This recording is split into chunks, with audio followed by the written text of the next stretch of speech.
pages can be added as they learn information. So they can have their notes on characters, monsters, because monster information is going to be important in my game for like what their weaknesses are, what they do, like how that all works.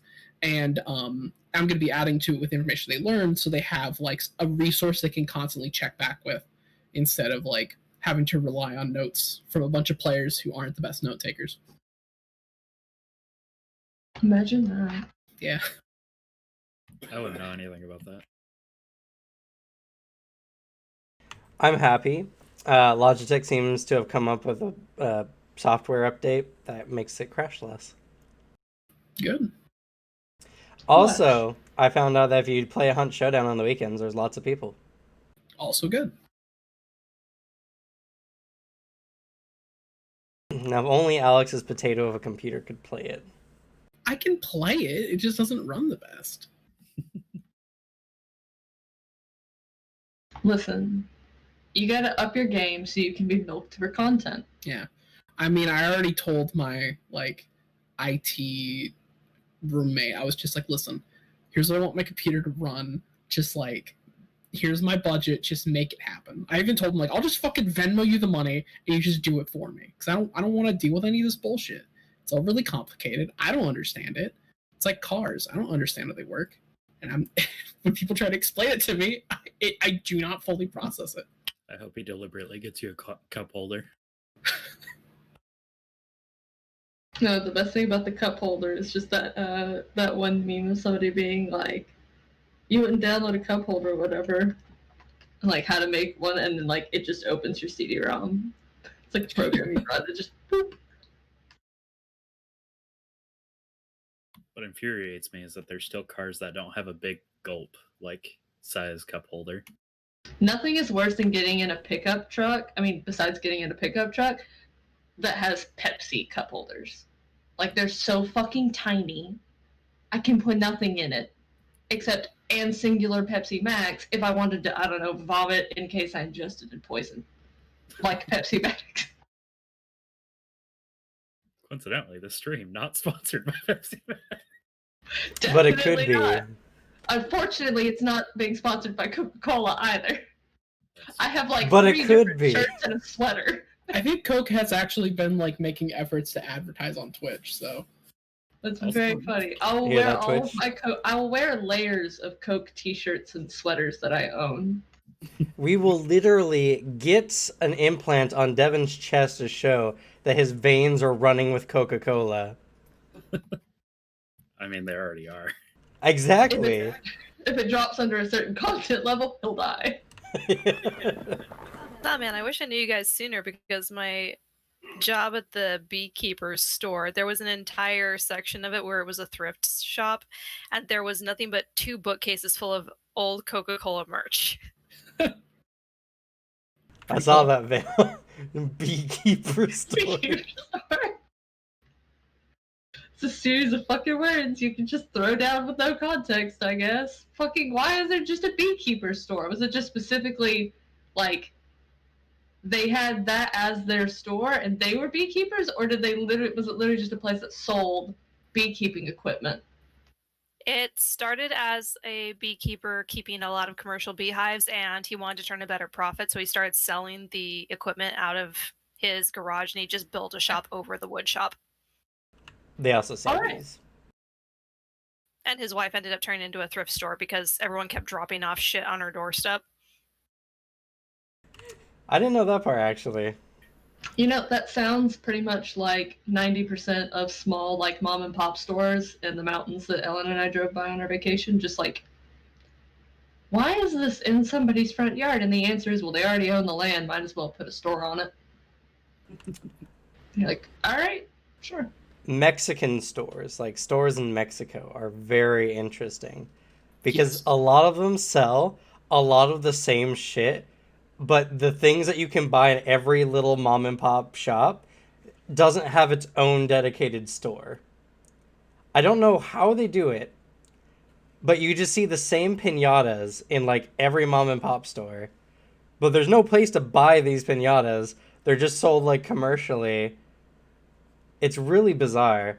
Yeah, like Mexico's where I bought like that skull I got, and also you can't really see it, but my little wooden minion figurine I bought.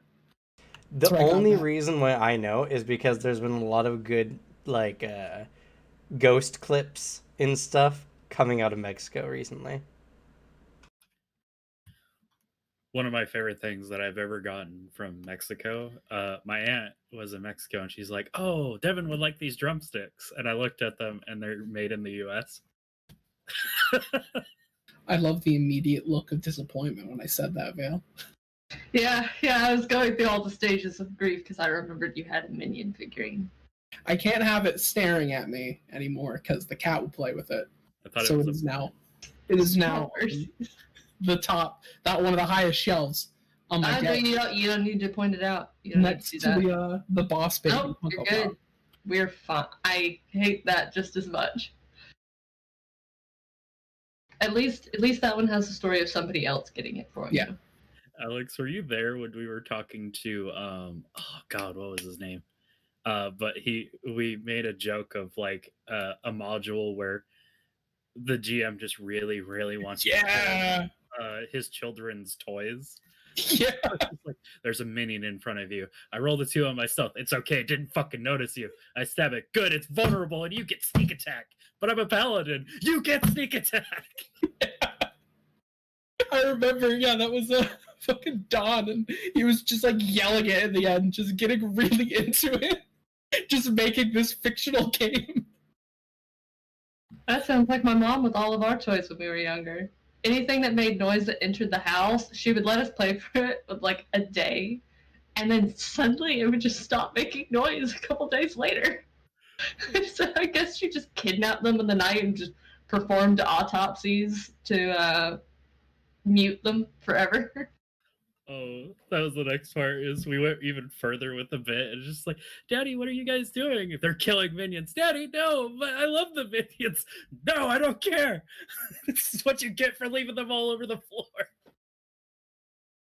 Right on the third step, right in the middle of the stairs every time. Oh, that was probably one of our best bits. That was so fucking funny. It was so funny. Dom was a funny guy. Yeah, for real. And then we got Dawn, the very sad, unfunny character. That's Don. We're talking about Yeah. Dom. Yeah.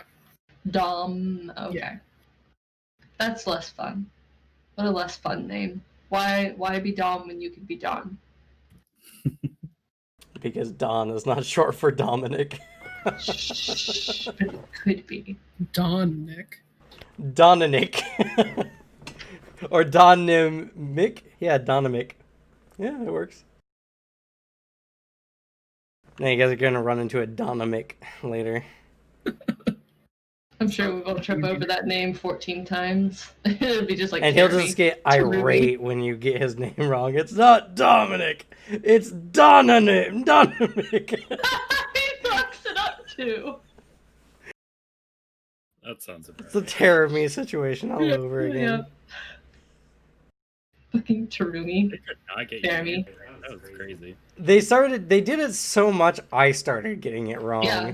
And I made the name. I was like, it's Terramy. Terramy from Blaze Blue. That's how I remembered his name, is Terramy. He's like one of the main villains. And then they're like, Terumi. And I'm like, Terumi. I mean, Terramy. It became really hard to say his name correctly. Yeah, we're having a rough time. That game was just kind of rough in general. There was... It didn't help that there was a psychopath and a sociopath in the party. It doesn't help that Terramy couldn't get a fucking break to save his life. No, he kept getting steamrolled by shit. Fucking has an encounter with a lich with ruby eyes, and then seconds later one of the characters busts into the room. Are you okay?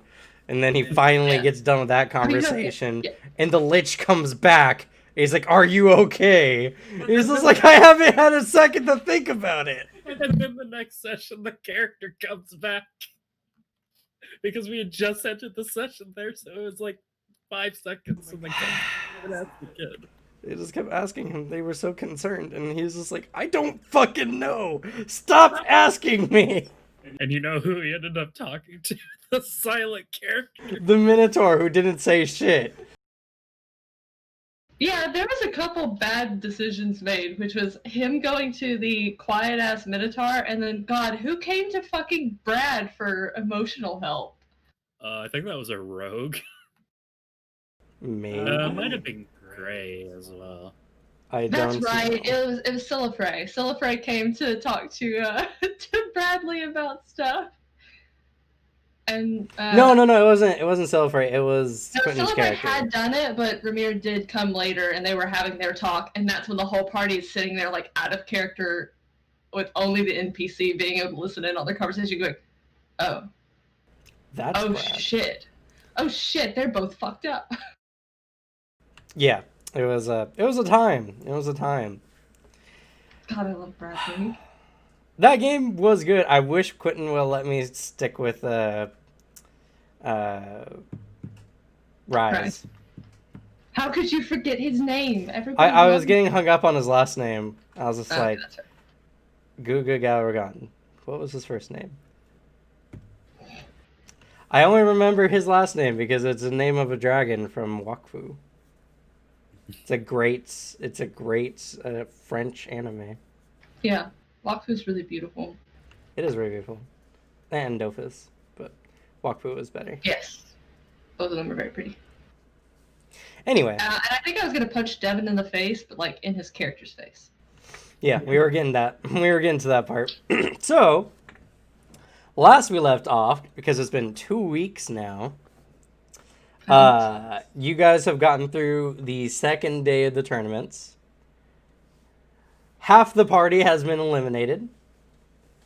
The other half has ascended to the semifinals.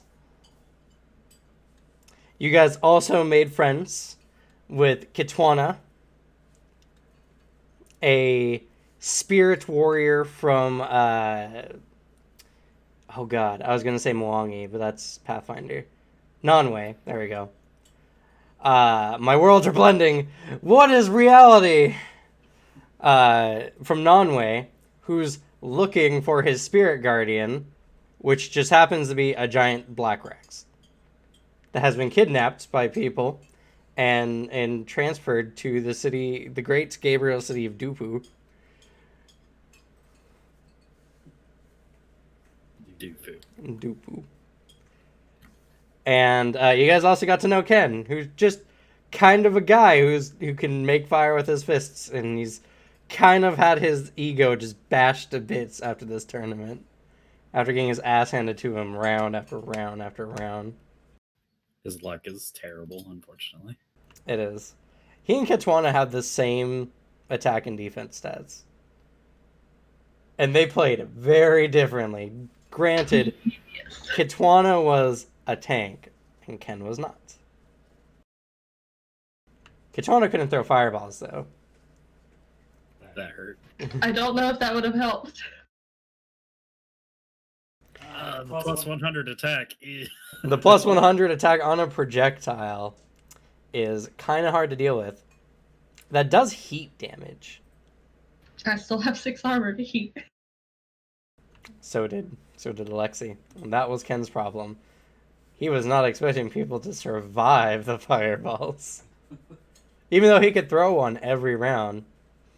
He unfortunately went up to Ice Tank. He looked at their Pokemon typing and went, "Oh, I'm gonna sweep this shit." Gets decked immediately. Should have worked on the IVs.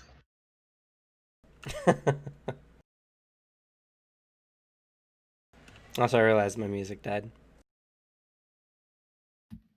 Oh yeah, to do our voice checks and stuff. Huh? I was hearing everyone pretty well on the stream earlier. I've finally mastered the art of making sure audio works. Check. Oh, nice. The only time it doesn't work is when my camera freaks out and for some reason sabotages my audio. Yeah, I got everybody. Except my cat, who refuses to get on the bed and show his face. He will before too long. Ripley was playing in the background earlier. All of my roommates are gone, so I have my door open because there's no noise happening. So she's free roam right now. You freed the criminal. She is most likely sitting in front of the back like sliding door, just looking out the window. You just hear the can opener, and she's just out there opening like a can of tuna somewhere. I did give her some wet food today, like before the streams, because just to give her like a treat, basically. Has it started snowing over there yet? I think it's snowing currently. I don't know if it's sticking. I looked outside and it was just wet. Listen, nobody believes that bullshit conspiracy theory you guys have. Like, you keep trying to sell the snow thing. Not real. Don't buy it. That's okay. Only half of our state gets it. I, for one, have to monitor it because if I want to travel, I have to like keep an eye on the mountain pass, or else I could die. Yeah, Stevens Pass is one of those like one day it's fine, the next day it's 3 inches or 3 feet of snow. Yeah. Disgusting. Thankfully, us being snowed out wouldn't affect very much now. Yeah. Last year was rough. Suzanne still has to go out. Yeah. Yeah, I have no choice. Well, but we don't have to worry about the snow on this side of the mountains. Devin's talking about going over to the other side of the mountains. Oh, there was that one year that the snow just destroyed. Oh, that That was true. 2 I years know it was ago, real. or 3 years I ago. climbed through it. I know it was real. Don't tell me it wasn't real. Gaslighting him. No, I remember because I couldn't work at all for like 2 weeks because this side of the mountains, they don't know what fucking snowplows are. I worked through it, and people got upset with me because a massive snowstorm was impacting people watching movies. Because, it cut off power to the entire fucking town, and they were yelling at me because how dare we, the movies not play during a fucking snowstorm. How dare they? I was so angry. But Imagine about like being mad at something real. I only got through that because of my trial by fire that was Chuck E. Cheese.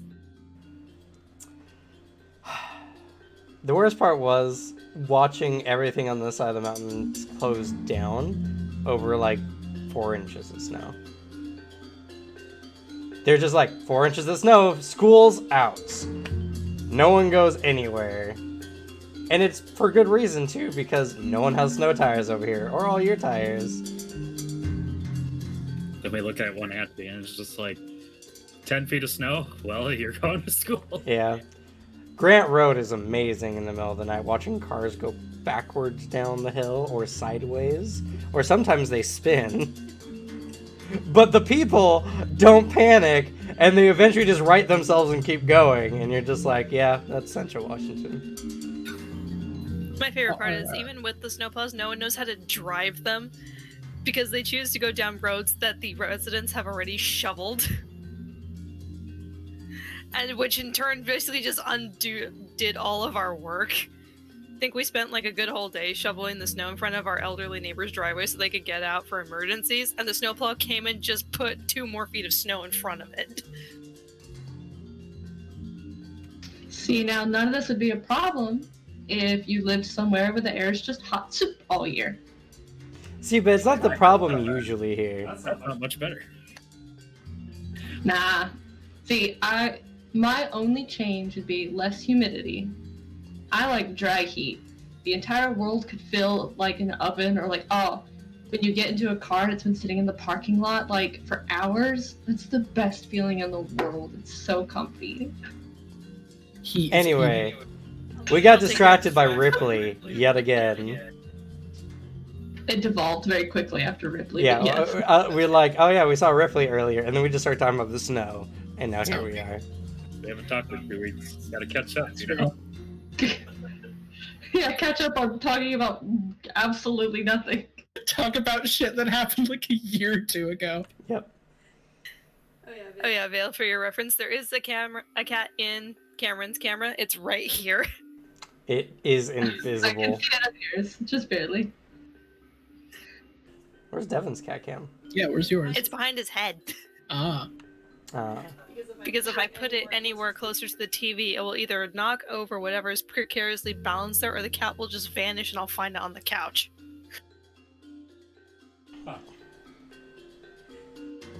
They're alive. So, You need to anyway, Kitwana, giant black Rex, city of Dupu. Poor Ken. Day Or 3. bug that got violated by Kitwana's nipple. Let's not forget Oh that. yeah, that's right. Let's also not forget that Alex almost died. It wasn't a rock, it was his mug. Yeah. Oh, did you say mug? I thought you said rock, I'm sorry. He was looking for a rock at the time. Yeah, and then Finn was like, "Well, you got a mug in your hand." Yeah. Oh yeah, and I think the last line we left off with is like, Oh, I got a splinter in my my tits. tit. That's what he said. All right, all caught up. Yep. Everything important's been covered. Everything has been mentioned. My character almost died, and I almost died of laughter. So. It was pretty good. So, you guys rest for that evening. Also, another, I guess, important bit of information. Anastasia spoke with Mr. Ravenwing, the elder, I suppose. And Important. has said that a couple more days left in the tournament. And he said he'll get back to you guys after that point. I'm sure nothing will happen between now and then. I'm sure too. Speaking of, the final day of the tournament has arrived. Woo! Alexi, what happened to your accent?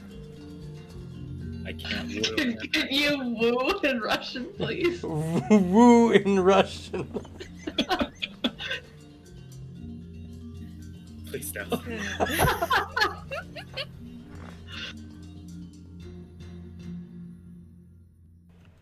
Anyway, so, you guys all head to the arena, nice and early. The crowd is ecstatic.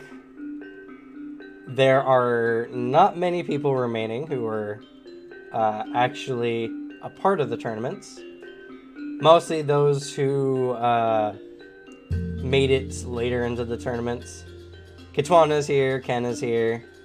Mostly the people who sold their souls to Deimos to be in this tournament are here.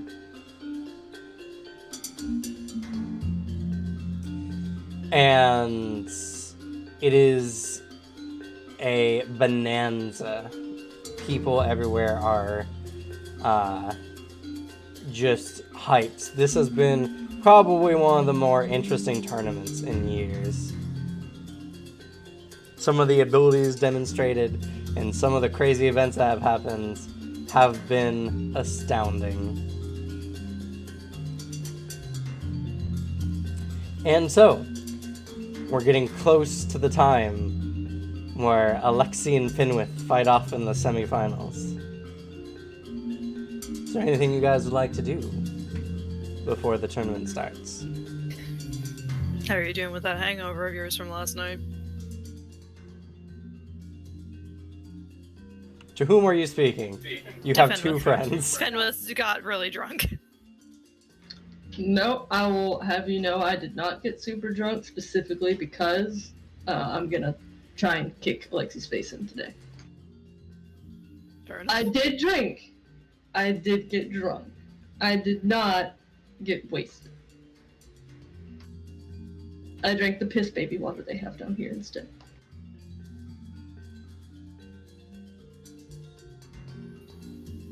Sounds like we'll have to head to Kitwana's homeland and get some of that alcohol for you.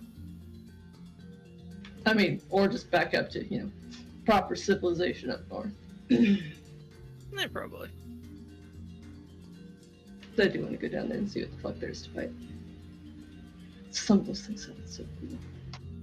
Anyway, actual fight happening today, though. Good luck. Maybe even 2.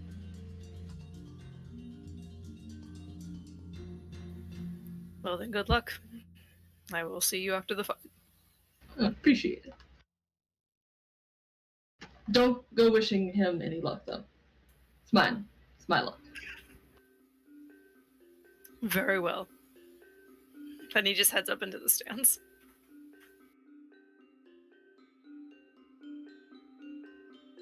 Don't forget to adjust like fatigue and health for regeneration purposes. Oh yeah, I need to do that. As Anastasia gets up to the stands, you can see Katwana just splayed out over 2 rows of seats. Just leaned back, just looks like he is having a terrible time. You feeling okay? Yes. Kitwana is just tired from the tournaments. Fair enough. Still gonna be an interesting fight. And he goes and takes his own seat. No. They echo with the distance of shots, shots, shots, shots. That Finwith is going to win. Hands down. I have no doubt he'll win. His opponent has some abilities that are making me curious as to how he will fight, though. Anyone who could best me would be greatest fighter in tournaments. Oh no. Don't let Katwana down. Oh no, no pressure. His ego can't take it. Hey, Sebastian. Remember that offer from before? Like, you know, you got any cool ideas or whatever, you pass them on, and I do them, but like real good. So what you thinking about Ice Boy? Let me give that a look. I mean, besides hit him like really hard, and then like if he puts ice up, hit him and the ice like really hard. You got that one down. Unless he gets like all spry on me. Fucking hate that. I mean, my first suggestion is go into your strongest transformation and destroy him immediately. However, I understand your predilection for a good fight.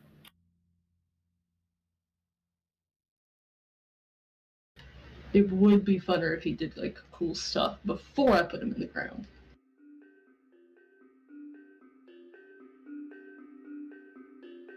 I say as I stall, as I open up your beast chair you sent me.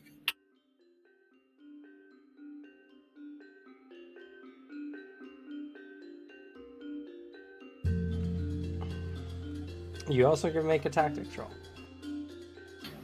I'll do that as well. That way Cameron can stall for you more, as he tells you what you know. Hell yeah, off to a good start. That little eyebrow wiggle. 164. Type it in the chat. Of course.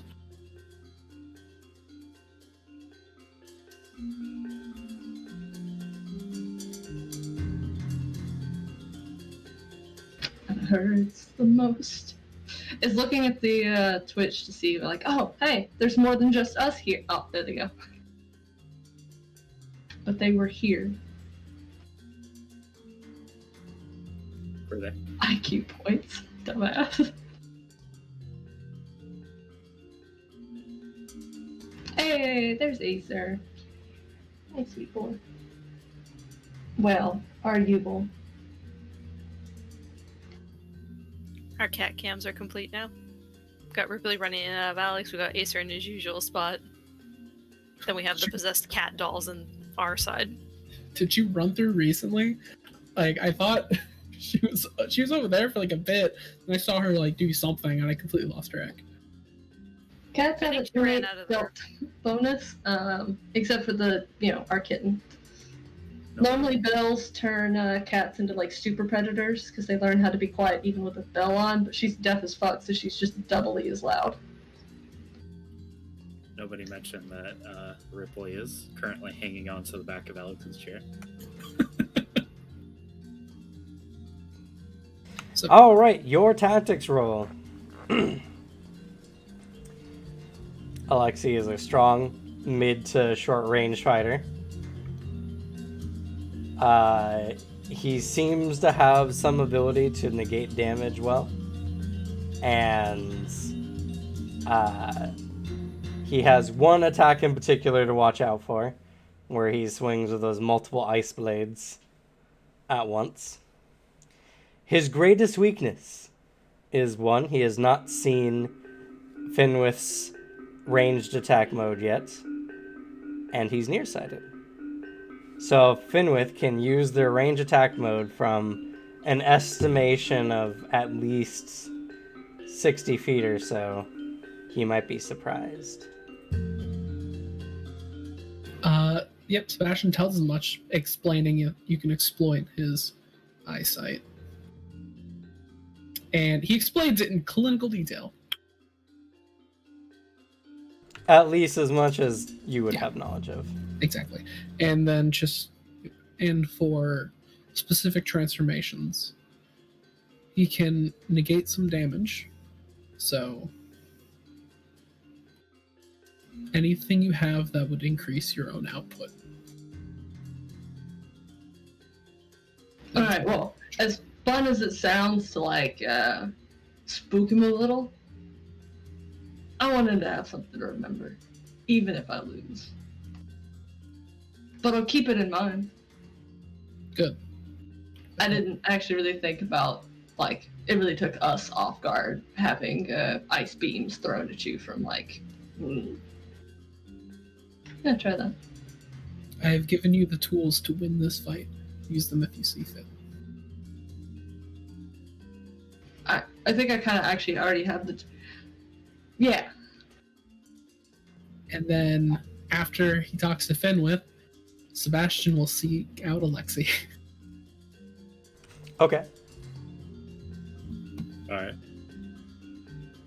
I should have told him no plans, like I told Anastasia no luck. Triggered. And Sebastian uses tactics to give Alexi advice on how to beat Finwith. He's making it good. It's fine. Gotta make it fair. That's such a weird quirk, but it's funny.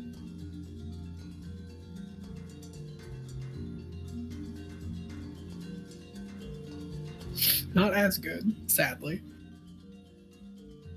That is 118. Okay. Without revealing Finwith's hand too much, Finwith has the ability to transform into multiple creatures. So be prepared for anything. And Finwith seems to heavily rely on their bulkiness and tank ability for their fights.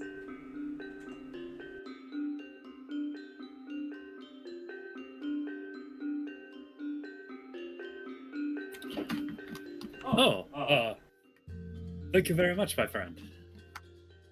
Of course. What brings this on, though? I was thinking, if you want to beat Finwith and to make this fight better, if you are hiding any extra abilities or anything stronger, you should bring it out in this fight. That's what he wants. Yeah. Alexi doesn't know that, though. Thanks. I believe the phrase is ace up your sleeve. If you have any of those, bring them out. I do have the one that I had for Ken originally, but I didn't get to use the full force of it, so maybe I'll try that. I recommend it.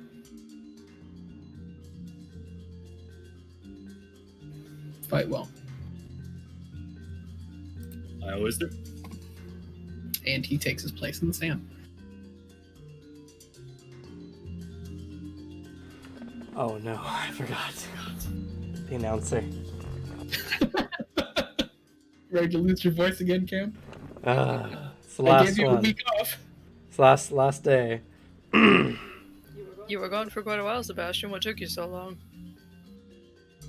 I was giving advice to both combatants. Probably not if it just said, but I think we both accumulate. Yes.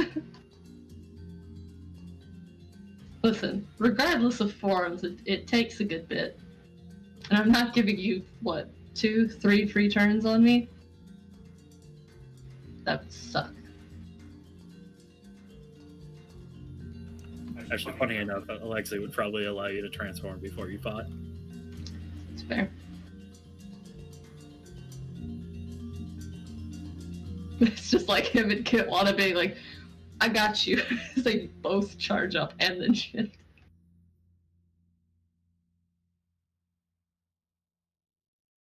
Listen, it's funner. Sure. Who wants to one-shot base form Goku? Every villain. Probably fair.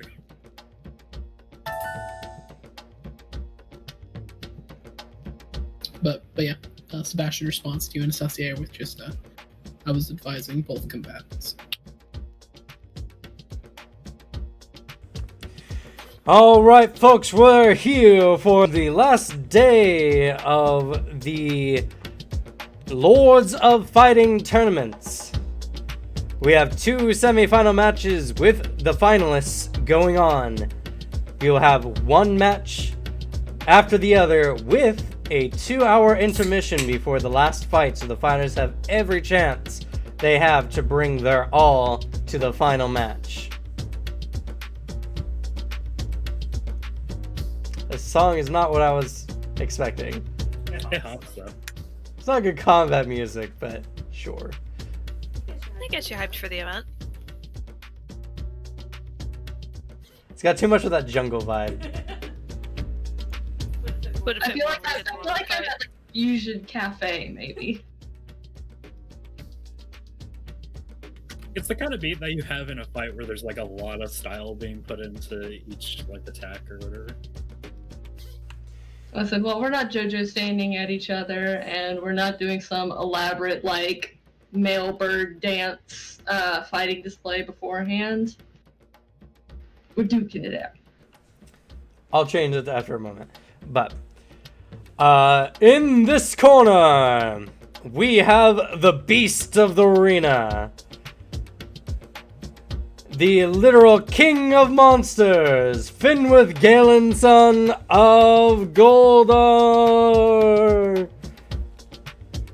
People in the stands are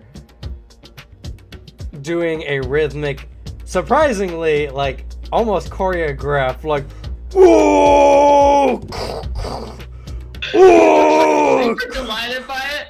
Like, actually, like, walks kind of, like, in a circle for a bit just to soak it in. Before he catches on, it's nothing I can't want to just... Alexei on the other side just, yeah! turns back around with a laugh to focus on you.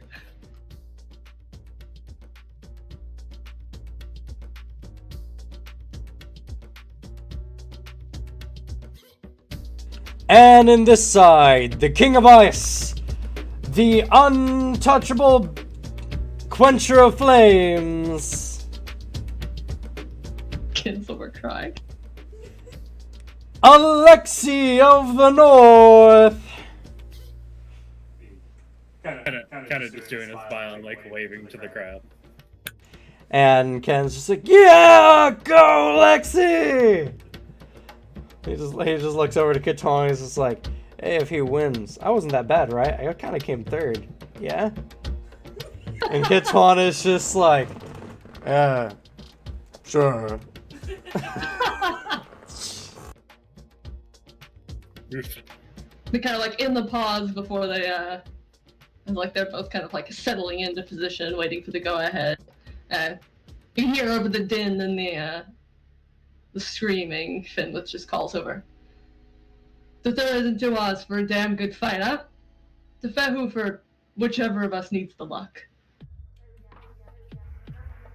I don't know who Fenwu is, but I'm excited. Oh, he's not very devout with the A tier. I see. It's fine. Maybe they just don't have any respect for the gods up in Hoffman. It's possible. I don't know. Or he There's just also- called out lore on Devin he didn't know. Yeah. You could just run with it, but Alright, fighters, on you ready. You all know what's going on the gong. 5, 4, 3, 2, 1, bong.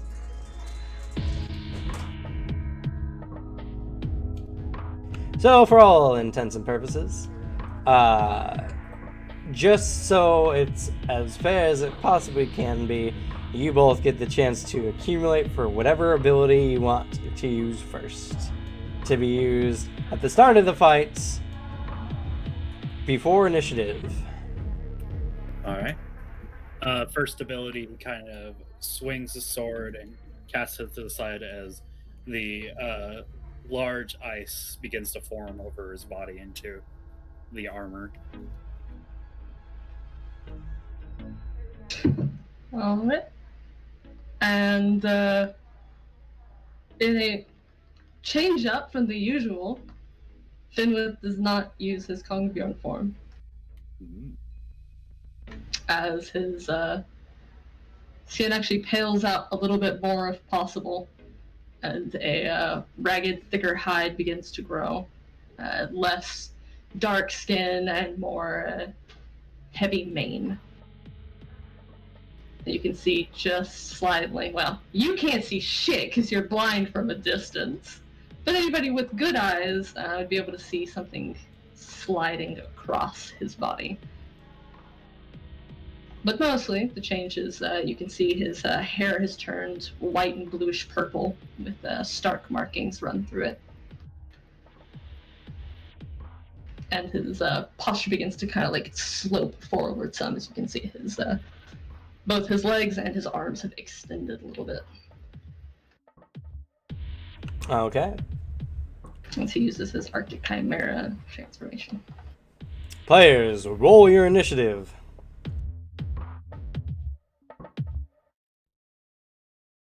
I'm a fool. Every week. Every week.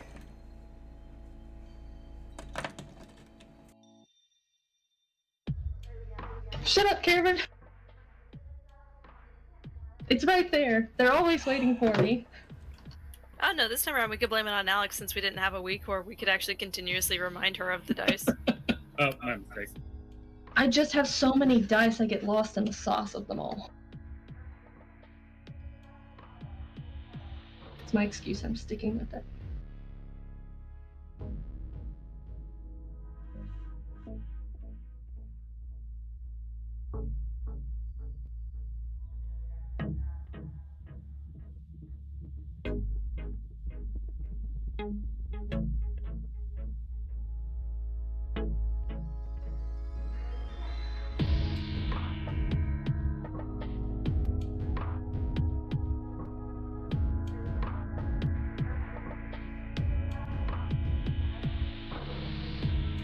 Alright. Finwith has brought out another one of their bestial transformations, and it seems this is going to be a whole nother fight, folks. As Finwith has the initiative. What are you doing? I haven't actually got these abilities besides the Needle Storm.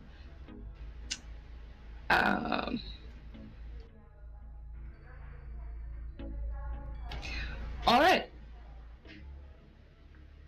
You get to lose your blurry sight of Finwith immediately. Yeah, there's more than enough clearance in this arena. It'll be fine. As a single glittering, faintly humming tower of ice grows dead center of the field. All right. Full round action. As between you two, a giant icy pillar forms there, Alexi. It is your move.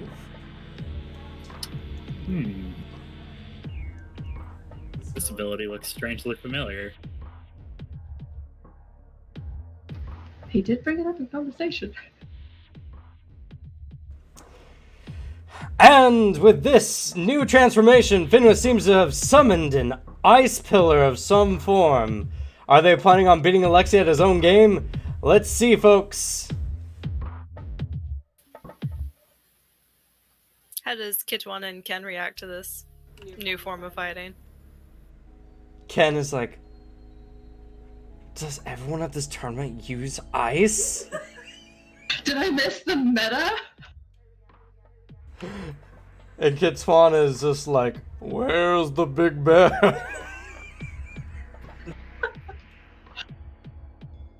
Fucking what's the ball? Where's the big bear? He's not using it. Why? Because he's using a creature that kicked our ass when we fought it.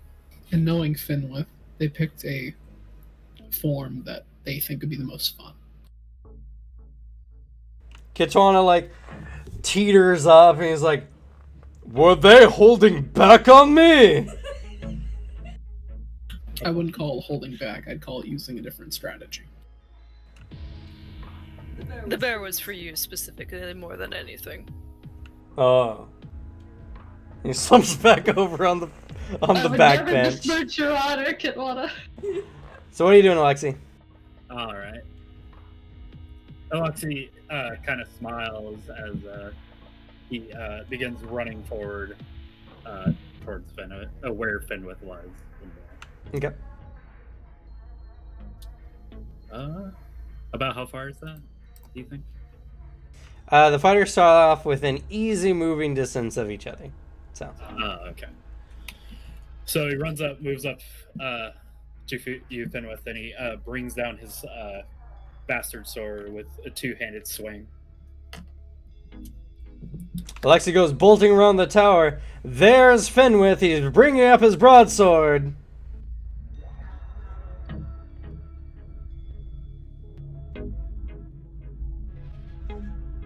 Garbage.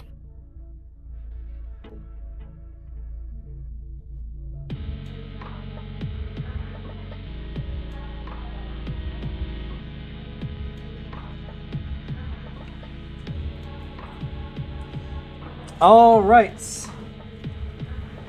So Alexi comes crashing down, but Finwith seems ready with an agile, more feline grace. They avoid the attack with a 51-point difference, so that's going to be a plus 25 to a counter. I used a full round action. Am I allowed to? Oh, It's you're not an not, attack? actually. That's what I thought. So the blade comes crashing down with a mighty force, Finwith leaping out of the way. A little bit Alexi's. closer, you can see his body has a number of snakes twined around it that all hiss at you. I thought that might be the case, and he continues on with his second swing. Okay. Oh, that is so much better. So this would be a minus 25 for Alexi and minus 30 for Finwith.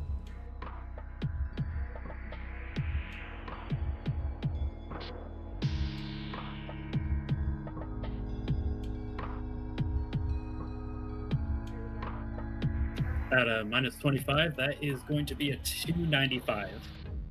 Type it down in the chat, please.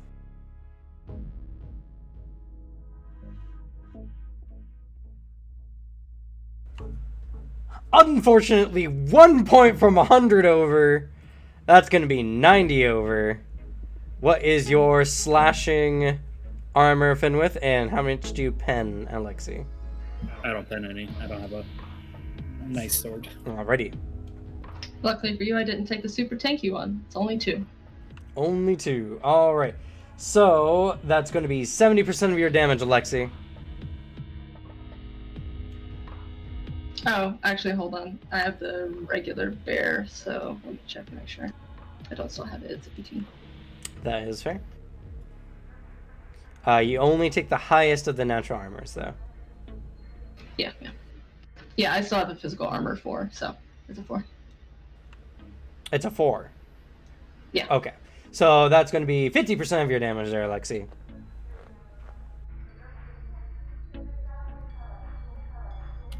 Ah, there it is. That would be 55 points of damage.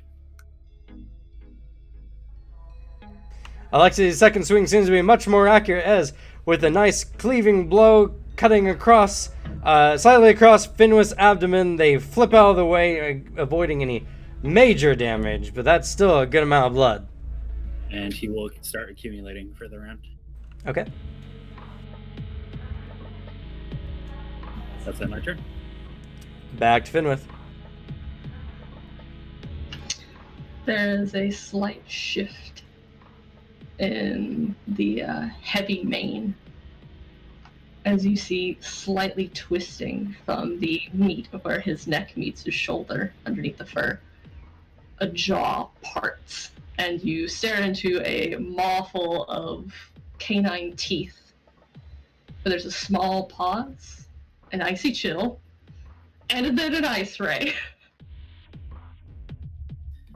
As seeing the ray out, he's going to begin spinning his sword.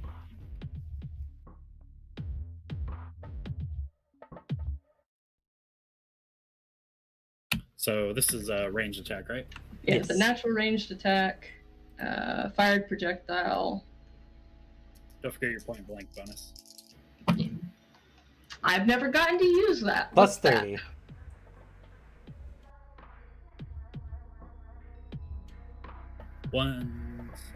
So 145 on my block.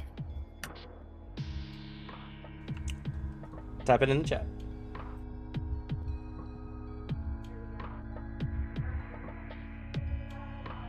Oof. All right.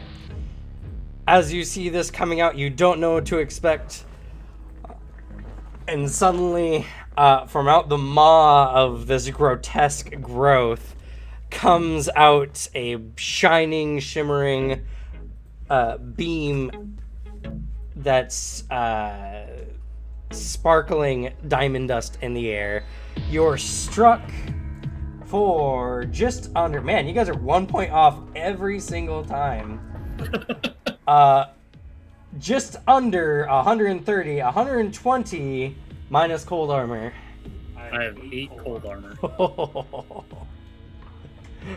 That's to be expected.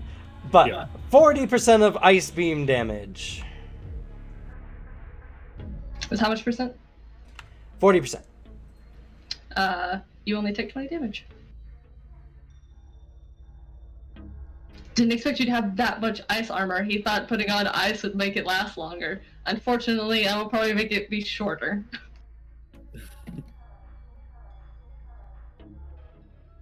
He just kind of like blink and then kind of shrug and shifts his neck, and a second maw just twists over, opens, and All right. Are these extra attacks or... it gets an additional attack with only minus 20. Ah. So that's going to be only a plus 10 because of point blank bonus. And a minus 30... Well, what's your block? Or does it count as a shield? It counts as a shield. Oh, okay. So that's 0... Or no. Because shield block against range He's projectiles. a minus 30. It's like you're dodging. Yeah. And then this is the second attack. So that would be minus 42. No, it'd be minus 45 because extra defense is a minus 30. Extra attack is a minus 25. It's... Oh, you're right. I was confused there for a second. I was like, what? Take the 3 points, I guess. I don't know. It was a... Oh, fuck. It's a 97, not a 67. I was excited because I got an extra 30, but that's an open roll. Hold on. This is gonna hurt. Wait, a 67 gave you a 272? No. It was a 97. I had Right. the numbers wrong. I had it flipped. Oh, I see. Yeah, that's what I was saying. I was excited because I got a 30 over, but then I was like, oh no, that's an open roll. I get more than that. Not much more, but Solid.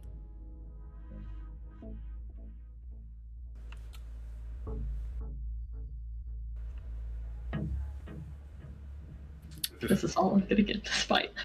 That's 100. Ouch. That's 102 over. So that's only Good thing going you to have the be armor of a god. 20% of the damage, which will be 10.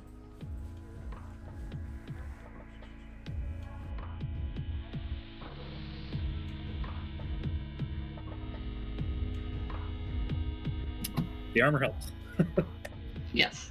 It's what kept Ken from like one hit KOing me. Well, yeah, but he had only 6 armor for Ken. That's true.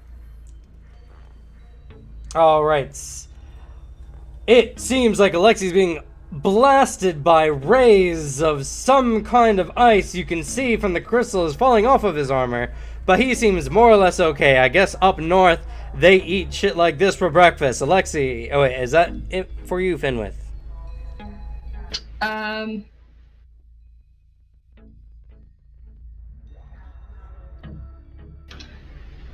Because I don't have like the full write out open, does the lasers I can just do 2 of them and more, or is it just it has a reduced thing if I use it again for my second attack?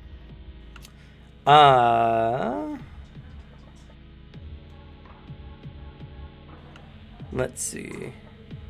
Did I actually send it to you as a message? You sent it to me as a text document. I just don't have that one on this computer.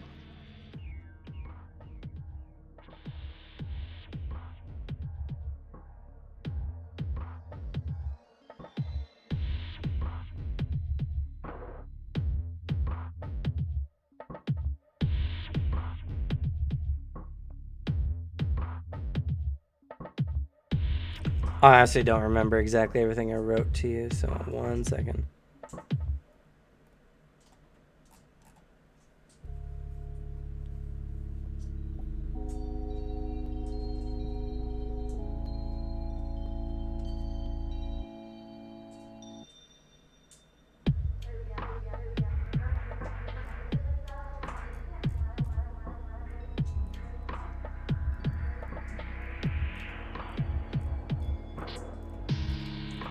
Oh, that was a ways back.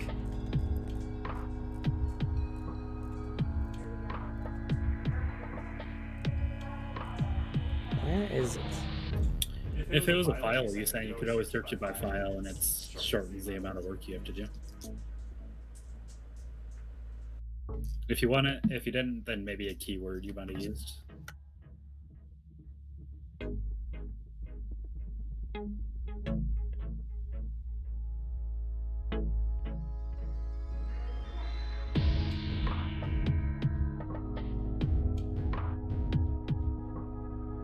I found it. Just search Arctic. And you sent it on the 8th of September.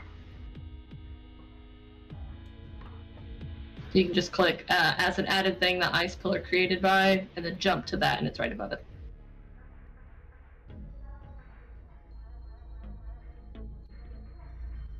Yeah, I'll just copy.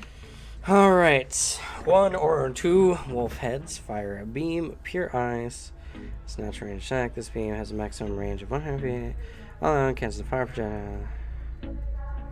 Counts. Oh, okay. I see the mistake here. The 1 or 2 wolf heads was me just saying aesthetically you don't need 2. Because you don't buy the ability twice. Yeah. So, it doesn't count as a weapon. You just get, as an additional attack, a fire projectile as an additional attack at -20. Okay, so that would just add on to my regular attacks. Yeah. You can't use the ice ray as a normal attack. It just is an additional attack you can make in the round. Okay. But I'm sure Alexi's not going to mind you using an ice beam that did less damage, so we don't have to worry about retconning that. But so you know, this is just an additional attack in the round. I'll make my notes and be sure a bit clearer. Yeah, the 1 or 2 wolf heads is just my fault. I was just trying to affirm that it didn't need to be like 1 head or 2 heads. Okay. You can just have 1. Why the fuck would I only go with 1, Cameron? Because asymmetry makes you more monstrous looking. But it's not as cool. I wouldn't look as much like them. They're cool. Oh man, it's my interview all over again. No, because I would want the monster to be unsettling. Finwith just wants to have fun. You know what's funner than 1 wolf, creepy, like, half-formed wolf head out of your shoulder? 2 half-formed wolf heads out of your shoulders. Yeah, it's true.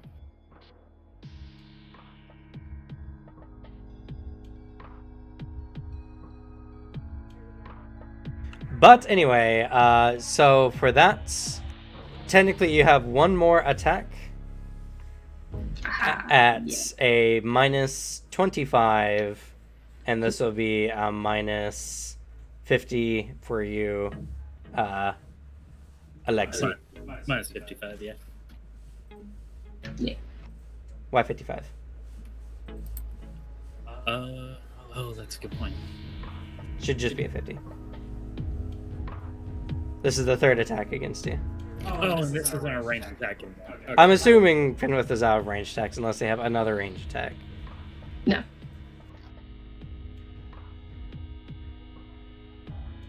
And it was a minus what for mine? There's going to be a minus 25 for you.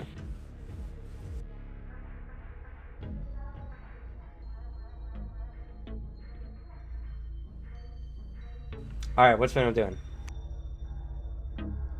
Alright. As the ice cracks off again, he kind of steps up into Alexi's space, and the heavily, like, still almost, like, his arm still looks bare for the most part, minus the color change. The claws are just a bit sharper than the regular bulky. He still goes for his natural weapon for the bear. Okay. So it's not gonna pan. Claw attack comes across, sweeping for 90% cut damage, minus armor. Minus 7 armor. Minus 7 armor, that's going to be 20% of your damage.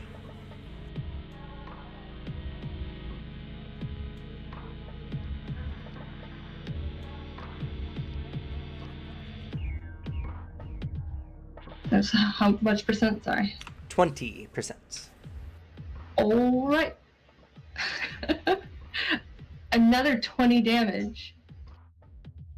All right, well, I mean, it doesn't seem like a though. lot, but you've nicked him down over 60 hit points. It does add up, I guess. True. He did hit me once for 55, though. That's 60 points on someone who has between 7 and 8 armor. That's not a small task by any means. Nope.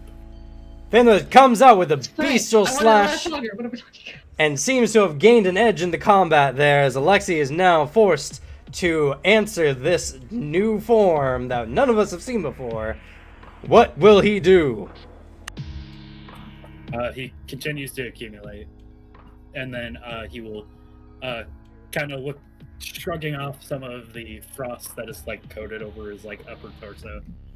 He's like, ha ha ha ha, and he'll continue swinging downward with his blade.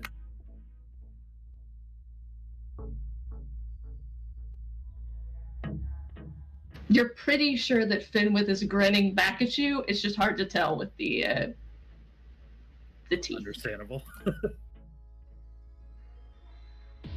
The snakes seem to fucking hate you, though. They've not stopped spitting and hissing the whole time. I'm at attack, not block.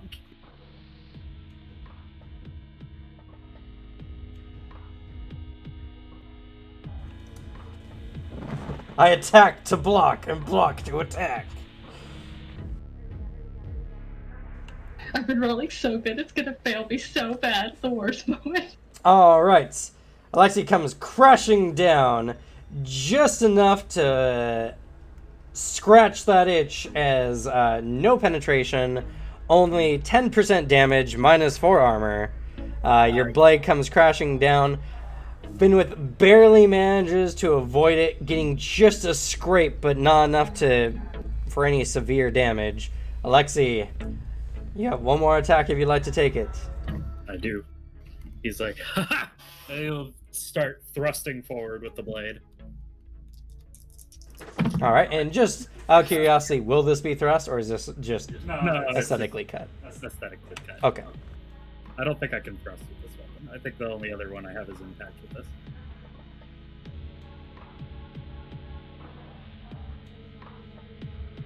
And this will be -25 for Alexi and -30 for Finwith. It ate my roll. Yeah, I pretty much ate my roll as well. It's alright, Twinsy. Yeah, it's alright. It happens. Twinsies. All right. Alexi swings, but Finwith just barely manages to leap on all fours up over the blade and spinning, twisting out, and landing to the side. We are back to Finwith.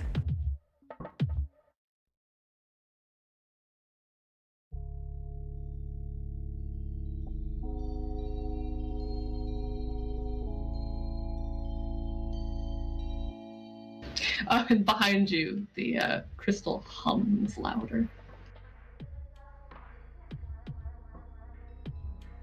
We're at how many rounds?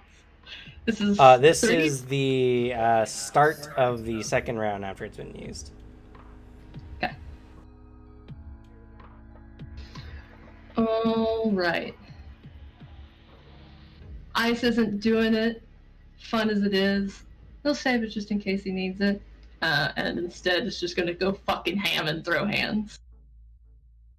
Don't forget you can also use it just to reduce that, give him that multiple attack penalty. Yeah. It's fair. Oh, that's right, because it's an additional attack. Fucking, I'm still Yeah, behind. you can still use it at a -20 and then still have a full attack afterwards. Ignore me. No worries. I figured I should just mention so you don't negate one of your best features.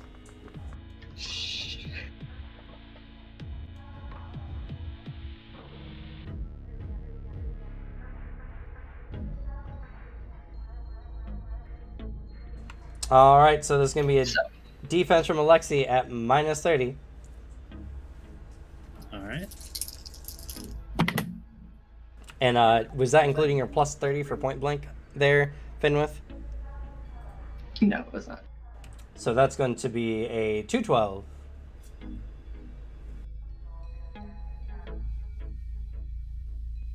It's gonna be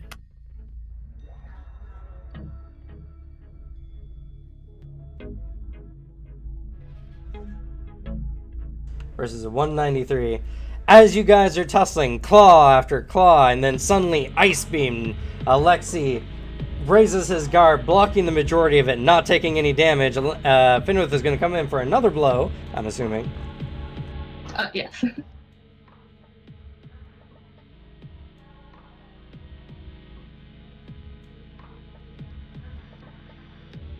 And first of the regular attack, still -25? So no penalty on this one for you. Okay. This will be a -30 for Alexi. Again.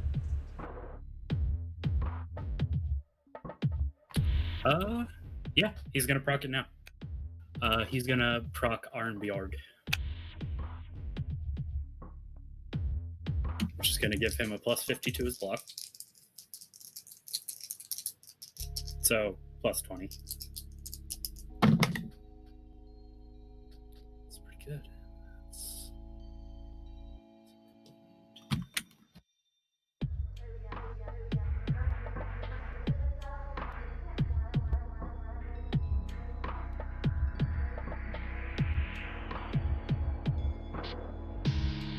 Again, one off from exactly. So that is going to be 59 over. As the ice version of Alexei comes through and blocks the blade, he's gonna swing through it.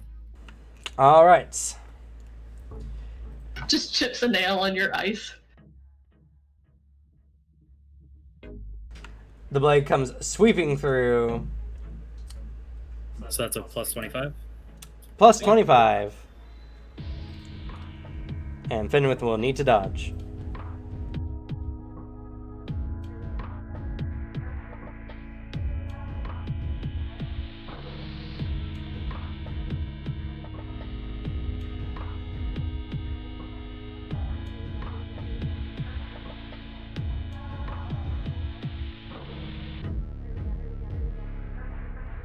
Rolled like trash, unfortunately. Can you counter a counter? Yes, you technically can. I guess that's technically 2.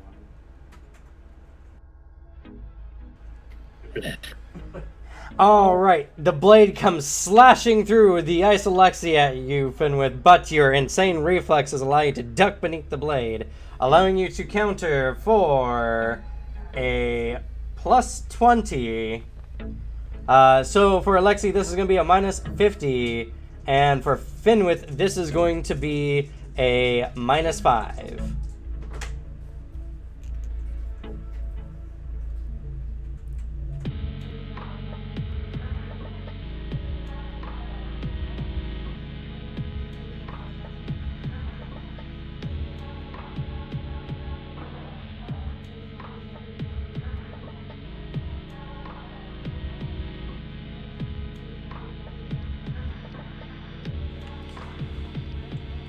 All right, Fenwith comes crashing in, and is this going to be using your natural weapon or martial arts? This one has his martial arts since he's countering. All right, so that is going to succeed with just under 60, so 50% of your impact, minus impact armor. Impact armor of... Check that.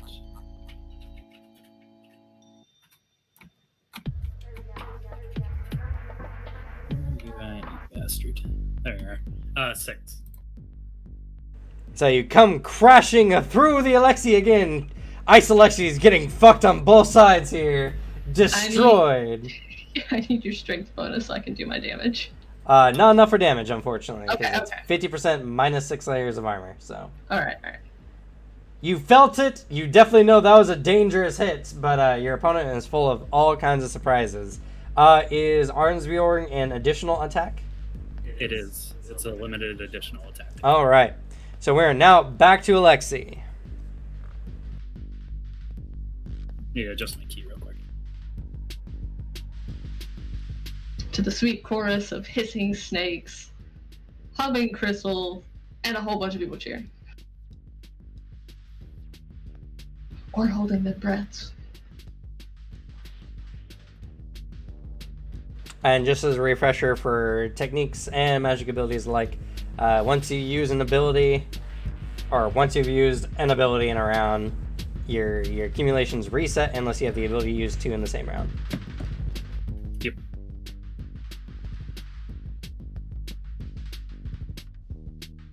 That's okay. I can do this in 1 round, so that's fine. As he accumulates again, he is gonna unleash Frostlinder. Just to be aware, were you able to use Arnsbjorn last round? Yeah. Okay. Because then you could finish those at the top of the round, so accumulation starts with Fenwith. Yeah, I would have been able to, because I charged for 2 rounds.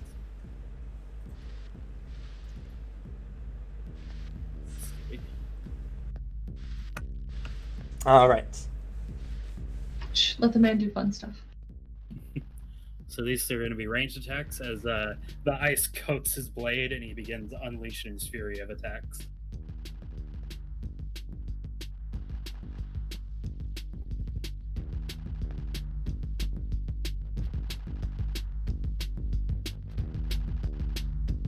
This is at point blank, so plus 30.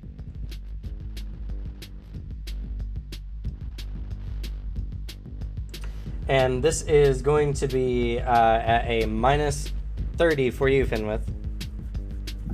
Minus 45. It's a ranged attack.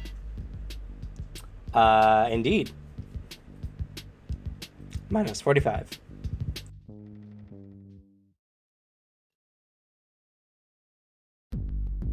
All right, that's 70 over. What is your ice armor, Finwith? 4. 4. So that's going to be 30% of your damage, Alexi. For some reason, the Arctic Chimera and the bear have the same cold 18. Interesting. You 33. think the Chimera would have more? But I guess it does have the additional resistance to extreme cold, which just doesn't matter in combat. Yeah, that's true. 33 points of damage, though. 33 points of damage to Finwith. As the first blade comes slicing through. Second attack. All right, Finwith, this is going to be a minus 65 for you.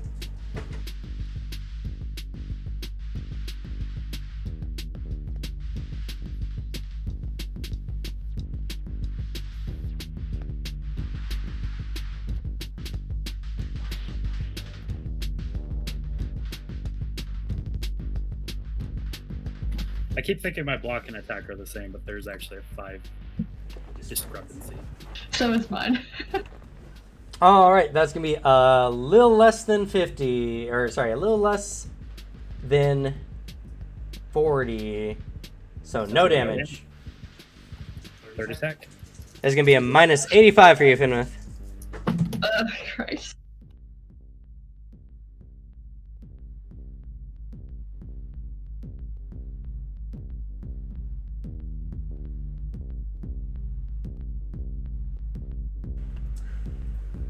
That's going to be 110 over, minus 4 layers of armor. That's going to be 80% of the damage.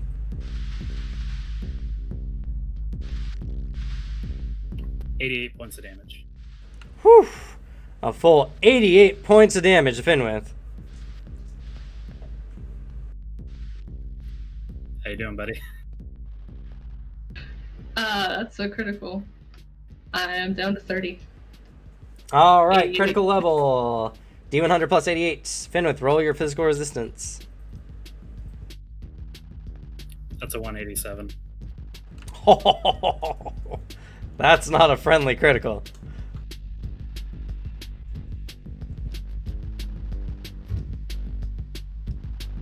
It's a 92 with a 75. All right, so that's just going to be a light wound penalty of 26. And the last one, he's going to hold off on the last attack. Would you hold back, rather? hold back? Okay, you could also aim for a non-lethal area. That's fair. Let me get my targeting computer up. Legs or arms? The white pelt stains red rather easy. And Finwith, you are going to be at a negative 105 for this one.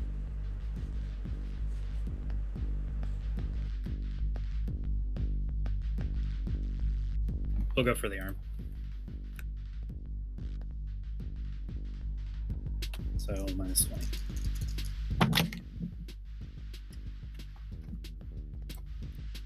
Fucking negative 105, Christ. Multi-attacks. They're kind of broken. Yeah.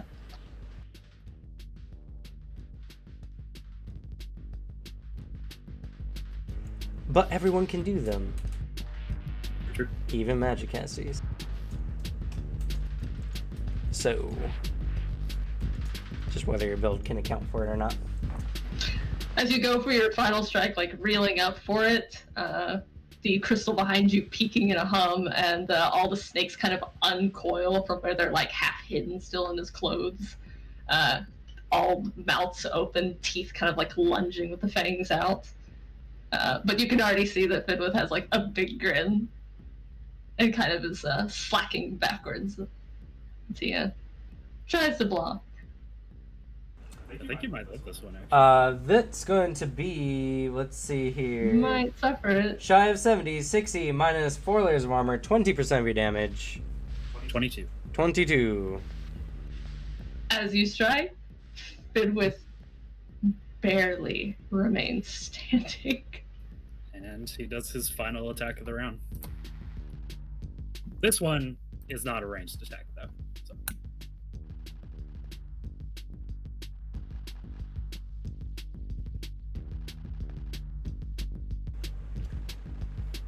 All the other ones are additional attacks, are they not? Yeah. So there's no penalty on this one. No. Technically, it only has 3 additional attacks. So my first attack, basically it has my first 4 attacks as the ranged attack thing, but my secondary attack that I would usually have won't have that benefit. So the first attack is a normal attack, or are they all additional attacks? They're technically all additional attacks, I suppose. Because if all of those are additional attacks, then this attack is at No penalty. no penalty. That's the same way it works with the wolf heads. Weird. So how many additional attacks does the ability give? Plus 3. Plus 3. And you just made 4? 4. Okay. So technically, let me read the ability here real quick. Just for the sake of determining whether that one normal attack is a ranged attack or not. That's fair. And what penalty would I be at for the... 105, you maxed out. Okay. Oh, actually, no, this is He- just a he's normal gonna attack, burn fatigue. so it would just be 90. Okay, but he is going to burn fatigue Okay. Fair. in a desperate hope to hold on for just a bit longer.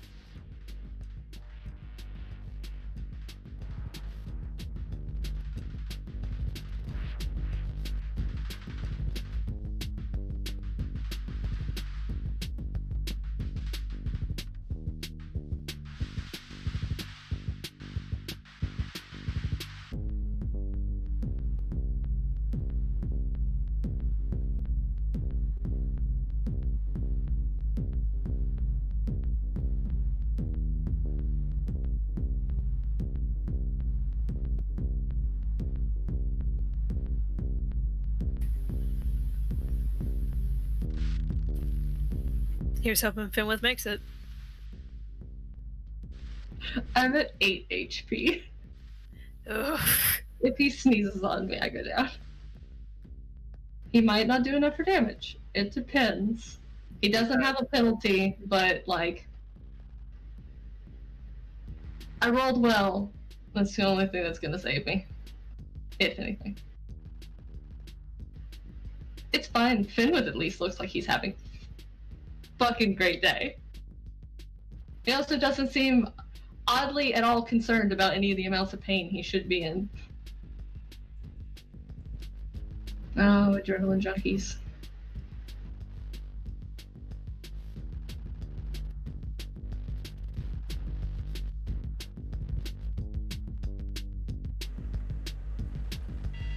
Okay.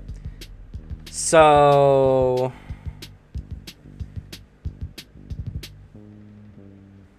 the technique grants the character the ability to carry out 4 long-distance attacks against an enemy. Now, if he wishes, the character can direct each attack against a different enemy. So it's a long-distance attack, and it comes with 3 additional attacks. Okay, interesting. All right, cool.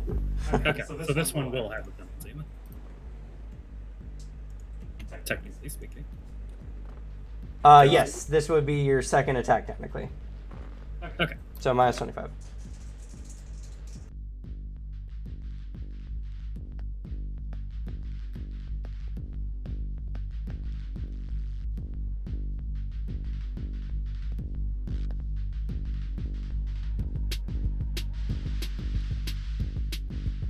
But he has penalties.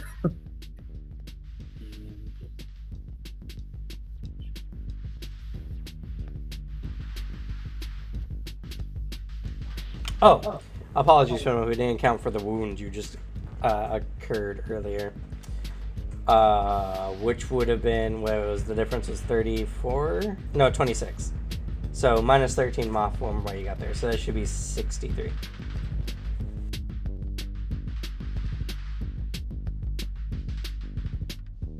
Not like it mattered, because even if you have that full attack, you go unconscious. So they both came crashing through the ice form. Alexei takes a step back and unleashes a barrage of ice blades that Finwith is unable to maneuver out of.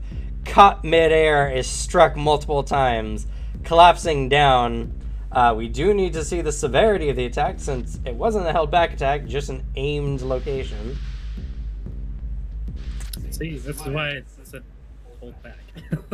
True. You could have just held back. You could have. I only offered a non-vital region instead. I'm just gonna say I held back. 247. Sure. Why not? As Finwith collapses to the ground after that last barricade, and the crowd goes wild. And Alexei drops the ice armor. Then, like, 2 seconds later.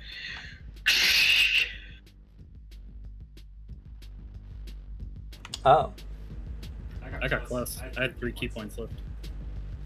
Yeah, I didn't move any closer. I kept you in between me and it. No.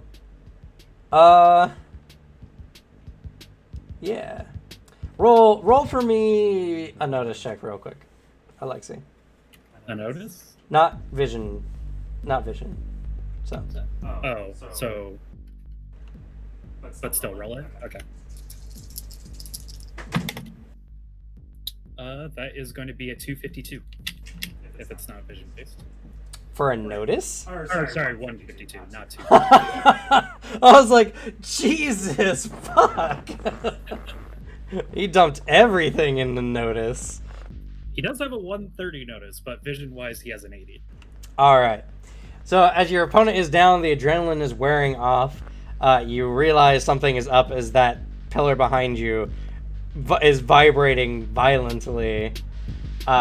With 12 seconds to, like, understand what's going on and get out of the way. You manage to just barely get out of the way as the ice pillar explodes.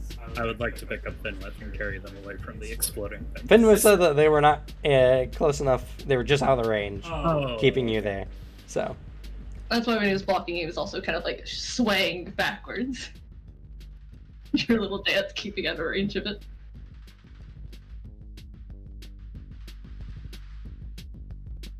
It's very pretty, though. it is.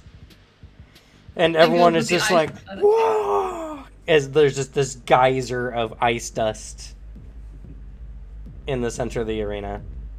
See, no matter which of us won, it was gonna be a real cool send-off for the victor. Some ice fireworks, basically. Hell yeah! Cryotechnics!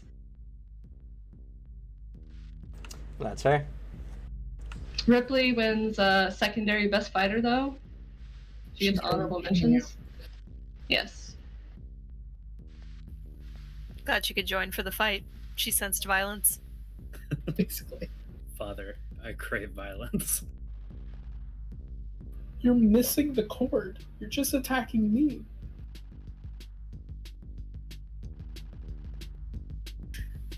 Maybe that was her plan all along. She's also trying not to fall asleep. And just to verify, Devin, what's your accumulations for your Dex Con power? 10, 10, and 10. Okay, yeah, you're fine. Just double checking. All right. So, Sorry, I have to take all the beast off my sheet.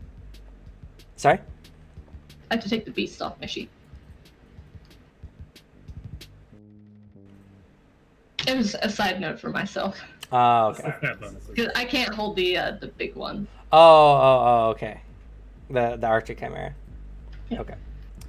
So, with that, the crowd goes wild. The Chirurgeons come out to tend to Finwith. And Alexei is declared the winner. to go on against whoever wins the Block 2 brackets. Fingers crossed it's not the asshole. It's probably gonna be the asshole. It's such a Probably weird gonna be the situation. asshole. It's like, It's like- I hope he doesn't make it, but at the same time I want to beat his ass. It's such a Yeah. weird. Cameron preening quietly at making a character immediately unlikable, all to his plan. As he's brought in, Anastasia would head down to make sure Finn was okay. As you're doing so, Kitwana notices everyone cheering in the crowd, and he gets up and he's like, "Oh, what? Did Fenwith win?" No. No. Ken's just like, "No," and he's just like, "Oh, bullshit." Just lands back again.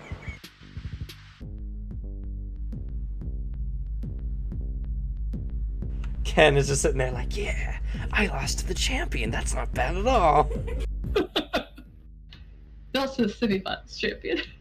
Oh, good. Ken's such a good guy. As you go down, Fenwith looks beat up, but not too horribly. It only takes a few minutes for Fenwith to awaken. Does the black Kyurgen come out for this? Or No. is it just the normal ones? Just the normal ones. Though, Alexi, when you go under, the black-robed Kyurgen comes out.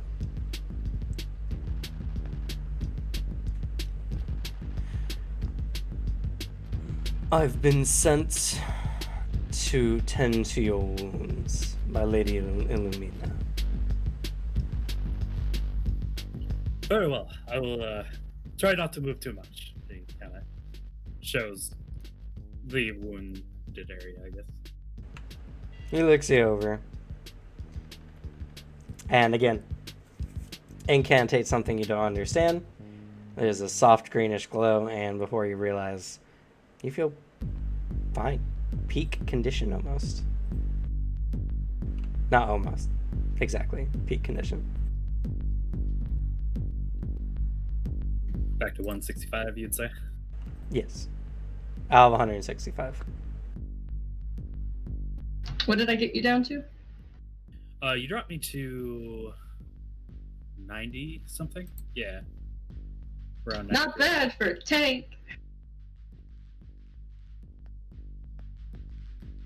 Yeah, when he caught you off with that counterattack, I was like, oh no.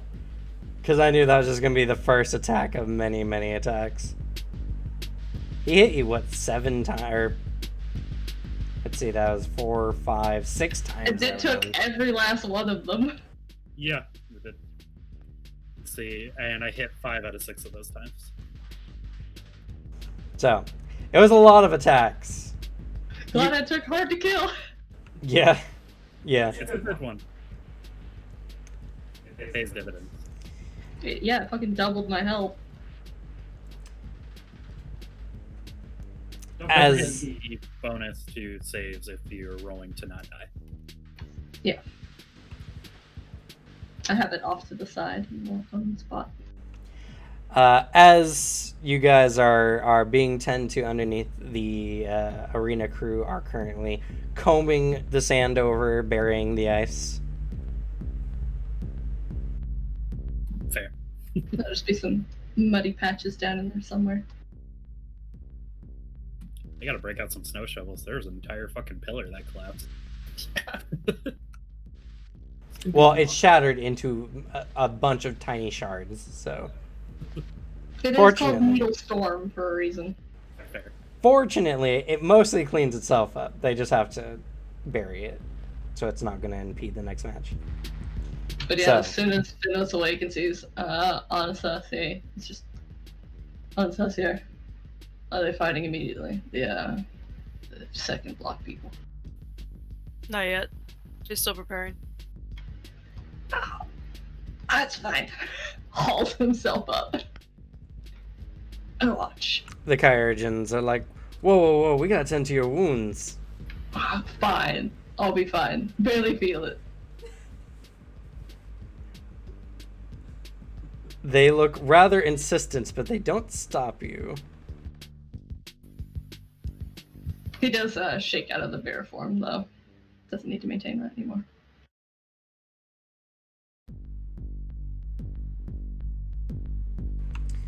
So, heading out. We have our second and last semi-final match here for Bracket 2, where we see the debonair and stylish Fortune Devon. Move a fucking arm. As Fortune sits there, he seems very cheery today and like he's in a good mood. He always starts out that way, doesn't he? He always does. And the mysterious Asakura. We still know nothing about them, but we do know that they are more than they appear to be. Asakura is just sitting there in the very, like, edgy anime, like, crossed arms. Like, light post stance, just straight up. You can pretty much hear him go. Yeah, pretty much. Alright, folks. You know the drill. On the gong. 5, 4, 3, 2, 1. Bong. Immediately, it seems that Asakura is taking an abnormally aggressive stance, heading in on not Justice, I keep wanting to call him Justice, Fortune, and suddenly, what's this?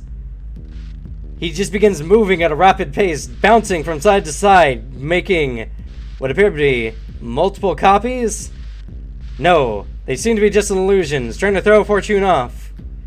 He suddenly comes striking from behind, but Fortune, seemingly predicting this strike, strikes, suddenly cutting Asakura off but not making a clean blow. Asakura gets low and disappears into a black puff of smoke.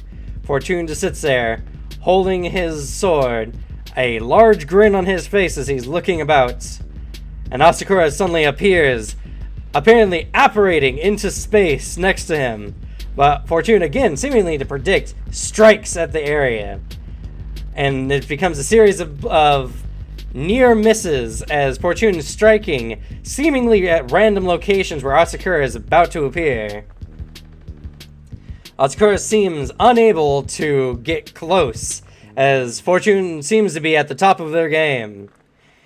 He looks and begins kissing to the crowd, seemingly to ignore his opponent, who gets low and begins moving at an incredible pace. Sand begins kicking up, dashing in for an instant kill maneuver, but Fortune, again, seemingly able to predict the attack, swings his sword behind him, striking Asakura, who collapses to the ground and ceases to move. Well, folks, I don't know if Fortune is just on the top of his game, but that was something we never saw from Asakura before, and yet he was put down easily. The crowd, many of which are cheering. There are some who are kind of like whispering and murmuring. Boo! Oh! Alright. A little too loud then. Fortune goes sauntering off the field as the Kyurgens come, check over Asakura, and take him out on a stretcher.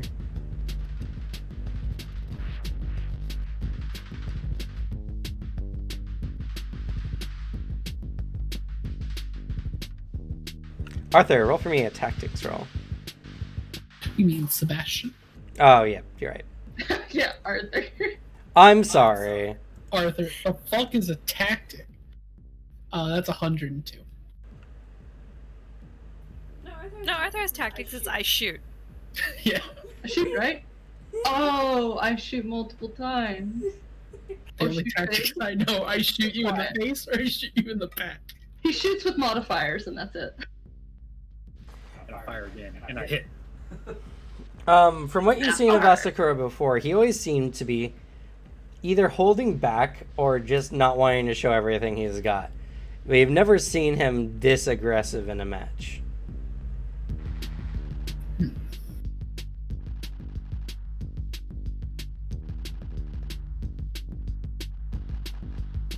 Alexi has his work cut out for him.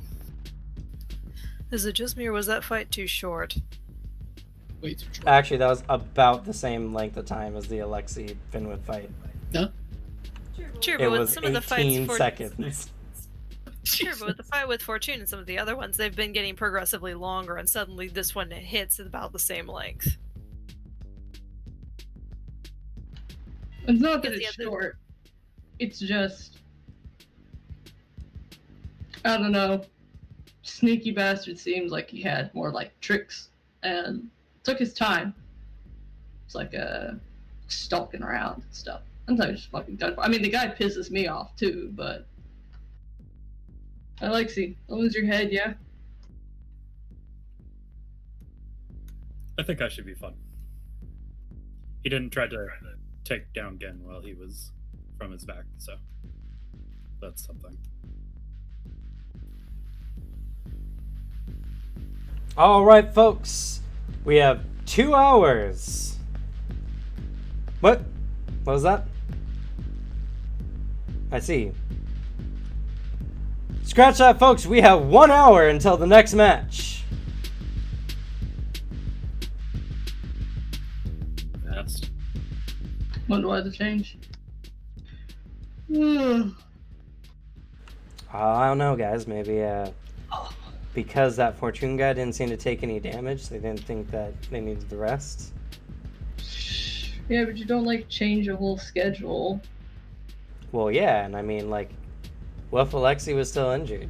Or, I mean, he is still injured. Well, he was one of those like fan favorites that was like seeded in, so he didn't even have to fucking work for it. You think he's got like an in or something? Seems like some type of honorless curse shit they pull down yourself.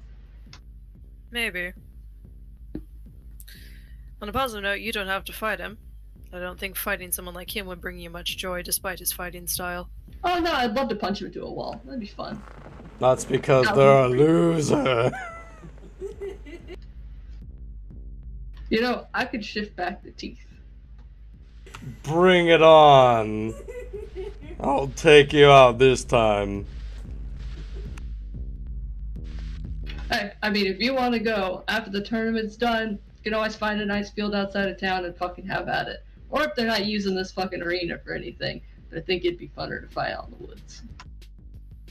Just out of curiosity, during the fight, was Fortune wearing any kind of symbols or anything? Like a house crest or something? Yes.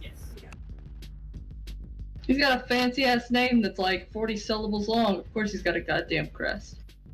True, but sometimes you don't always have the crest for your house of your birth. Sometimes you have the crest for who you're aligned with. Oh, Sure. good day, folks. A guy comes up to you all. Seemingly normal-ish, wearing like a white shirt with like brown overall. And he's like, got a missive for, let's see here. Well, I know you, and he hands one to you, like Alexi. And you, he hands one to you, Finwith.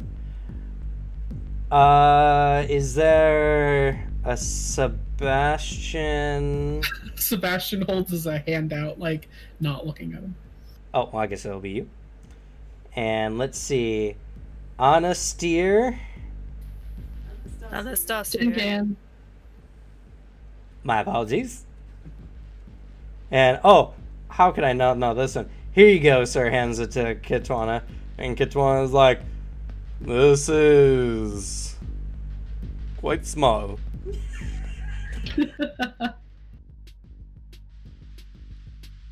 Guy's just like, yeah, it's a letter. And, oh, here you go. I'm assuming you're the last one here. You are Ken Kunikita? He's like, yeah. Hey, I get one too, guys. I'm with the cool kids. I'm in. Well, good day to you all. And he just turns and walks off. Anastasia. I like Since said the same thing as yours. Oh, well, way to find out. And he hands you his letter. And, like he like unfolds his letter, like holds it up to yours to see if it says the same stuff on it. Oh. Now what does yours say? That's right. Oh, actually, just looks at it.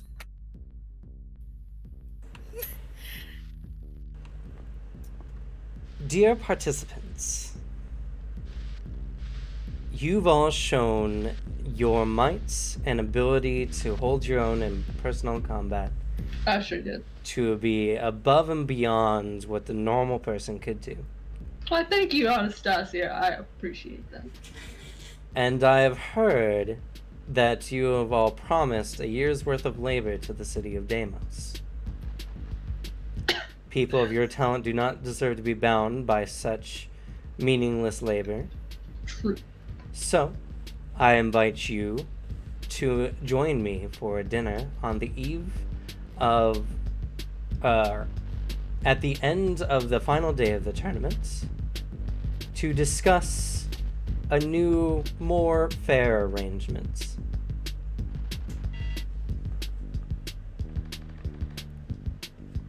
I just want to mention Sebastian opens his letter in the most extra psychic way possible as he shatters the envelope. Roll it. All right. Roll your potential. If you I botch hope you this, know it's going to your be just fucking karma. brain.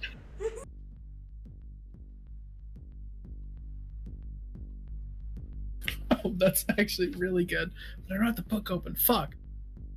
That's the thing. You forget your dice veil. I forget to open the book. Like, I'm like, oh yeah, psychic. Oh wait, I need to look at the tables.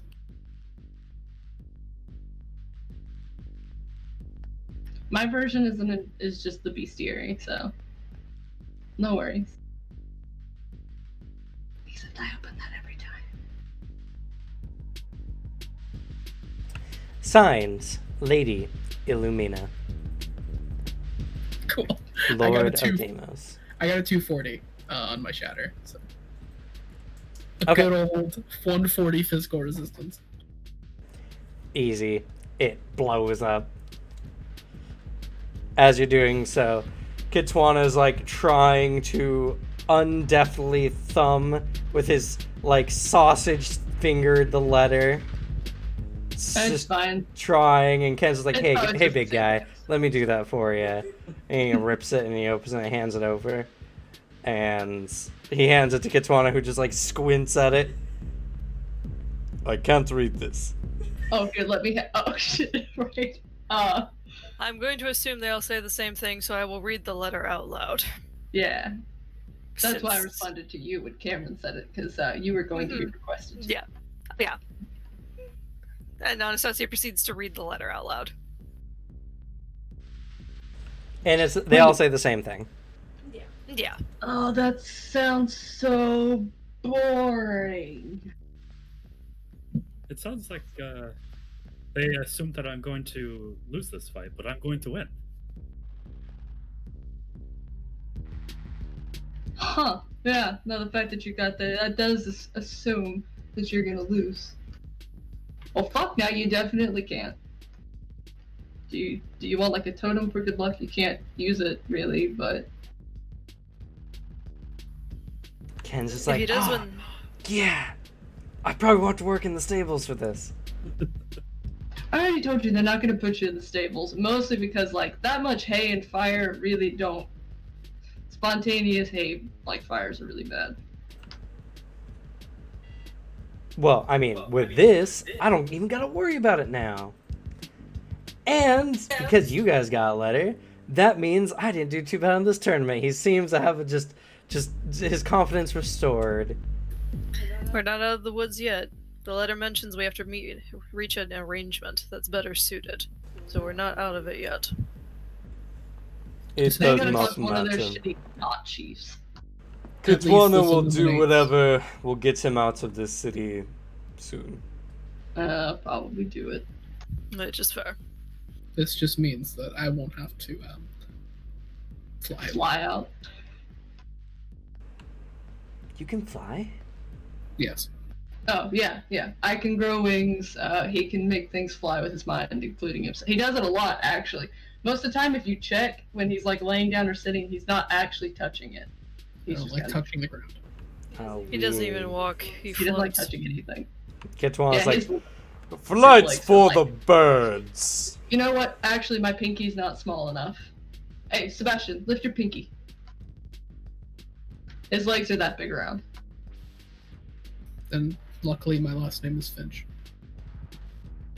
Hey, that's actually pretty good. He made a joke. I'm so proud. I'm glad I'm sitting down. You're under the ground. I don't get it. Finches are a type of bird. I guess you don't have this. The birds in Nonway are bigger. No, Oh yeah. Kitwan just sounds like he's still drunk from last night. Like it just hasn't made it through the whole system yet. Someone just bowls through it as usual. There's a lot of blood it's got to go through, man. He's a big man. He's saturated. It's alright. They describe a finch and I have no clue what it is either. The birds where I'm from are not normal. Yeah, they'll probably like suck blood just like you. Oh, and I'm pretty sure some have teeth too. Ken's just Oh, looked at no, you guys really Some birds strangely. do have teeth like on their tongues, actually. That's actually not super uncommon. No, I mean actual teeth along their beak edge. I mean, some have that. But wait, do you mean like human teeth and other animal teeth, or do you mean like little like serrated ridges like some fish have and stuff? Please say human teeth. You know the Just square cut human teeth. That sounds hilarious. How you doing, little bird? And it just smiles at you. And it's like, Oh, even worse, it has like big old chunky horse teeth.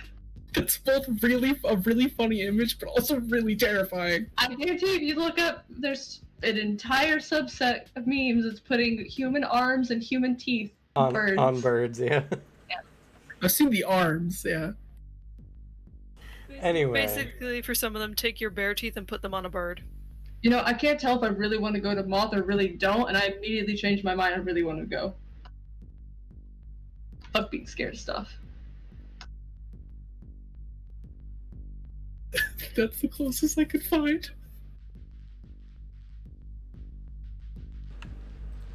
Aw, I found it. lame. Yeah, I know. But like, it's just an owl That's that's just fake. real. Smile. That's why Doc said don't Yeah. fuck with swans. That right there. Swan teeth is freaky.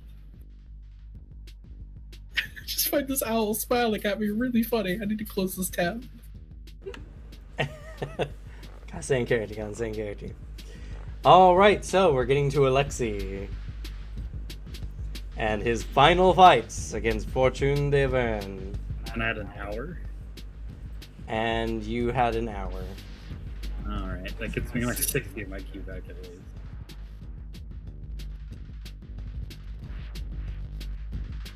Queue recovery is a good advantage. Take it. Also, don't forget they have the special restorative properties Oh, Down oh, here. Twice. Holden. twice over. Hell yeah.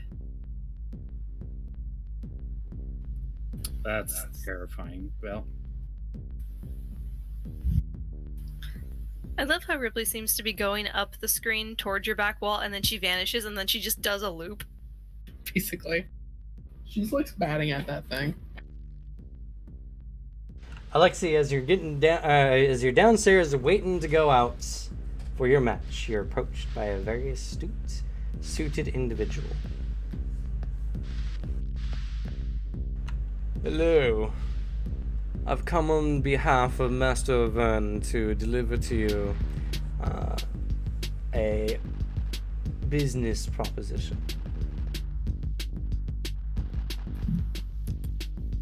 oh, If you make the last round interesting but throw at the last minute and lose, you'll be promised 100,000 crowns.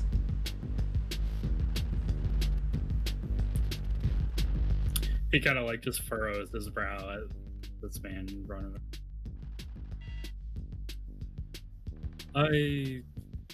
I'm not going to throw. If you're worried about the concreteness of this deal, we have the agreed paperwork. That's not the issue. I want to fight on full terms. I see. Well, the master did say that you did not have much of a chance. So he would recommend that you take him up on this offer, because the worst case scenario, you're going to lose anyway. You might as well get paid for it. I am going to win, though, he says with a smile. If that's the Lord's decision, he bows, then I'll inform the Master of Vern of your choice. With that, he turns on a heel and walks away. Should have really duped him, been like, oh yeah, no, I'll do your deal. Decks pull out. Honorless curs! Finwith is validated. Sorry, Hey, let me Skyrim it. Milk drinker. The greatest slurs. Chicken chaser. Do you chase chickens? Garbage. I Sometimes I just want to get my hands on script writers. want to get Just to ask. hands on the voice actor who did the fucking children in Fable. Just Jesus. Sometimes when you're writing a script, I can say this from pure experience, you toss something in there, not expecting anyone to accept it, but then everyone's on board, and then you dug a little too deep. It's kind of how it goes. You make a joke for the crew, and it turns up in the project. And then you're forever stained with that sin, and are threatened at all conventions you appear at to be beaten. Or, I mean, I just found out this, the voice actor for Commander Shepard, Mass Effect, the most common request he gets at conventions is a YouTube poop line. Yeah. I don't even know what he actually voiced.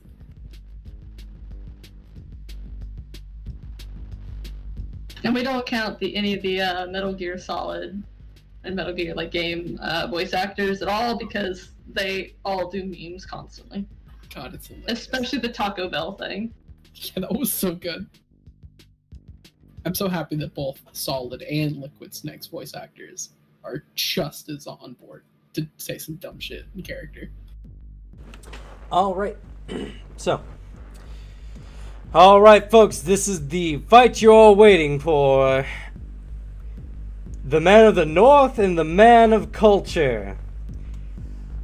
Large, icy blade or a thin blade of justice. What the fuck did you just say? A man with more muscle than anyone in my family combines. And a man with more money than anyone in my family for the rest of our generations. We'll see if classical training can beat the harsh weathering of the North. We have Alexi and Fortune Devon. That fucking announcer keep talking trash about up north, and one of their jaws are gonna have more teeth than in his whole head. I will be accumulating. Fucking culture. Fair enough. We fucking got culture. We have storied and rich culture. None have more culture than those of Nunway. It's not a competition. You made it sound like a competition. No, they just treat you like what's the fucking term? Somebody said it before. Subhuman, what they said. That's okay. Be more cultural and slaps your chest. Let them say their words. Walk with your head held high. He just kind of huffs out a long breath and like tenderly rolls the shoulder that had been targeted. So it's just all the connective stuff aches. Oh, Anybody sorry. else would have been floored by it, but he's just like, Ketwana does not know his own strength. no, you don't know Alexi's. I know your strength. Kiwana's the kind of guy who nut taps you after somebody just like full on kicked you in the balls. All right, fighters, you know the drill. On the gong. 5, 4, 3, 2, 1. Bong. Hey, Sebastian, how likely you think it is that Alexi's gonna win?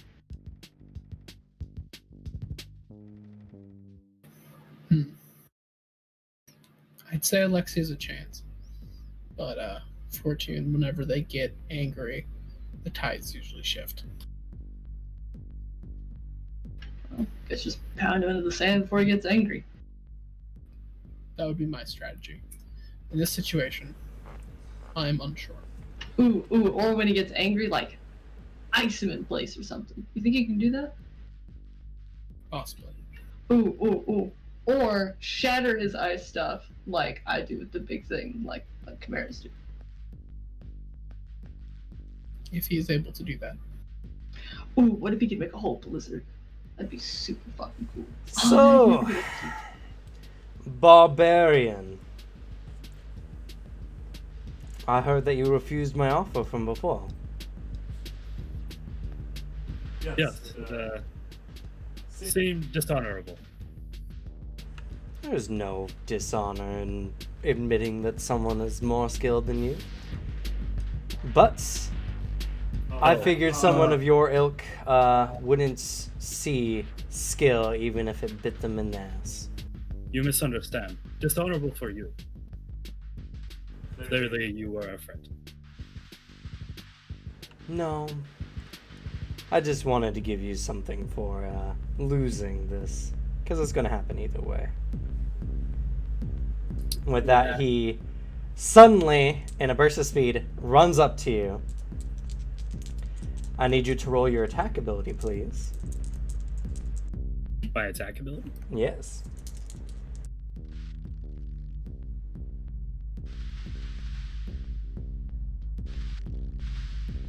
Ugh, that's trash.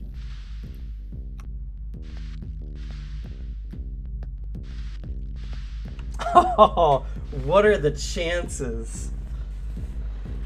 He comes up to you, and just as he's about to strike, it seems to be a feint, as he quickly spins around you and gets a 283 on his acrobatics. Just 101 points over you. I rolled a 43 plus his 240 in acrobatics. And he's going to now strike you from your flank. So there's going to be a minus 30 for you. It's a shame he doesn't have snake tails.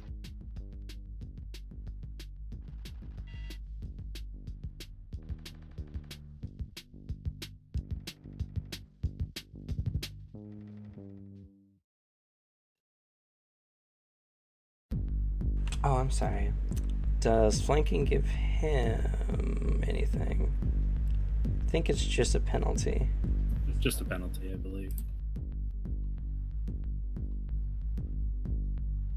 Nope. Yep. There's no flanking advantage. Only the flank penalty or condition. All right. Not bad.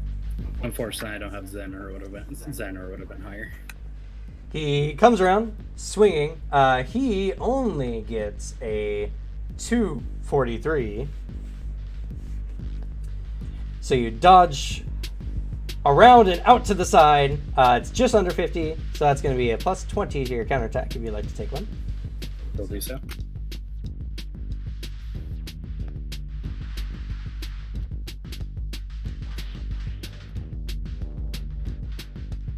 Come on, Devin. All the pressure.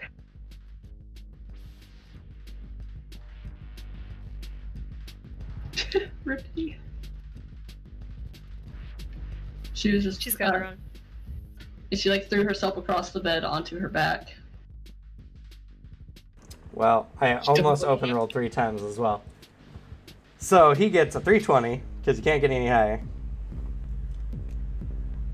So as you quickly turn to attack him despite being in your flanking position, he flips around and he says, "Good reflexes, but not enough," as he strikes again with his own counterattack of 45. And this is going to be a minus 50 to your defense.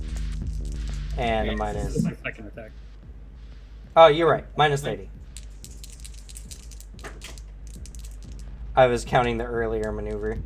And this will be a plus 20 for him. Having some camera problems? Oh no, swapping her toy with something she should actually be playing. She's playing with like a zip tie thing. 261.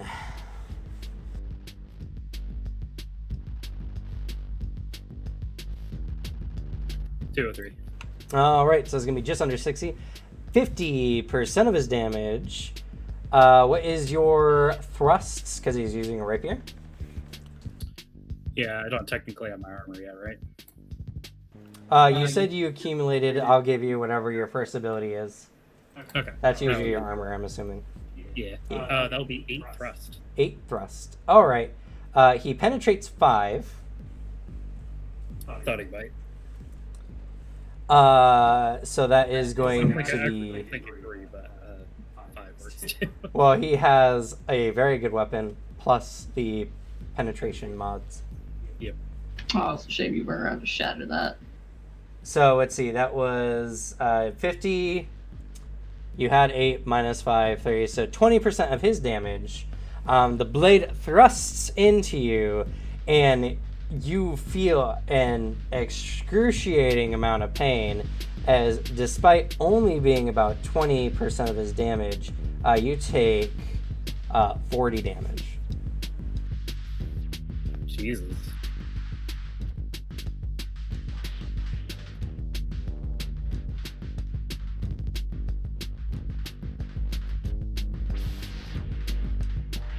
And it's your turn. You have 1 attack remaining.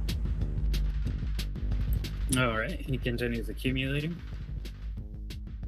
Or he accumulates, I guess, for this turn. You've accumulated this round. Yeah, 1 accumulation, essentially. Okay.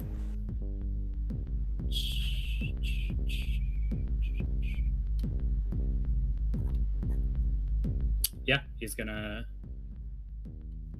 unleash Frostlander on him. Alrighty.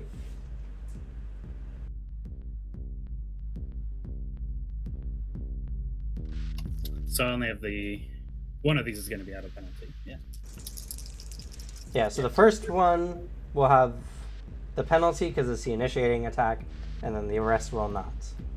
So Okay. the first one will be at minus 25. And he will be at minus 30.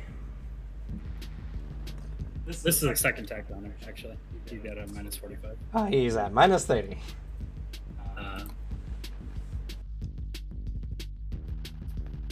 Okay. And I'm the only one with techniques. Fair. Yeah, but have you considered all of the gods? Not great. We hate him. He like mutilated a kid.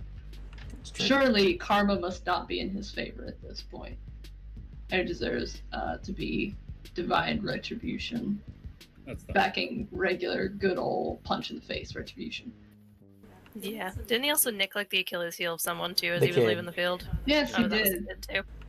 So your first attack, he dodges out of the way, calmly, with no worry, it seems. Second attack, this one he does have the penalty for. So minus 45. 183. 218. All right, so that is a difference of 30 something. All right, it strikes him. This time he seems quite not capable of getting out of the way. He blocks his face and slides back. It doesn't seem to do any damage though. Okay. Continue on order. Next attack. He's at a minus 65.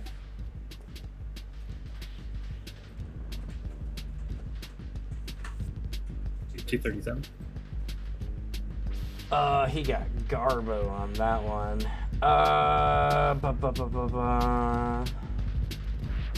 Let's see. Okay,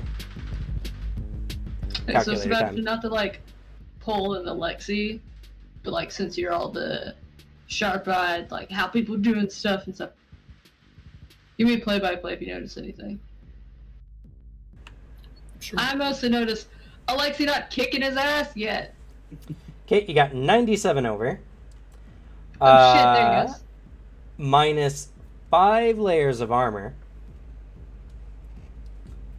So that's going to be 40% of your damage. That'll be 44 damage. 44 damage. This time you strike out at him, and he blocks again. This time you can see the clothes quite resistant. Something shiny beneath his more flowy attire. As he becomes cut by this, and he hisses as he takes the damage. Next attack.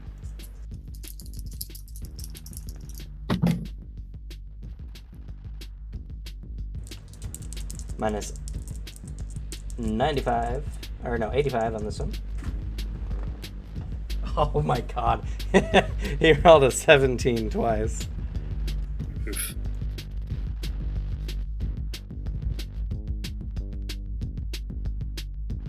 Fenwith, though exhausted, tapped out, is accumulating in the stands. Alright. It's a little over 110 minus 5, 60% of your damage. 66 points of damage. That is a critical. It's not a high one. It's a 99. Oh, pfft, he passed that without even trying. I'm fine. Alright. Alexi's gonna pop 2 fatigue into this one. Alright, he'll pop 2 fatigue as well. Hey, better roll. But he's going to be still at a minus 105.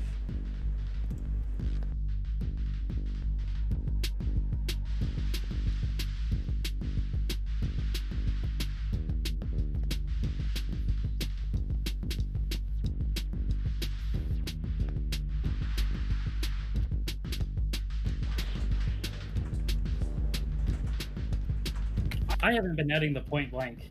Son of a bitch. So plus 30 more.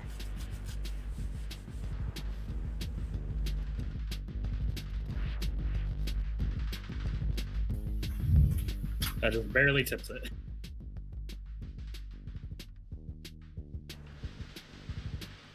All right.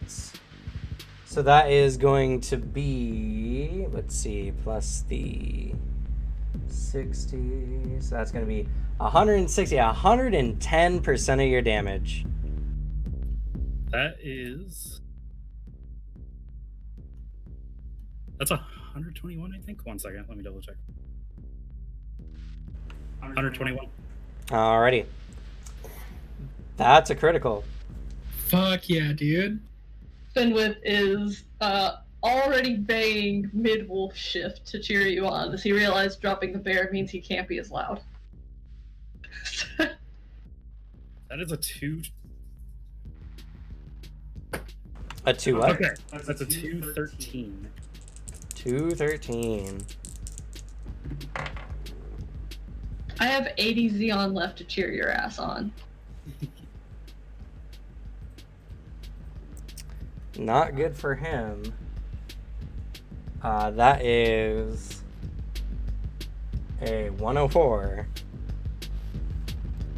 So that is over by 109. I need you to roll a hit location as you maim whatever you strike. Ooh, he gonna be mad. 15. He might not be mad. He might be dead. Oh shit. It's possible. 15.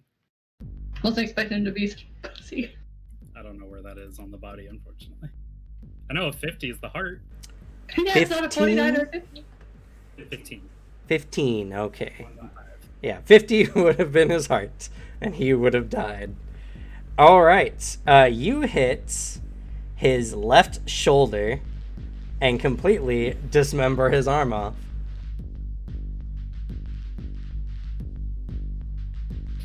Fair. Finn with immediately like has like a leg up on Kit, wanted to lift himself higher. Like just before he even sees like the arm disconnect, he just sees like blood. Just out of curiosity, is Fortune left-handed or right-handed when he fights? Right-handed, typically. And let's see, he had 35 hit points remaining before that 110 or 121.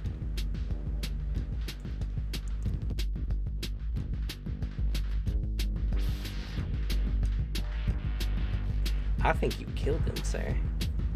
Oh no. Talk shit, get hit. Talk more shit, get bipped. Basically, You didn't look that bad off. But... yeah. Well, that's what you get when you like pay You your just way to crit glory. him the round before. Yeah. Let's see, it's 7 times. Oh, yeah. Alexi took the pound him into the ground before he gets mad and ran with it. Unless he has Survivor by any chance. No. As you unleash your barrage, at first he seems to be dodging quite easily, but then gets caught up in just the torrent of blades become more and more and more until decapitating his arm, and there's a splurt of blood. He collapses. The arena goes silent. Alexi like stops and looks at him. Starts walking towards him, dropping the sword to his side, and tries to look over him. He's very dead. The amount of blood loss is... You've seen grievous injuries. He'll bleed out before he even gets out of the arena. You need a medic? Oh man, how am I gonna do that in a Russian accent? Well, you don't need to say anything. The Kyurgens run out there. And They the look next him over, and they motion up to the announcer, and he's like, "Well, folks, this is quite unfortunate. It appears that Fortune de Verne has died on the arena, which disqualifies Alexi from the tournaments." But I thought they said accidents happen. They probably made it look like, or they probably thought it was more of an accident. Does it look like an accident when the guy just sits there and just slashes at this man repeatedly after he starts gushing blood? I mean, to be fair, it happens in literally like 2 seconds. It's not even a full turn. And this guy has wiped the floor with an entire bracket. I'd say there's a decent case you can make. If you guys want to try to make it, sure. You should. I'm sure you guys have the law skill required. No. Can we hire a lawyer? Oh no, I have plenty of law skill for up north, which is, oh, announcer, that what you think? I challenge you. With that, the crowd begins to boo as... What do you do, Alexi? The whole crowd is booing you out.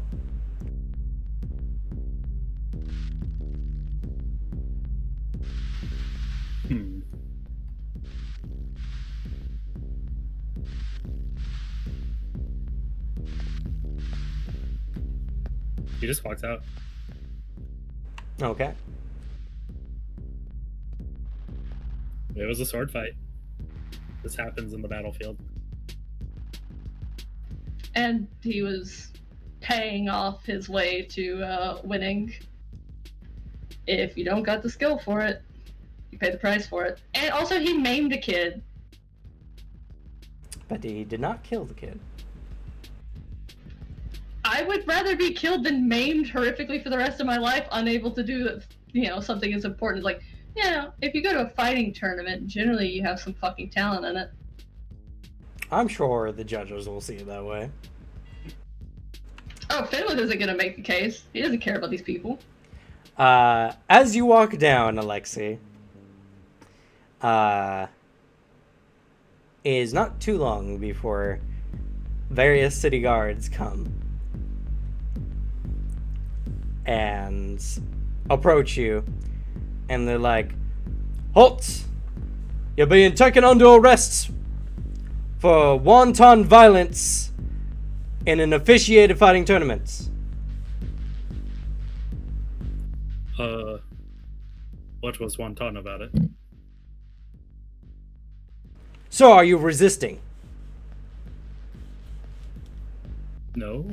So just Then come with us. He shrugs and he follows him. Well, they take you off. The arena, coincidentally, has its own prison cells. And they attempt to strip you of your armor and weapons. Do you resist?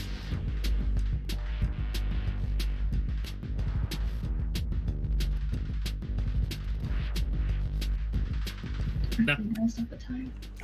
Okay.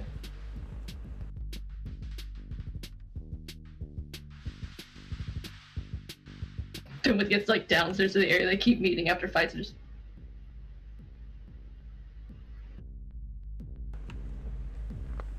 Where'd he go? You don't think he's sad, do you?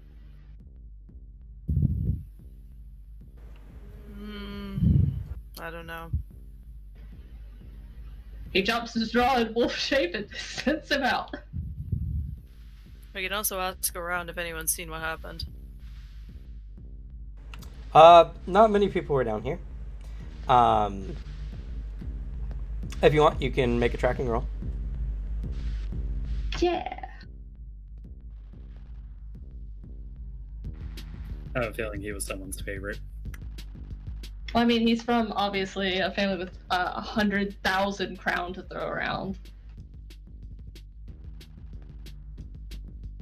It's not the fact that it was you accidentally killed someone. Granted, you took no effort to restrain yourself in doing so. Also, you killed a rich boy. The law is going to come down on you just innately harder. Yeah, I figured as much. And it's a plus 30%, so 143. 143. All right. Coming down, you definitely catch his scent, as you've been around him enough to recognize it. Following it out, you come to a stairwell headed off by two guards. He just keeps walking. They stop you with their spears. What? You're not permitted down in the jail. Jail? What? This is an arena. This is private property from this point forward. Oh, well, I'm looking for somebody. Too I bad. got lost. You cannot proceed. About yay tall. They just First. look at you. Armor. Anastasia places a hand on Finway's shoulder. I don't think they'll answer your questions. Let's leave for now. He definitely shows teeth as he slinks away. Upset growl rattles down the hallway with him.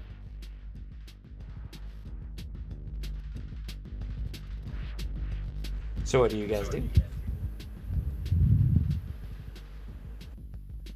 Well, if all else fails and we can't find him and he's on private property. Sebastian's Do a just gonna dinner tell us to ditch.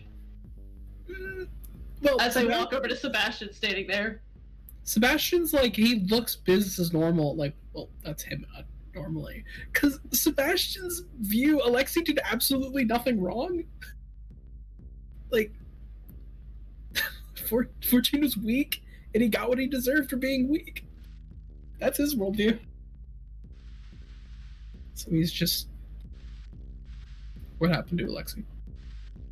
They fucking threw him in jail. For what? Well, I mean, I would guess it would be for the, Fortune thing.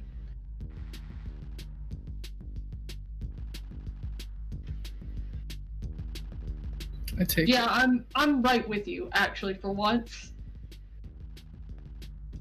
I'm assuming the expression was confusion. A little. My views seem to not align with the law. Yeah, maybe Southern law. Fortune lost. Ooh, wait. It goes to reach for Sebastian, stops, reaches for Anastasia, and begins to shake slightly. Wait. So we have that dinner. He's supposed to go to the dinner with the Lord of Deimos lady, right? Yeah, he was supposed to. Well, he's, some bigwig wanted him, right? So that means he has to go. Or if he doesn't go, maybe we can ask her to tell them to fuck off. She did give him a letter stating a way out. I don't know if it'll get him out of jail, but it will at least not have him indebted to the city or maybe shorten a sentence. Well, it's fine. If the dude was scared of getting maimed or killed, should have entered a fucking fighting tournament. Exactly. Not that I've ever been in a fighting tournament before, but, like... Well, I mean, it was kind of in the rules of the tournament not to just kill people, guys. Yeah, well, we fucking thought he was better. He went down like wet paper suddenly. But did you see how hard Alexei tried on that last strike when he was already on his last leg? No, I was kind of caught up in the whole head to the sky howling thing. It's Fortune's fault for not dodging.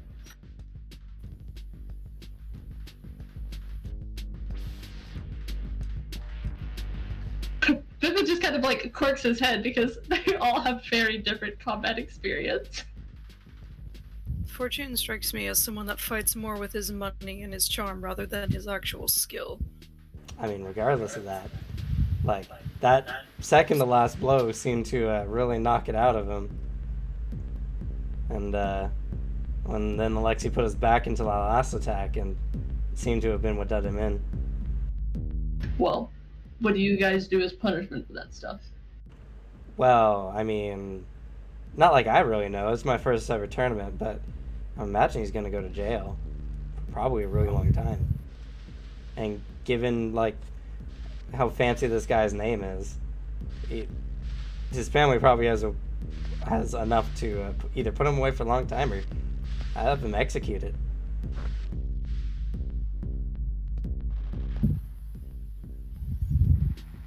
Either way, we can find out more at the dinner, probably. Yeah. They seem to value fighting, I guess, so, I mean, he won the tournament. Maybe this Illumina lady can cut him some slack? Maybe. Oh, that reminds me, do you have anything to wear for a formal dinner? No. I got clothes on, don't I?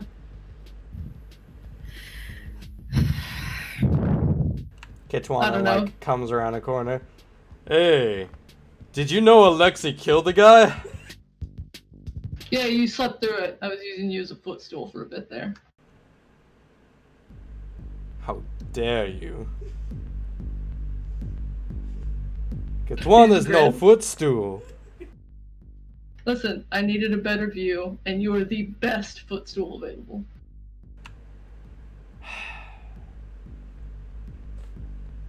You know, it's understandable why. I mean, even the apes of Arlang always climb the tallest trees.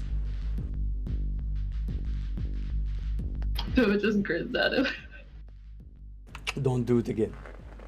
Oh yeah, no, sure. But Sebastian, we're really good about respecting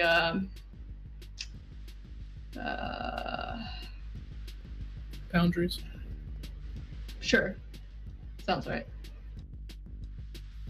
well, I guess we won't be seeing this Alexei guy at our dinner. Guess not. At least we can find out what's going on. I mean, he killed the guy. It seems obvious to Kitwana. Yeah. But you did, so. He was so weak he couldn't even hold back for someone as small and frail as that man. That frail man made it all the way through the tournament. Even beat up a smaller young man. Oh, I'm sorry. The frail man beat up child and suddenly he's great man. You northerners are so strange. That's how the crowd viewed him, at least.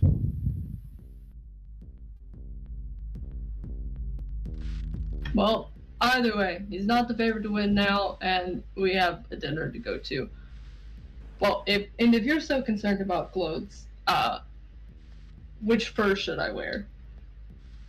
He grins and like reaches up and tugs at the actual like wolf fur growing currently. Wolf, lynx, bear, you go feathers. But I'm not buying some fancy southerner clothes. The finer it looks, the better it'll probably be received. Centipede sounds neat and tidy. Could try out that. Not for a dinner. People will lose their appetite. Oh, that's half the fun.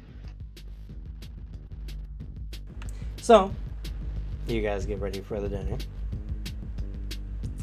A couple hours later, after the arena is well cleared, we go to the dimly lit by torchlight jail beneath the arena. As Alexei, you can hear soft footsteps followed by a much more stern pair of footsteps.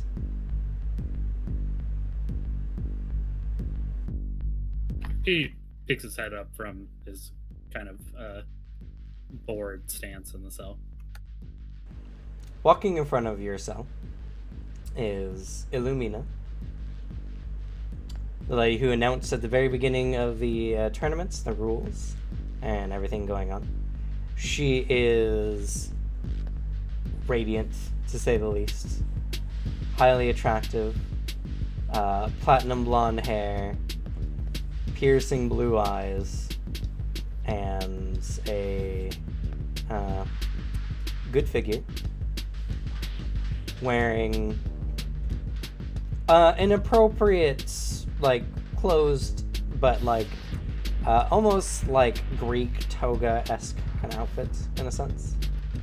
It's got like the half strap, but she's wearing obviously something beneath. But it definitely shows off her figure. And standing next to her is Hellion, whom you met before. Ah, Lady Illumina. Illumina. I don't think I'll be able to make it to the dinner, it seems. That's fine. I saw how you handled the fights earlier. And while you didn't properly assess your opponent's capabilities, you still have much talent, and it would be a waste to see you rot away in jail. I have a proposition for you. Oh, what's the proposition? And you guys go over the proposition. But we're gonna cut to the dinner. Okay.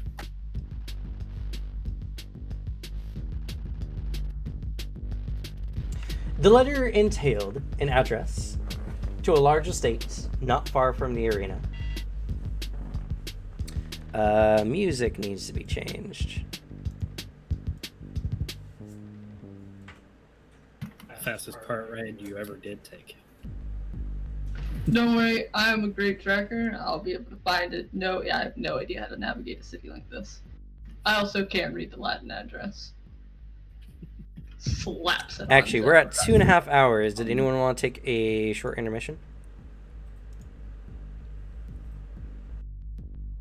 Anybody feeling particularly weak? Like Fortune? No, I don't want to say that. I'd like to go to the bathroom. Yeah, that would be preferable. Let's take a short 10-minute break. Yeah. If anyone is here, feel free to follow. And we'll be back in about 5 to 10 minutes. Thank you.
I think it's kind of proof that the multi-attack in Anima is kind of broken.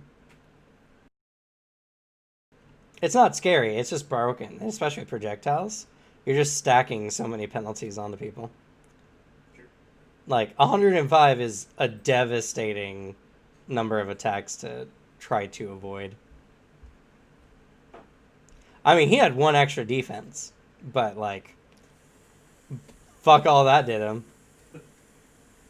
So, I think multi-attack in Anima is just kind of a bit broken. We saw that with Arthur too, with Gun Hell. Like, unless you're built against multi-attack is just too strong.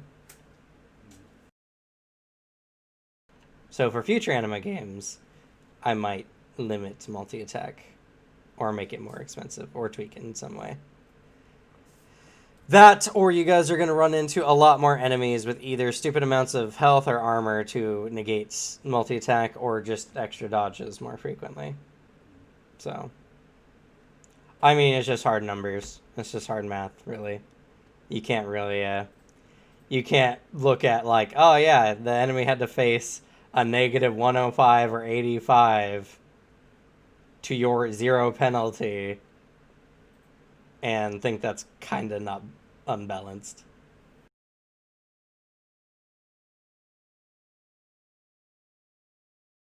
But that's okay, because either he was going to give you a good fight, and whether you guys won or lost, it would have been great, or murdering him like this just adds a different story twist to it. So, you know, it's like that adage that you like to say a lot, Devin, a lot of DMs say, if they just kill your big bad boss, work with it. And this was one of the few times I could actually send one of my players to jail. It wasn't no dungeon, you did this in front of a live crowd. Not only that, but you put like extra into that last strike too. It looked like you tried to murder him.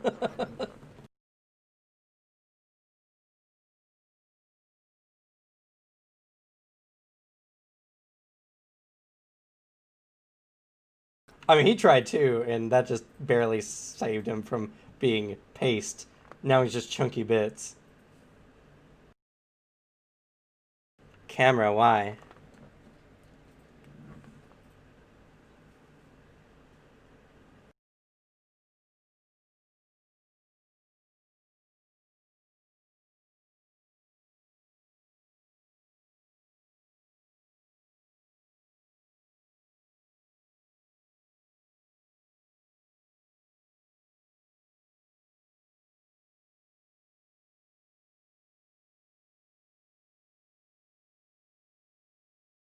This is fuck.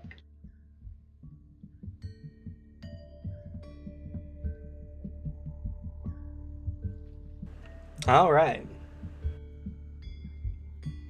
Oh, but the answer, Anastasia. The finer it looks, the more they'll appreciate it. So you I have a don't know fine what feather, you think is fine. soft furs. Tell me, Feather. Anastasia, well, every time you've seen me, when have I looked the finest? Well, honestly, I think the Arctic Chimera is the finest you've had so far. Well, okay, I can't fucking hold that one for very long. It takes a lot of energy. What about your owl feathers? Alright, yeah, I can do feathers. Feathers are very popular with nobles for some reason.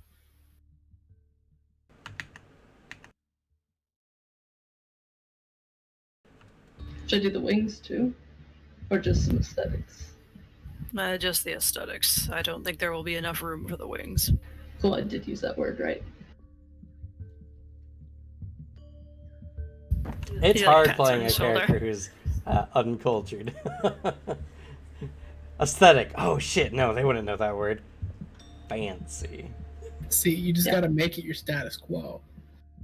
And you broach every situation. Okay, so how about this, Alex? I just never play an intelligent face character again, and you can do it instead. I'll drop my entire vocabulary just for you, Alex. No, Alex got this the next campaign. I don't. I'm not doing it. You're gonna be our next I'm Astrid. not doing it. Fully maxed out on like an intelligence couple stats, all of your social stats. No. Fucking rock in with 190 persuasion, 180 intimidation, 180 leadership. Nah. Guys, please, no. He's gonna be like, I do this. What do I say? Yeah. And then I have to come up with it. You're just asking me for more work. To be Basically. fair, it's a lot of fun to go sup and then have Cameron create an entire elaborate. No, fuck Airfly. Don't laugh at Airfly. So what you're saying is that, yeah, I'll play the face character, Cameron. Are you interested in playing a DNPC? Hey, Alex. I heard third time's a charm. No. Murdering Alex's characters aside, since that did just happen last I Friday. heard. Alex, you suck. His character's dying and losing eyes. This is a really specific struggle he's having. So, like, this one, I wasn't... Okay. It kind of was my fault, because I did shoot a vampire through a window with Eldritch Blast, look at him, and say something akin to, like, sorry about the fireball. Hope you didn't burn any hairs. So I hit him with the fireball previously, so it was a little on me, but... You just poke the bear, don't you? I kind of do. None of his characters can fucking help themselves. They open their mouths and they immediately aggro everything in sight. It's so much fun. And unfortunately, only one of them has been a tank. So Yeah. only one of them has survived scot-free. As Rogel's like, yeah, I mean, I lost an eye, but that was with a deal. So, you guys stand before the large manor.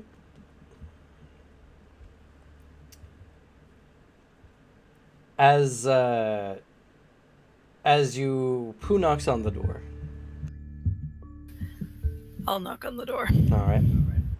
By the way, what are you all wearing, if anything different? You got fancy clothes? Anastasia. Hey, Anastasia, are you a nerd? He has a slightly puffy blouse on with a simple cravat and some nice pants. Maybe a simple vest. Oh. Did you do anything to hide the... Not much. I mean, they to already know hide. all the stuff that we can do, so just curious. She obviously knows what we are, so. I'm just see making no sure point you weren't, in like, sensitive about it or nothing. Oh yeah, Good to also, hear. despite his grievous wounds the other day, he seems perfectly fine today. Well, I mean, we did think he was almost dead for a second there after the bear number. And then he was, like, fine a couple hours later. I mean, it took me a little bit longer to realize because I was busy pouting, but... True, Pouty, but beheading for the lack of skulls. armor, it's much more evident that he seems fine. His body is Yeah, less that- crooked than one would imagine. Yeah, the dye of the blood soup really does it for you, doesn't it? For me, it does. I don't think your kind could survive on a similar diet. Didn't say I wanted to. The door is But open. yes, DM, I'm wearing my usual. I just have some silky screech feather, owl feathers. And that's pretty much it, except I do have a little bit of talons.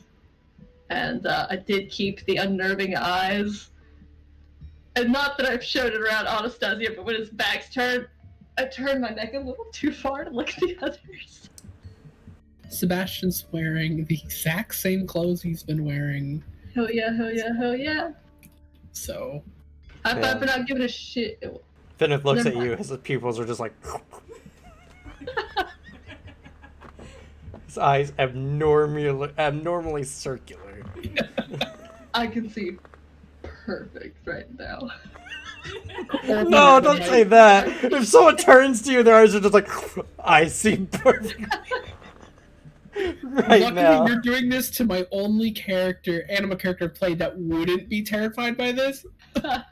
Sebastian's like, yeah. Fear state. this is very cool. Listen, I gotta be able to flex on nobles. Yeah. We go inside. Or somebody answers.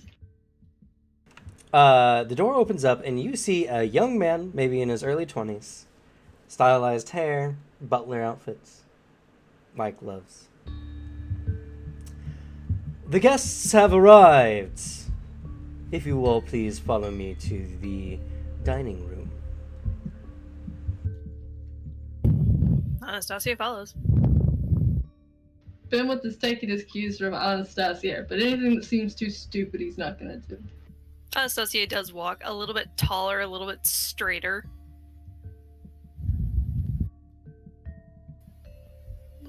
Just because he's in a noble person's house.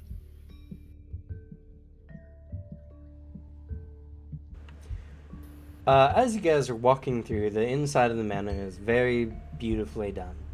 They have lots of paintings with motifs of like moonlight, sunlight over water is a big common one. Open vistas for the most part. An interesting piece of man and woman done in using negative space. One is done in white and the other one is done in black. And the space that they take up essentially just creates the negative space for the other. Lots of fine art. And as you guys ascend a set of stairs, you enter into a nice large dining room. You see Kent wearing a uncomfortable nice outfit with a very floofy cravat, which he is struggling with.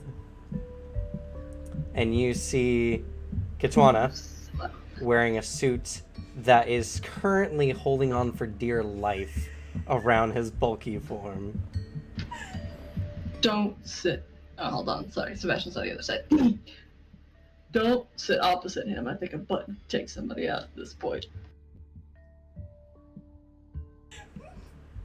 Ken looks at you guys and he's like, hey, so we got some suits. His feathers kind of fluff out some, and he goes, I see that. Looks really comfortable. You enjoying it? No, this kind of scratches my neck. That's what you get for putting on a collar. Kitana can't breathe. Fuck it. Take a nice deep inhale. Just all at once. He thinks about it and a button just goes. He doesn't even get to inhale. Immediately barks a laugh and just claps his hands together. I'm delighted. But just like, sweet release. Goodbye, my people need me. The rest of us never take us with you. I can only imagine the horror of the poor tailor that had to stitch together this outfit, only for it to just barely fit. Kitwana finally takes like the first breath of the evening and the whole thing just goes. And he's got this nice suit that's just barely hiding just the ripped muscles and bulk underneath. It's just ripped, and he's just like,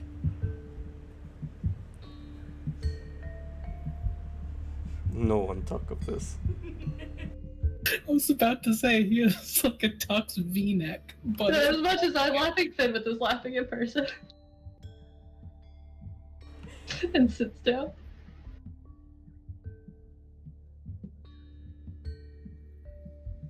And if there's assigned seatings, I can read. No, so you guys are free to sit wherever you want.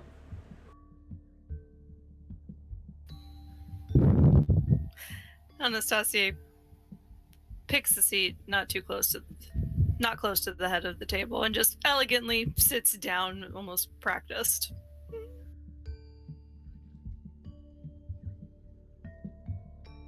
the nearest chair pulls itself out. Sebastian sits, pushes itself back in.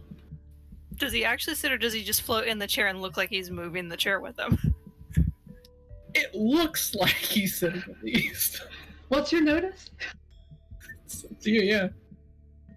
We don't need to roll notice. No. The default is you hovering. He kind of constantly has. One of these days you're gonna get into like the anti-magic, but like an anti-psychic zone and just plop. Basically. Yeah, my notice is only a 70. Yeah. He's used to it by now. He just ignores it. It is the natural assumption. It's one of those things where someone's like, is that man floating? And you're like, oh yeah, guess he is. It's just his idle animation. But yeah, nothing with flops down and takes up too much room as usual. Once you guys are all seated, it's not before too long where Illumina comes in a very nice, like, evening gown, or not gown, but like dress. It's a nice pitch black dress that seems to very much, complement by contrasting her pale complexion and platinum blonde hair. She seems to have her hair just out, and as I mentioned before, she's very, very attractive, and it very much shows in this outfit. She goes around to the head of the table. Hellion is coming up around a few paces behind, and he stands in the corner of the room.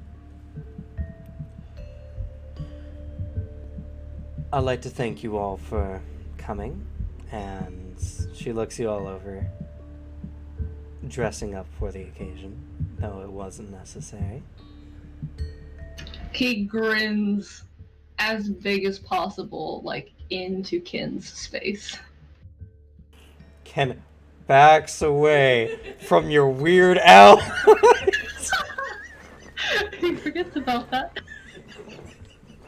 He's just like, Hey, Ken, you didn't have to wear that. yeah, Very good. okay, cool. Poor kid.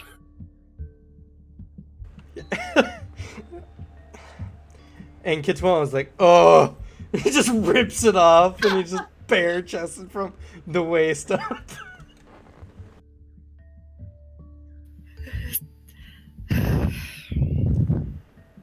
Right. Well, I would like to discuss business, but first, it'd be rude as your host not to feed you properly. She claps her hands, and about 8 butlers, all appearing to be young men in their mid to or early to late 20s, come out and present to you all various dishes of cooked meats, breads, pastas. It's a literal smorgasbord of delicacies, along with various wine, ales, and liquid supplements for some non-solid food eaters.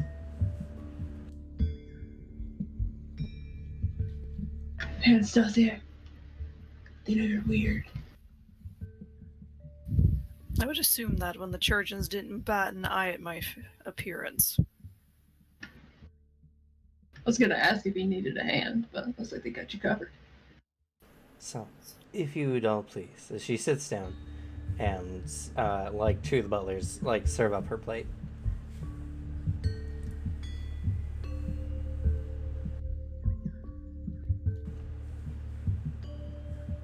So, you guys have a feast before you.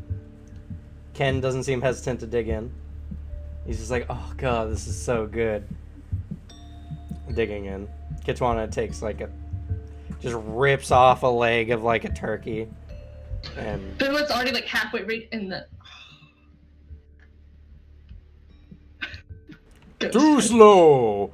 Just rips Yeah. it. Anastasia's like slowly sipping the liquid supplement, trying not to look at anyone. Your duck shoes. Sebastian takes whatever is the least effort to eat. Okay. Yeah. Enjoy your handful of grapes and a slice of bread, maybe, with some cheese on. I was trying to think Maybe about it's it, like also- what is Sebastian like eating? Stuff that doesn't take an effort. No, Finland's plate is 90% meat, and then like anything else is something that looks colorful and fun.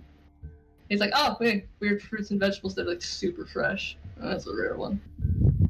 What would his reaction be to fish eggs? Now I'm really curious because it's nice and colorful and it looks weird. Well, luckily I don't have anything with a good nose on right now, so it's just regular. Well, see, maybe Finwith, I would have a problem with caviar, except I kind of just inhale shit. So texture doesn't really bother me. Taste doesn't really bother me. Going down the chute either way. Which is fair. You know who isn't picky about food? People barely surviving by hunting and stealing shit in the mountains. Finwith is just eating food, just it's a good day, but as he's eating food, Ken is just sitting there like, as your eyes are just like, just, The candlelight really is fucking with his eyes. it really does. He looks to like a dark patch of the table to like look at somebody. When he turns back around, they hit the light and heat, and then he looks over at Kid and they whoop. He's just whatever happens, he just like eats really slowly. Come on, I'm not gonna like lunge at you or nothing. Yeah. Sorry, it's just weird. Looks back again. It's just like almost a violent reaction. It's like You're so jumpy the today. food tastes amazing and expertly done. The liquid supplements that you're drinking, especially, seems to have a very rich but not overpowering flavor to it. It seems to have had good stock. Surprisingly, actually. Good Vitala vintage on tap. Though A 700 Kyle, nice. you get a taste of something that seems off about it, but you can't quite place it. It's like an aftertaste. Not comparable to the ones from our taste test that we made him do in the ship. No, not at all. Not unless they suddenly had access to all that. But, I mean, it's hard to notice because the blood has just... Whoever this belonged to had a very healthy lifestyle, had a good enough amount of iron in their diet, and ate healthy. Possibly had something else in their blood. Ooh, Is it or like somebody's trying to poison one of you weirdos. Once he like catches the aftertaste, he like slowly puts the glass down, just politely sits and waits for everyone. Okay. Once everything is... once everyone's kind of settled, Ilumina, politely wipes her mouth.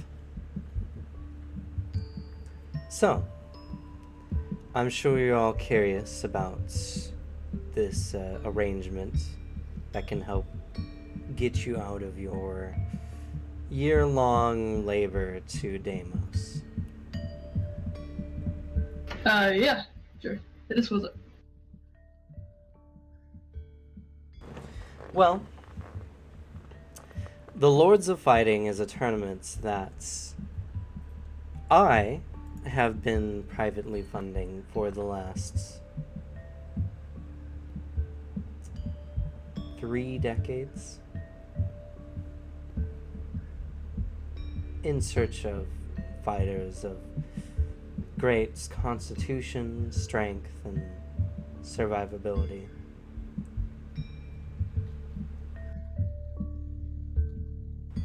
And, like for the many fighters before, including our dear Hellion, as she motions over,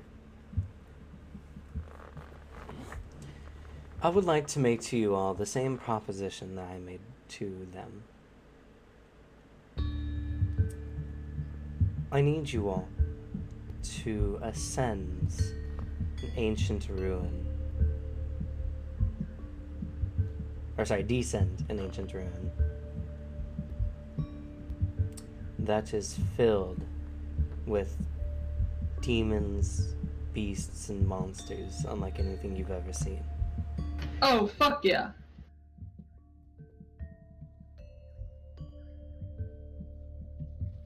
Sebastian sits up straighter. Sorry. Attention. No, I enjoy the enthusiasm. Like, what type of creatures are we talking? Strong ones. And you wouldn't run into them anywhere else? Unlikely. I'm sure some may not even exist outside of its walls.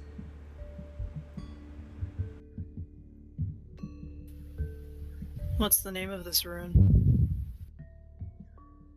Oh, right. Fuck, where is it? That actually depends. Good job, Well, man. So, Fortunately, it's beneath the arena. oh, that's really convenient. Wait, why is there a big ruin? It is told that in an age past, the dark god Noah built this as a prison for someone who betrayed them.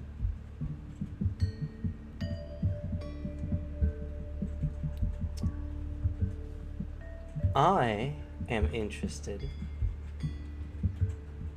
in whatever's at the very bottom of this prison. Alright. Well, if it was built for someone who betrayed him, wouldn't it just be the person who betrayed him?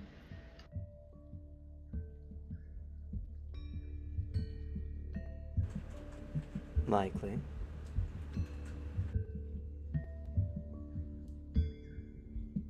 So, sorry, I don't know who, Noah. I don't know your stories down here. Would I have any idea? Making it cultural.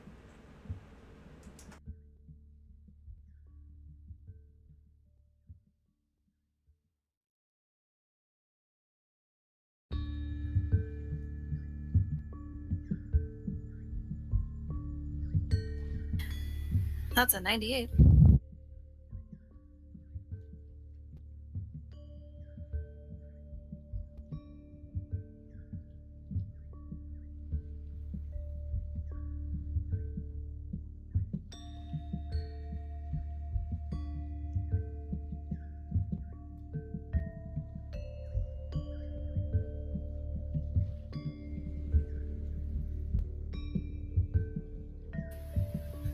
That is a 153, and I'll put that in the chat.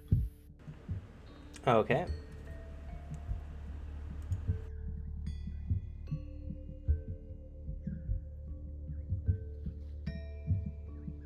Oh, I'm sorry.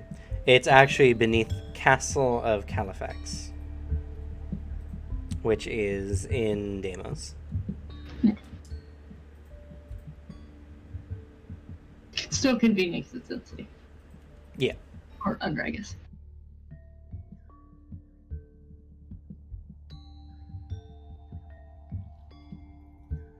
How do you spell Belifax? Califax is K-A-L-I fax. F-A-X.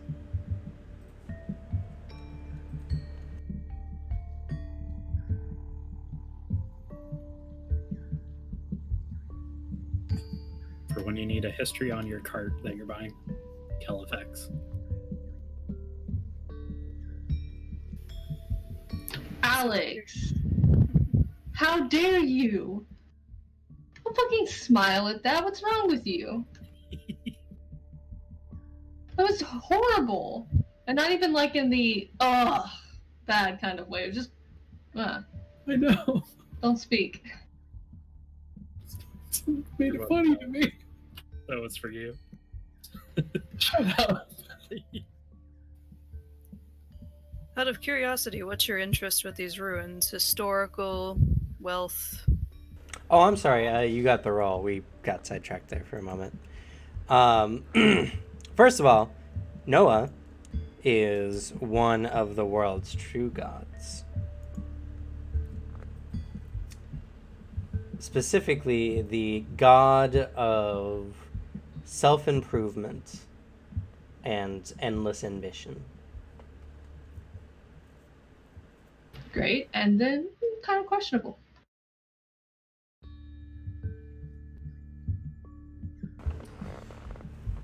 Well, it doesn't really matter. What I want is my own devices. True. But if we reach the bottom and don't know what we're looking for, how do we know what to bring back? Reach the bottom first, and then you can worry about that. I mean, whatever it is. Sorry, the person of strike is. I'm just not because it's important or anything, but like, you know, we've got stuff that's, you know, got the whole locked away forever kind of vibe, and they're not things you should go poking around with either. Or is this like, you know, some like good person who got or thing? I would personally use it for something. You see her eyes dart away for a moment as she thinks to herself before looking back.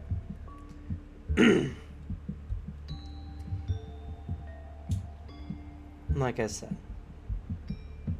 you'll know what you're looking for when you hit the bottom. And if you find it, I'll give you anything you want. Beyond your wildest dreams. I don't think you got that, but he just shrugs. You'd be surprised. Assuming the tournament's been going on this long, have you had any other fighters you've sent down there? Yes. None of them have made it beyond the 42nd floor.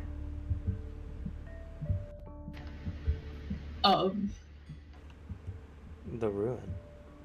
No, how many floors? Oh. 99. I couldn't go all the way for the 100.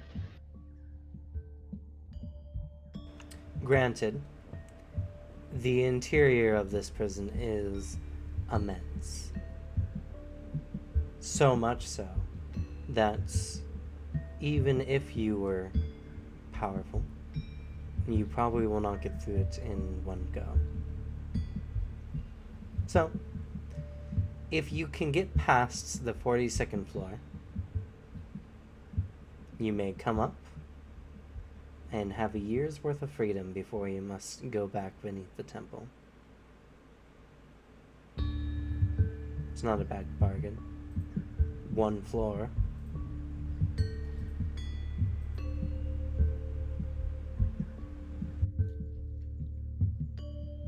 So, wait, you only get off scot-free if you get all the way down. Otherwise, you get a year for every floor you clear? No, just a year for the 42nd. Basically, if we reach the 43rd floor, we have a year before we have to come back and try again. And try to get Correct. further. Hallian here has attempted and was grievously injured the last time he descended. How far to get? He faced the 42nd floor. Timothy immediately turns to him excited. Well, fuck, what was down there? He smirks. I'll tell ya, if you accept my lady's offer. She already said there was cool shit down there. I want to fight it. Gotta add to the repertoire. And as he says it, all the feathers kind of floof out for a moment before they settle back in tight. I have no choice but to go along. I am similarly on board. Yeah, Golan will be fine. I mean, this is just double what we came here for in the first place. Kitwana has something he needs to do, but this sounds easy enough. If Kitwana helps you with this, would you help him retrieve his Adarnai? And she says, of course. Maybe a trifle early. Well, then Kitwana agrees. Ken's like,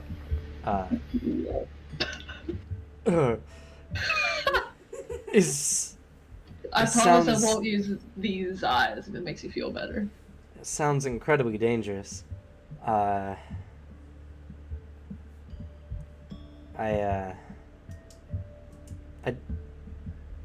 don't know. I mean, I barely made it through the tournament. I was wounded pretty heavily in the first round. I don't know if a guy like me would be what you're looking for. She looks at him and she smiles softly. You're plenty strong enough, Ken. There's a moment and he just seems to suddenly lose all tension. And he's like, okay, yeah, sure.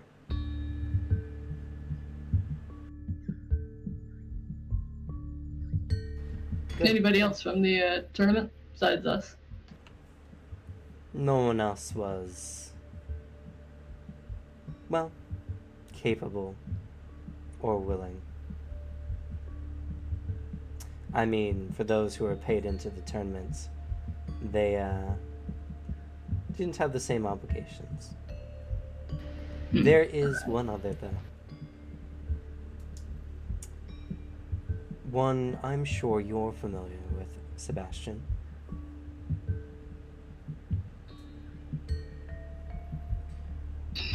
There's like confusion on his face, and then immediately upset. A Siegfrieda linguist. That was the main one, right?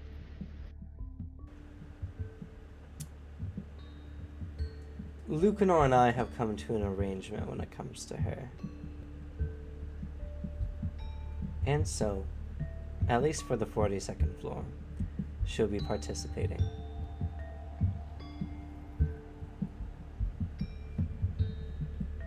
So, He nods.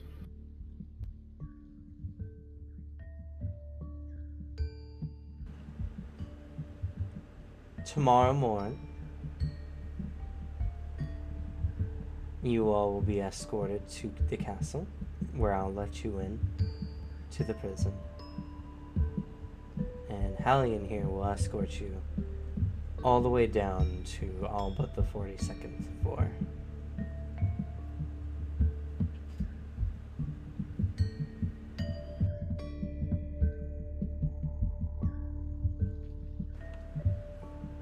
She stands up. Oh, I followed Alexi's sit down to your jail thing underneath the arena. What are we gonna do with the Foscolier? Oh. He has been, well, I wouldn't say pardoned, but his sentence has changed to a different prison.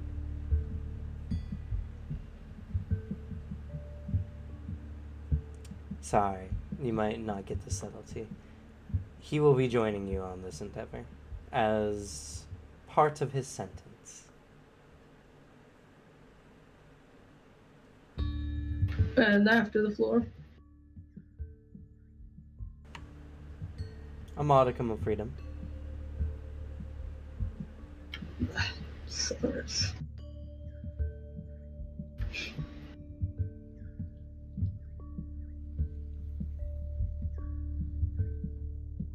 No offense to you, it's just all of you. He smiles as if that's actually something nice. I take no offense. All I want is for you to get to the bottom of this prison.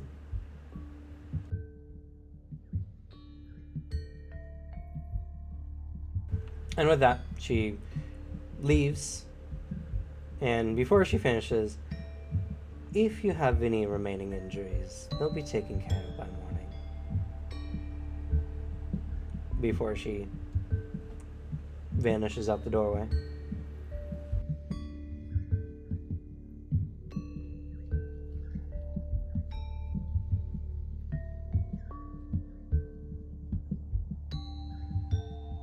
After that, you guys are free to get up and leave. Go back to wherever you were heading before. Or wherever you're staying. He eyes like a remaining leg on the table and just... Nah. You and Katwana stare it down. Hey, you can have it on that appetite. Pulls himself up.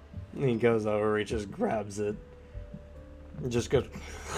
Just cleans it with one mouthful. Yeah. Oh, this was a good evening. With this, hopefully, Kitwana will get his mission done before too long. Yeah, they got a bunch of money. They can just throw it around and get your thing back. Why do you look so, unhappy with this? They gave me probably, like, the coolest sounding, like, place to go into, and then told me I was gonna have to go with someone who was really mean. That's such a fucking downer. She's gonna ruin it. Sebastian's already there, but at least he likes a fucking fight. I do. It must be terrible to worry about so much about those around you. Kitwana just does what Sucks. Kitwana wants. Yeah. I mean, I do what I want either way, but, like...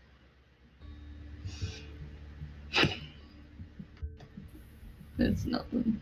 Quit pouting like child. Whapped on the shoulder. He, like, steps forward a couple, 2 paces, and slows back down. Yeah. At least I get to fight a bunch of cool stuff. Yeah. Get some nice trophies, Dad.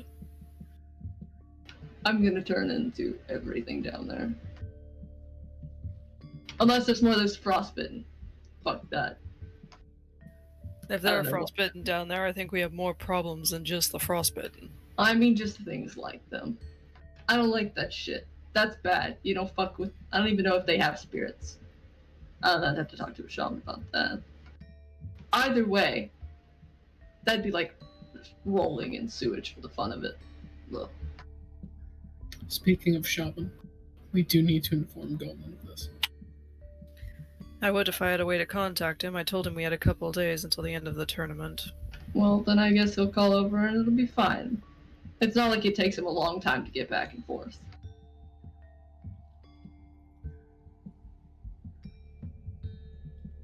We'll catch our very cool normal ride back north once this is dealt with in a perfectly timely manner. And oh right, then we have like those Ymir beasts and whatever's happening at the peak. We'll get there, but first we're gonna go down into some fucking ruin beneath the city, and I'm gonna kill a bunch of cool stuff. It better be fucking cool.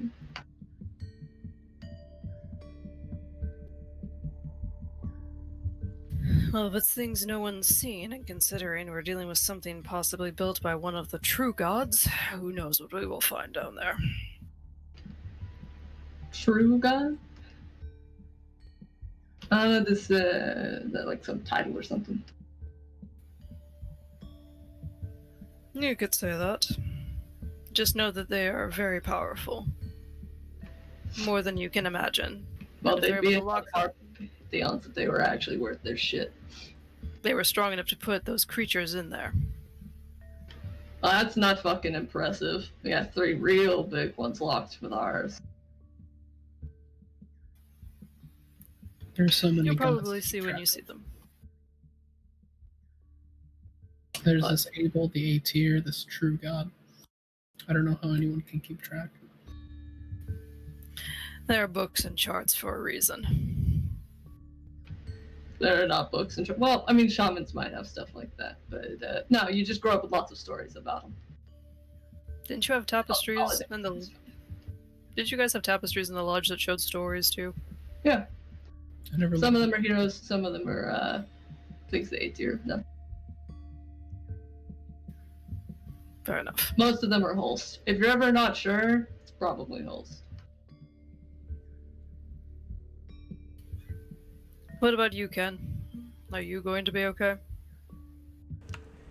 Yeah, I feel better about it. She made it sound like it wasn't so terrible. Plus, there's all of us, so, you know.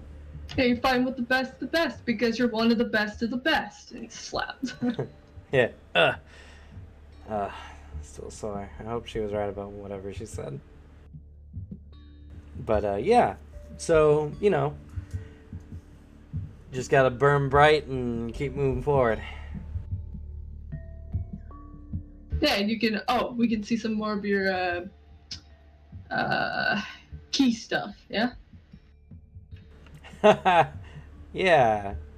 More. Well, from the sounds of it, there's probably not going to be torchlight, so whatever it is, unless you can see in the dark, you're probably going to need something to get light going. It looks at you and his eyes just, whoa. I'm not worried about you.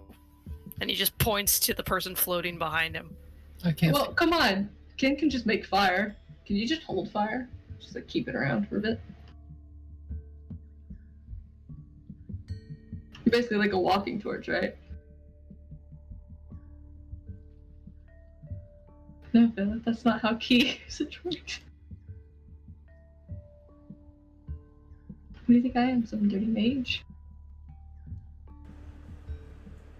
So, you all head your separate ways that evening to rest.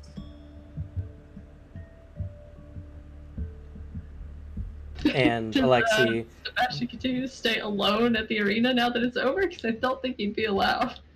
No, he goes back to his room. Alexi, you were offered the same deal. I said no. Why would I fucking take that deal? I'm just kidding. Yeah, fuck it. I'm gonna go to prison for 10 years. I'm not even gonna play a new character. No, you gotta roleplay those 10 years of prison, Cameron. While we're doing other stuff. Man, that sounds like hell. Just in between combat, just Alexi's like, so what did I get for dinner tonight? Speaking of, you got a very lavish dinner in your cell.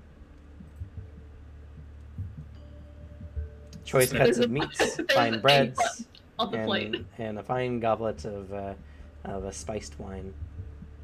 Yeah, just don't break a weirdly tooth on the treat- finger of the button. They weirdly treat prisoners very well down here.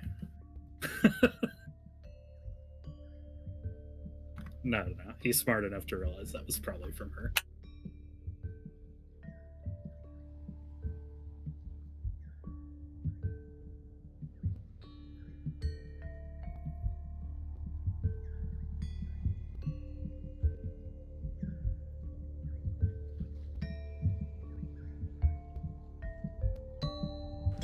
One second, just reading something about the prison. I have an idea what that is. Devin, you always have an idea of what it is. Shut up. I'm not gonna spoil anything. That's no fun at all. Well, we know that.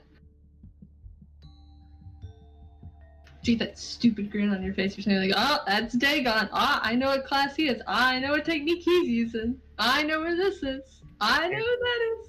If Cameron ever describes a mysterious NPC that's showing up and you see a smile just go across my face, I probably know who they are. Yeah. Yes, we know. That was what I just said. You do every time. And then there's the To like be fair, I actually misinterpreted what Kitwani could do. fair. Because the other thing is like, yeah, you know any class or technique because you probably have a character that does what they do.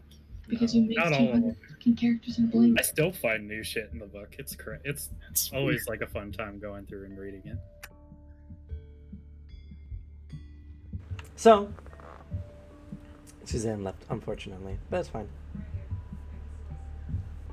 I'm sure my voice also carries very well. Yes, it does. Her story's ruined.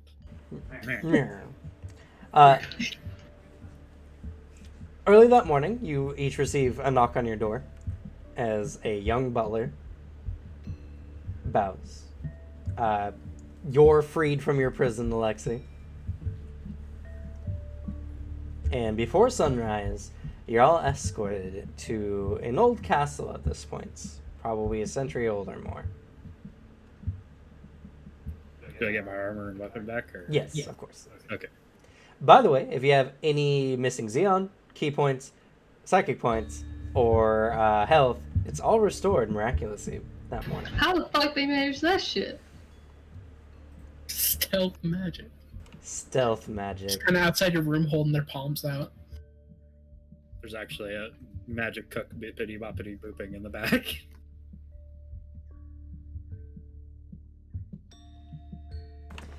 As you guys are brought to the castle, at the very interior, it's dusty.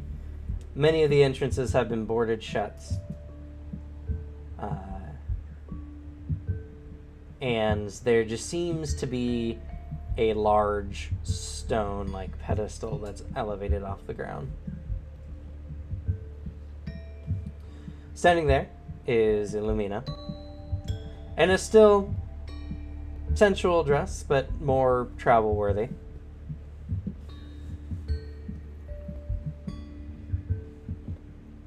This is the entrance to the prison of Noah. And let's go with...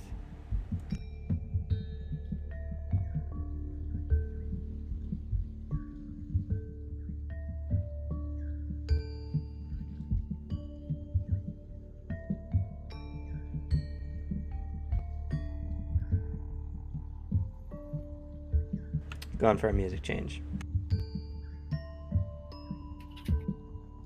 That's okay, we filled the dead air. Hey, you all made it. As he didn't meet up with them at the he met them up with them here. Alexi, hey. Immediately, like, trots over. Yeah, she said you'd be joining us. Glad to know you're not gonna be, like, sitting somewhere all bored and shit.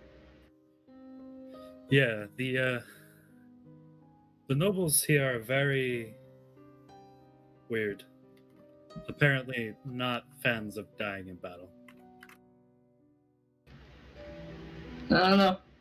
Guess they don't use challenges the same. I mean, it different, I guess, because it's a tournament, but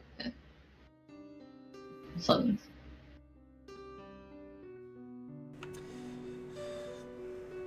You see, besides you all, several other individuals carrying large backpacks filled to the brim with various materials. Illumina places her hand on the pedestal. She begins to glow with a soft white light, and the pedestal moves and lights up in an ancient and mystic design.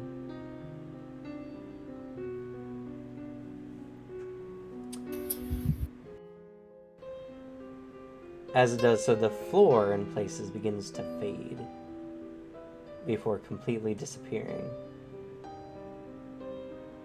And there is a stairwell that descends down into the earth.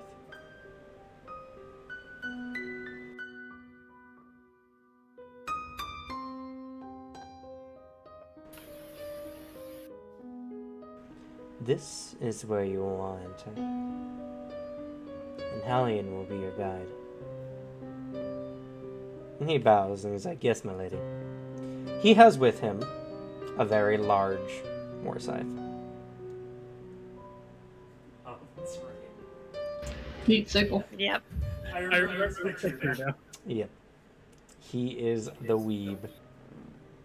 Oh, this guy. Yep. Oh, In fact, God. his picture is available in your notes. He's the one who walked up to us and was like, "Don't worry about it. Lady Illumina's got you. Maybe." Wait. Hallian Soulbringer. No.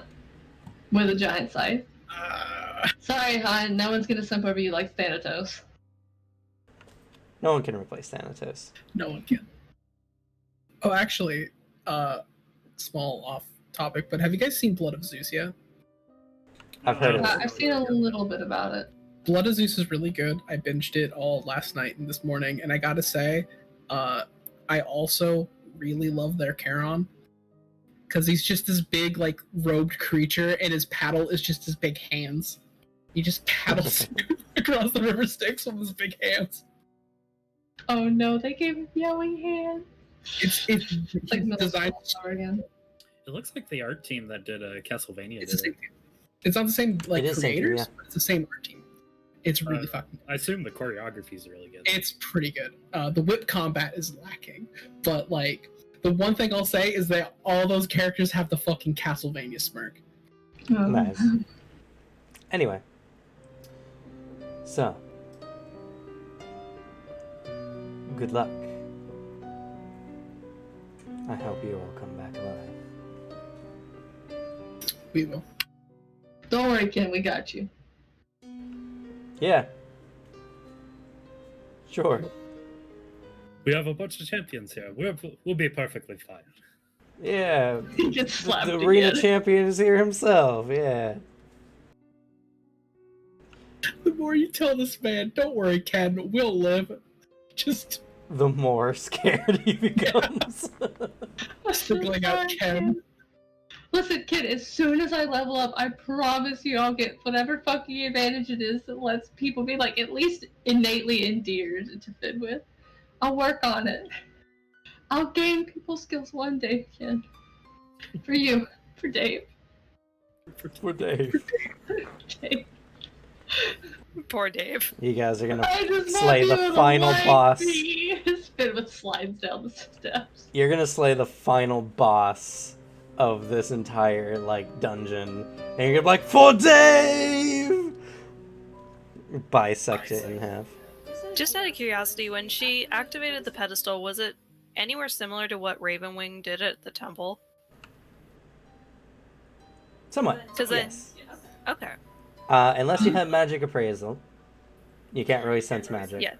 No, he does not, but he was like, appearance-wise, did it look similar in activation? No. Olin did, like, an incantation in And Okay. so the Deva stuff was green, and the Stasia that was white. It's obviously different stuff. It's not And I a suppose you're fancy- the expert on magic? You know what? Out of everyone here, in our little group at least, I'm actually, like, at least close to a shaman. Technically, yeah. True, but I seem to know more about the old gods than you. What do you mean, old gods? That answers my question. Listen, just because you come from a different place and you got your other fancy little punk-ass gods, mine could totally suplex yours through the earth. And lock them down, too.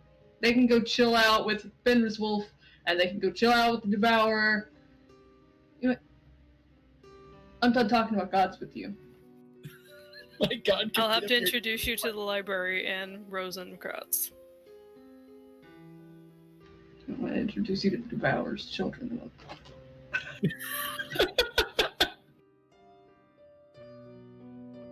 It's the best part.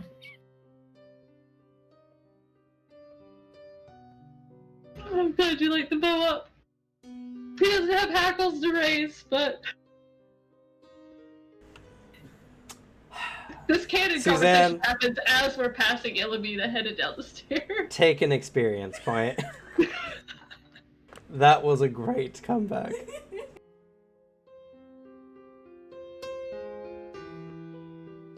So now I have one extra point for bowing up Suzanne.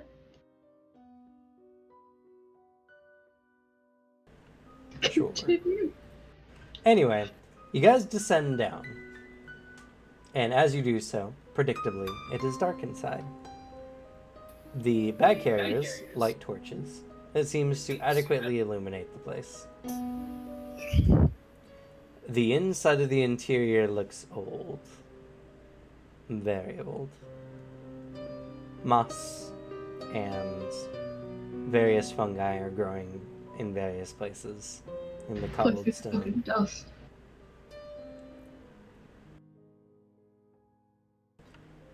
The interior has a very dark feeling to it, though.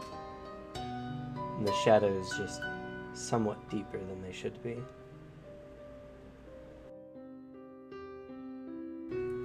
You guys begin walking. You guys walk for 1 hour, 2 hours, 4 hours, To the same level. through the same level. Hey, how long's it gonna take to get down to the 42nd? About 10 days. Oh man, Golan's gonna be pissed. I mean, I guess maybe if he feels that. I don't know if he gets mad about shit. He could be just like, use some mesh. Well, you guys don't, and he stops. He suddenly turns. You guys see something move in the shadows.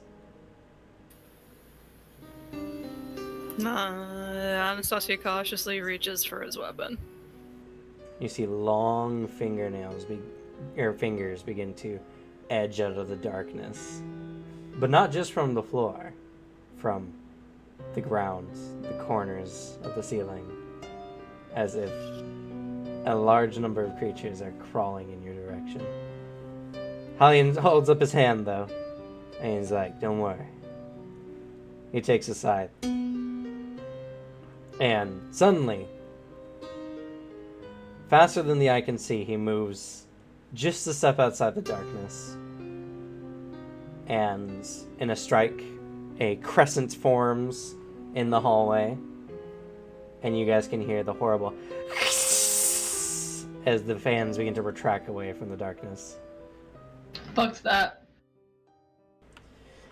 Well, for the most part, the big nasties in each floor are taken care of, but there's some small things that seem to keep coming back no matter how many times we take them out. But don't worry. I'm here to make sure you guys don't wear yourselves out before the final fight. Good. That's why I'm your guide, after all. It's got like this certain tone. It's like almost like Kitwana, but without like, you know, the gung-ho. Huh. Smug, that's it. Fuck yeah, Crescent Man, go on at it. Does the air smell dusty down here, or Yes. is there a different scent to it? It's rather dusty. Okay. I said it needed a dust. Were you not listening to me? Praying to your old gods? Now is not the time to start a fight. We can settle this above ground when we get out of here. Oh, we still haven't gone toe to toe yet. Fuck! We have That's not. right, You'll I'm have like, some new "Fuck." monsters to throw at me. Only 5 Bjorns. Yeah, later though. We can fight on the. We can fight at the temple.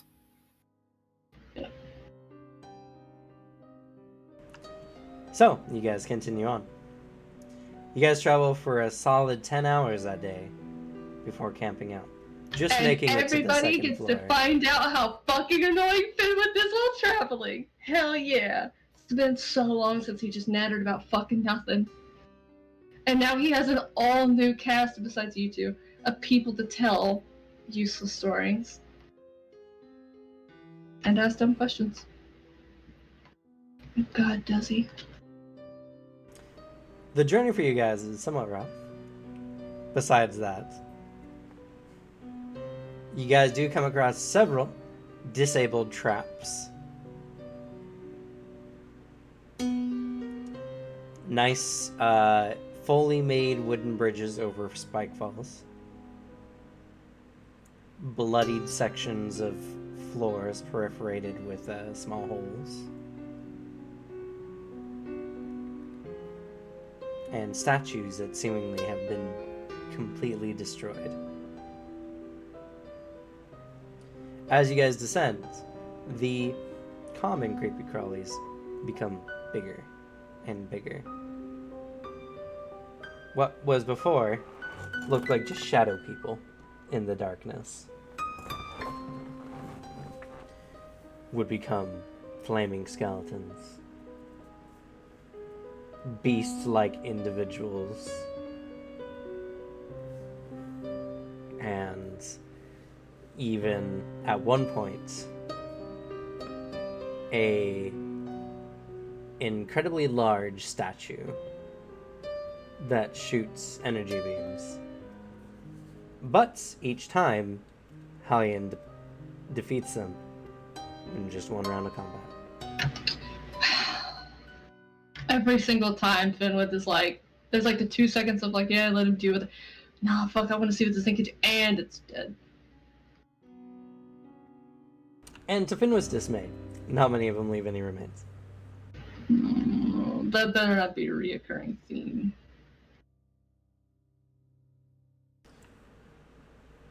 As you guys are traveling, Ken seems to be on edge. Kitwana is fine, bored of anything. Sigfrida seems stern and more resting bitch facey than normal. Good, I ignore her. I play I Spy with My Little Eye with Kitwana in the dark.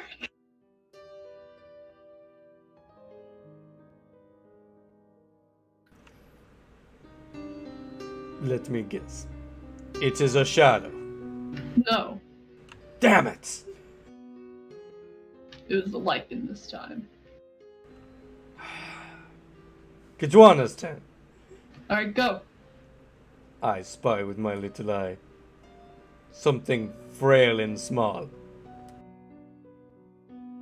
Is it Sebastian or Kin? One guess. Oh fuck, sorry. Sebastian. Damn it! I win again! Alright. I Spy with My Little Eye. Something pointy.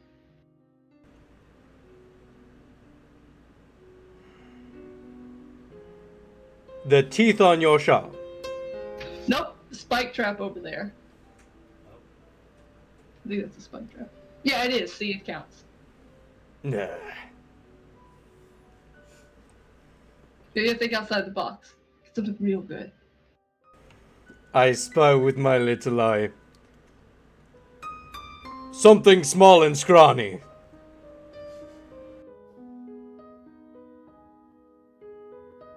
Is it Sebastian again? No. Oh shit! Ha ha ha! You got me. I What got was it? you. It was the boy. Okay. I forgot they were there. Kitwana did not. Fuck, you got like great senses for, stuff moving around you then, I guess. And you have great senses for one who does what you do. Yeah, kick your ass. I am pretty good at that. Next time I will not hold back. I will shatter your bones.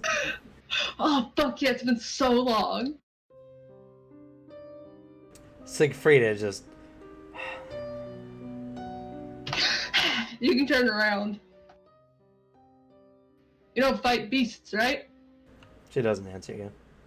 Yeah, that's what I fucking thought.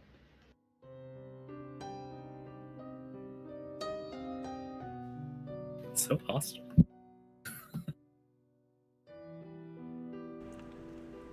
Well, you guys have 10 days worth of travel if you guys want to talk or do anything. That's right. The only thing I'll mention is that Hallian is too injured to do what you guys are about to be doing. And he's destroying every obstacle as if it was easy. Yeah. One fear. You think Fenwith notices this? No.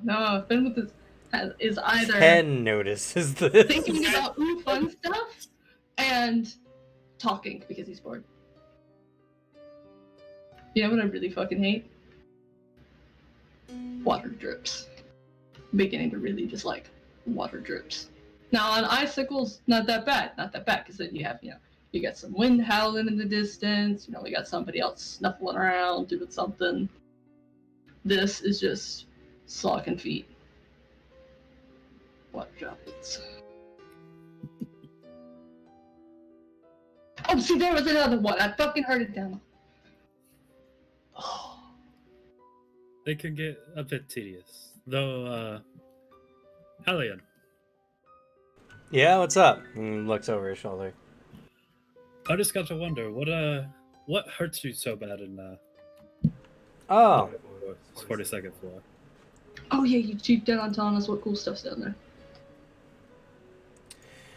well, amongst me and the other knights, we've called it the Gatekeeper.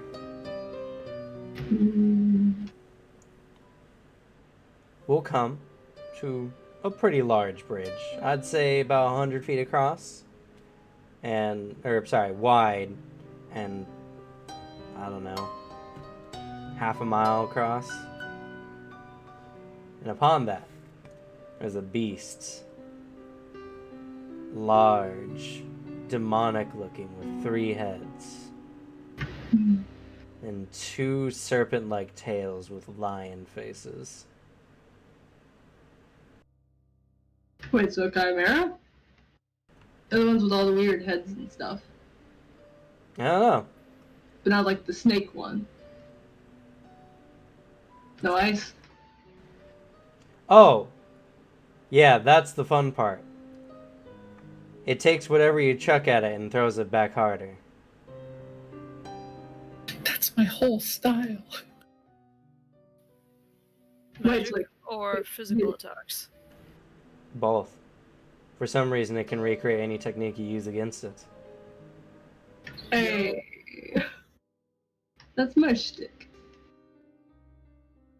Not like as a meat. Not the exact same. You know what I mean. Behind it is a large door, so considering how easy it is to get up to this point, I would say that this is where the real prison really starts.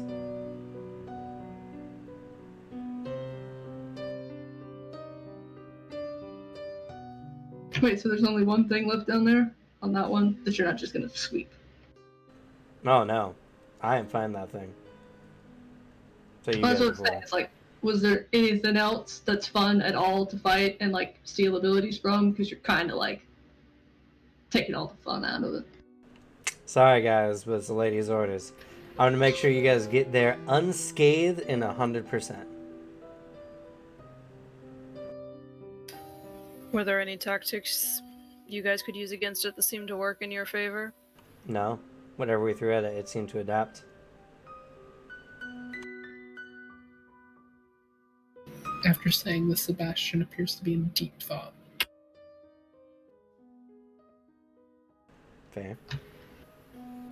Does it like keep it? So like, you know, you hit it with ice and then it like does some, I don't know, fucking whatever ice stuff. He just waves a vague hand in Alexi's direction. Then you hit it with fire and you melt it. And he goes, ow. But then it does fire stuff. I fought this thing 2 times. We failed twice. Sounds fun. Other than that, I can't tell you much. The first and second groups are different. But the second time, at least, I wasn't the only one who survived.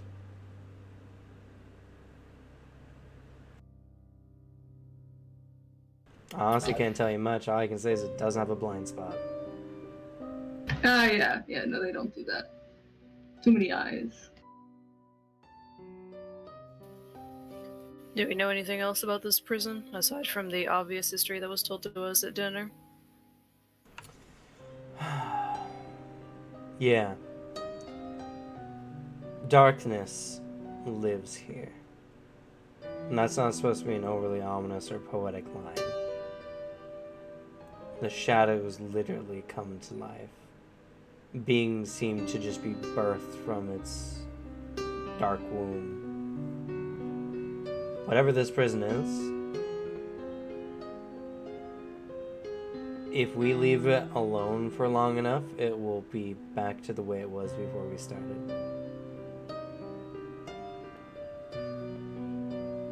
Oh, that's what I'm not even think fun. Will they be back in a year then? If we do the Oh no, if you guys get past the 42nd floor, we're hoping that another one of these things aren't on the floors afterwards. We're hoping it's some kind of, floor boss, as it were. Nope. But I'll take your word for it. Yeah, well, we won't know. But regardless, we've been stuck on this for the last 8 years. So, the lady's getting desperate and she wants anything to get beyond this point.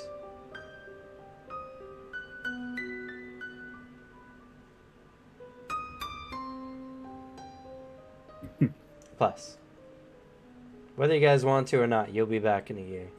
And smiles. He doesn't say anything more on it though, and he keeps walking forward.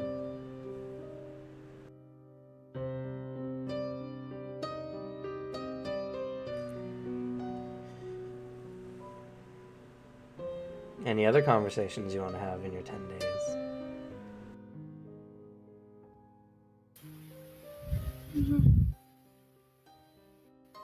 Say Anastasia probably just, in a sense, shoot the shit with Ken just to pass the time since Fenwith is off chatting with Kitwana. Excuse me. I chat everybody's ear off. Kitwana's just probably the last one to lose patience. Yeah. Alexei never loses patience. Oh, brilliant. He ping pongs between you. If you talk too much to Sebastian, eventually he just stops responding.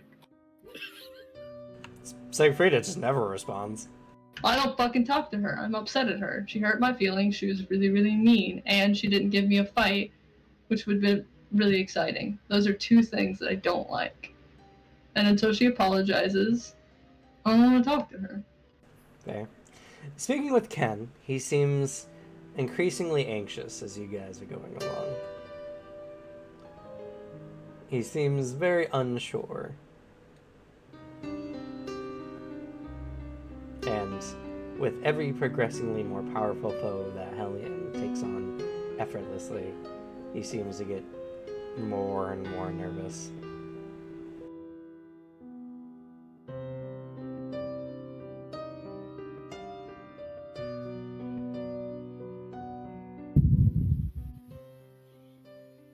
Yeah. Anastasia Sorry, go ahead. Anastasia would try to comfort him. Not much he can do in this darkness where everything pretty much comes to life in the shadows. If you want to improve his morale, you can roll leadership. Sure, why not? Let's give it a shot. Or you can roll persuasion at a much higher difficulty. What you saying, Alex? Alexei likes Ken. Sure. You can get bump your social skills up to 180 and up. Yeah? I'll go for leadership. Okay. Fenwith in between his like pointless natterings will also harass people for how they do stuff. Except for Sabrina.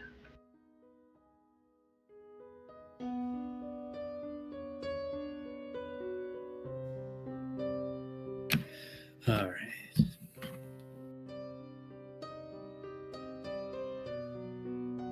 Kitwana, unfortunately, is very barren for information. It's either, I'm awesome, I was born this way, it's the way of my people. You know what? Fair, fair, and fair. I appreciate your self-confidence.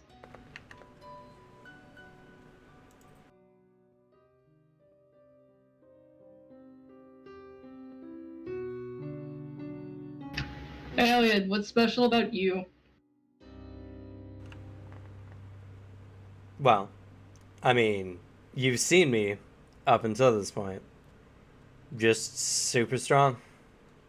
He blinks. Yeah, but like, do anything special? Like, kid over there always is talking about like, his master taught him like martial arts ki and stuff. Kid wanted to deny someone's like spirits, but he summons one specifically.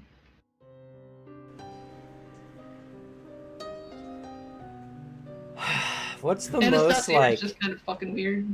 What's the most like anime protagonisty backstory I can come up for Hellion? I mean, besides the power of losing my parents and the power of friendship. My village was burned to the ground. Yeah. I couldn't do anything about it. My inner When I was a kid, my parents were killed by demons. Uh-huh. But this guy who came to our town rescued me that day. And he taught me the way of the demon-slaying arts. Oh, well, this thing's supposed to be, like, you said demon-looking, so should you be able to, like, take it on? He shrugs. I've been humbled twice now, so... Yeah, no, losing's not a bad thing. Well... I guess I'm just not strong enough. He was hoping you guys are. Well, what's your demon-slaying style or whatever? Just a type of martial arts. Emphasizes heavily on decapitation. I mean, I think that's just kind of slaying arts in general. Most things don't do well without a head. Admittedly, this thing has a lot of heads, so you'd have to get it a lot of times. True. Demons tend to be tougher, faster, have resistance to normal weapons, and I've learned how to get around all that. Oh, I want a piece of a demon. Other than that, all I can say is I guess you'll just have to watch. What'd you get on your persuasion, Alexi? Oh, I haven't rolled it yet. I was gonna turn towards Kenny. He's like, Ken, what's the matter? He like pats him on the shoulder. I mean, besides the fact that we're going into the pits of hell to fight something that this guy can't, you know, nothing much.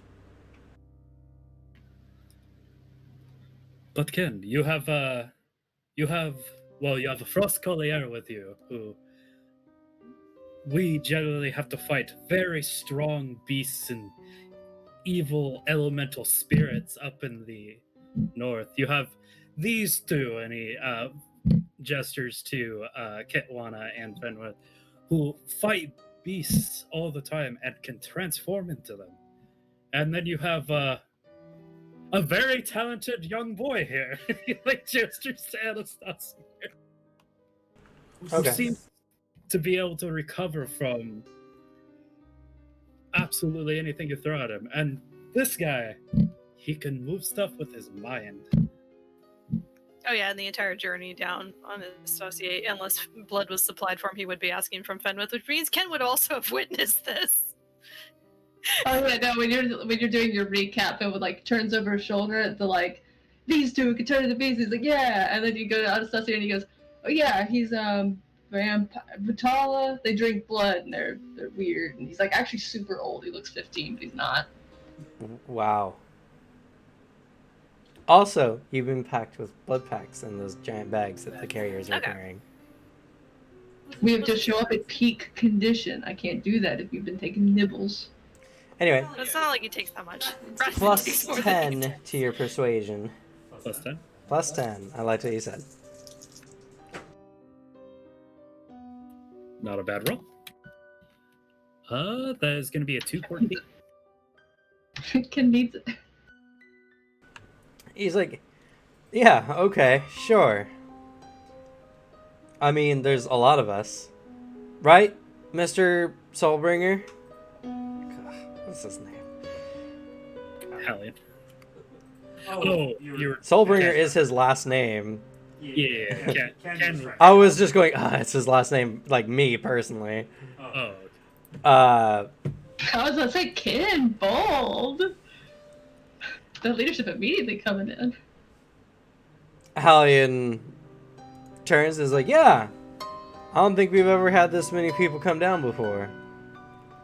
And he's like, okay, yeah, there's more strong people this time around. Yeah, go in with the fight. If you think you're in danger, just back up. There's no worries. Yeah. We had to switch out when we were fighting the Arctic Chimera. Admittedly, I wish it had hit me a bit more because our other friend was... Ooh, it was chewing into him something nasty. But that one was targeting specifically weak stuff. Really mobile too. If this thing's a gatekeeper, then it's like protecting a spot, right? So, if you feel like you're in danger, back up, take a breather. Help us from behind if you can. You'll be fine. Yeah. Ask Sebastian, he's good at like planning shit. I can give orders throughout the fight. I'm currently trying to plan through how we can take this thing from the description we gather. If you become weightless and just kind of start floating, don't worry, it's just him. He doesn't ask permission to do that. Finally, you guys make way to the entryway to the 42nd floor. Which, in comparison to many before, is very short, as it's just one stone bridge over an endless chasm. Oh yeah, just go on try to contact us during this time? You hear nothing. Ask. Hmm. Concerned. Fenwick pays no attention. He spends his time talking to you all and asking people questions and watching Hallian fight and basically just asking questions to puzzle out what he's up to, mostly as a form of entertainment. Now, Like this, I don't know. Hey, did you ever ask Anastasia about the shadow ability on the way down at some point? Because you were pouting a bit about not knowing that ability. No, I think he was busy pouting about other stuff. Okay. You gotta wait for the side. see, now we need to wonder: does Golan like know what we're doing and know where we are, or does Anastasia's brain not have reception? Like, two Probably big not have reception. We are descending into hell. 0 bars. Told you not to go with T-Mobile.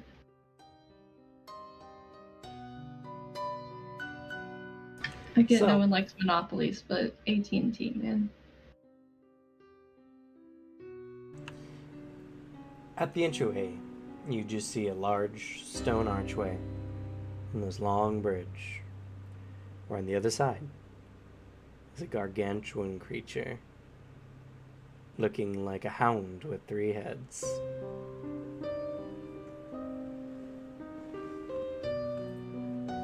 And we'll end it for this session. Damn.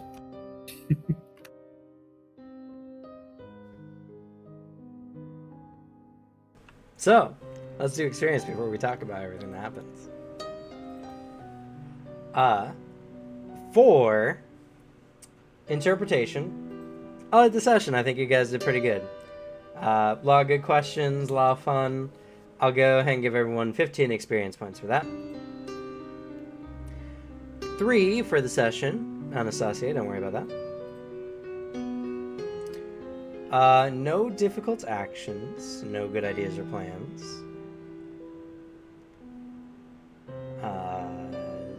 No segment closure yet. And combats. Both Finwith and Alexi gain 10 experience points.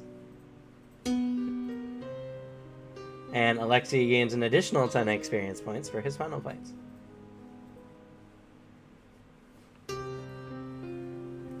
Most damage taken goes to Finwith. Most damage dealt goes to Alexi. The Face Award goes to Alexi. With the higher of the leadership or persuasion. The Utility Award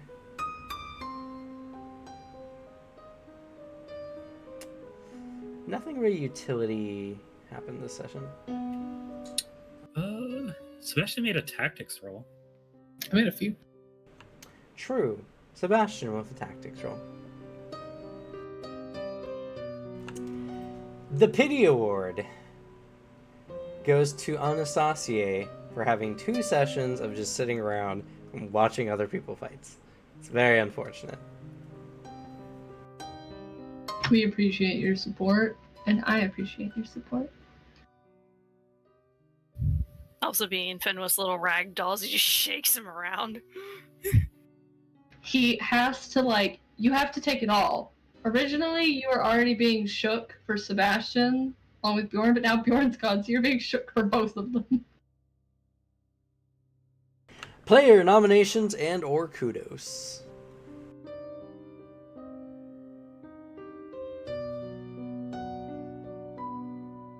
There's so many little things speckled around. Kudos for Sebastian just obliterating the envelope in the most You're so fucking extra. way. Got it. For Sebastian living up to his super extra nature, take a player award. Shatters envelope, pulls in and out his own chair. Hopper. Doesn't sit in chair, just floats above it. You're extra as fuck. Yeah, it's very fun. Secondary pity award for Lexi for going to jail, even if he didn't really get to suffer for it. Yeah, I heavily agree.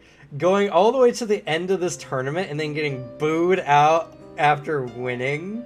And you don't get 50,000 gold. And you don't also get to like live in the joy of beating Fortune. It just soured the mood. It was super unfortunate. But great for me as a GM, because it's like, ooh, now you have no reason, or now you have no choice but to participate in this adventure. I have an important question though. If we had actually won, would we have actually gotten that much money? Yeah. That's unfortunate. How much glorious, like, 4 magic things we could get with that. Like Not 2. that Fenwith would use it. It just... Oh, it is... Yeah. Hands.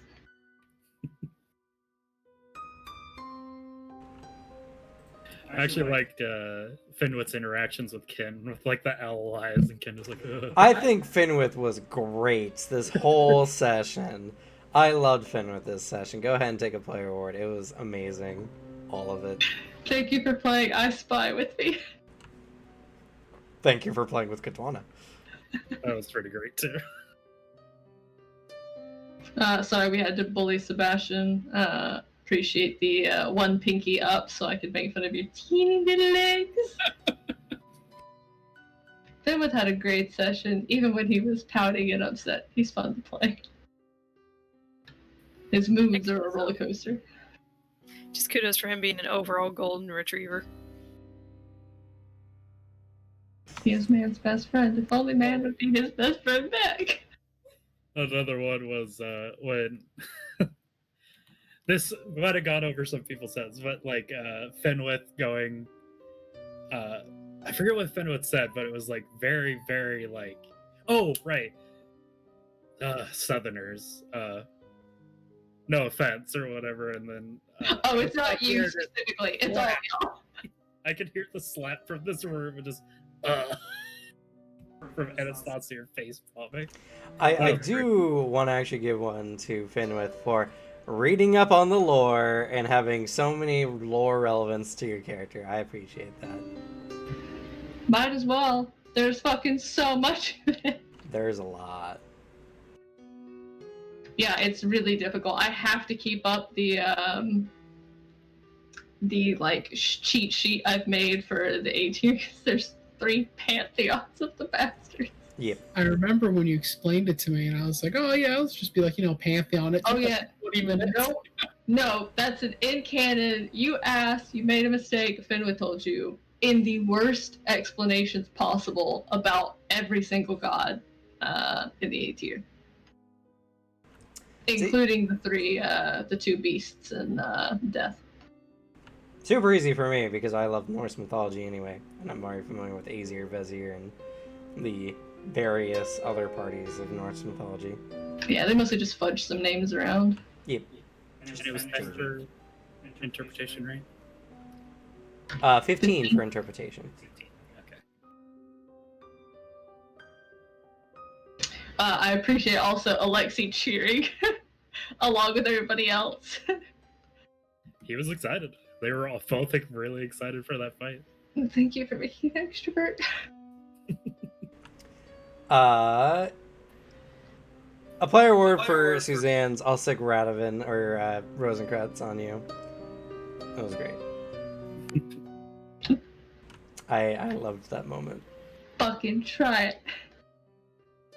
God, they would get along really well. They would. They would. The only issues I think is the fashion he would try to have him wear. Fenwith would just like, no. Oh, thanks, I'm good. Bowls over it. I don't know. Radovan's pretty good. I'm pretty sure he'd be able to figure out Fenwith's game pretty easy. Oh yeah. Yeah, considering he Like, broke your oh. dog shell. Literally any amount of human kindness to you, and crack like an egg. Got it. Not to get like overly deep about it, but I could very much see Radovan and Finwith as like Greek style casual fuck buddies. Like just every once in a while, just like, yeah, why not? And then afterwards it's like nothing, and they're just like, oh yeah, see you later, bud. and it'd just be super casual, and no one would even think I think about it's just it. because both of them have that energy when they interact with people. Like, if somebody hit on them, they'd be like, oh, yeah, sure, I'm fucking down. Whatever. Yeah, like he'd just be like, "Oh yeah, we bang all the time." So it was like weird because Raven seems so different from Fenwith, and they just both have that energy of like, I am touch starved and I will take anything I can get. Don't you just want people to be able to get along? Exactly. Done. I know we already got the award for it, back to the player awards and stuff, but kudos to Fenwith for the back and forth at the start of this whole dungeon into hell. It was a fun interaction. It was really fun. Thank you. Associate actually biting back. We'll do a kudo for that because you already got some really good player awards for Yeah, role like I playing. said, it was just a kudos. I broke both Devin and Alex with the bow up, but we were both chipping away. Yeah, Fenwith just rocked the session. Oh, you're the children of the Devourer. It's great. Any other player nominations and/or kudos? Kudos to Ripley for having her own little personal fight while a fight was going on in the arena. Oh yeah, she had her whole like 5-stage boss battle back there. This isn't even my final form. Pounces on whatever fuck she was playing with, launches herself off the bed, tears back into frame 2 seconds later. She was having a great fucking time. Was. She no longer craves violence. She's been sated for now.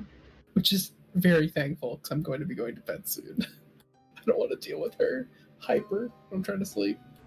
Fair. So she's honestly very good about not keeping me awake and not waking me up.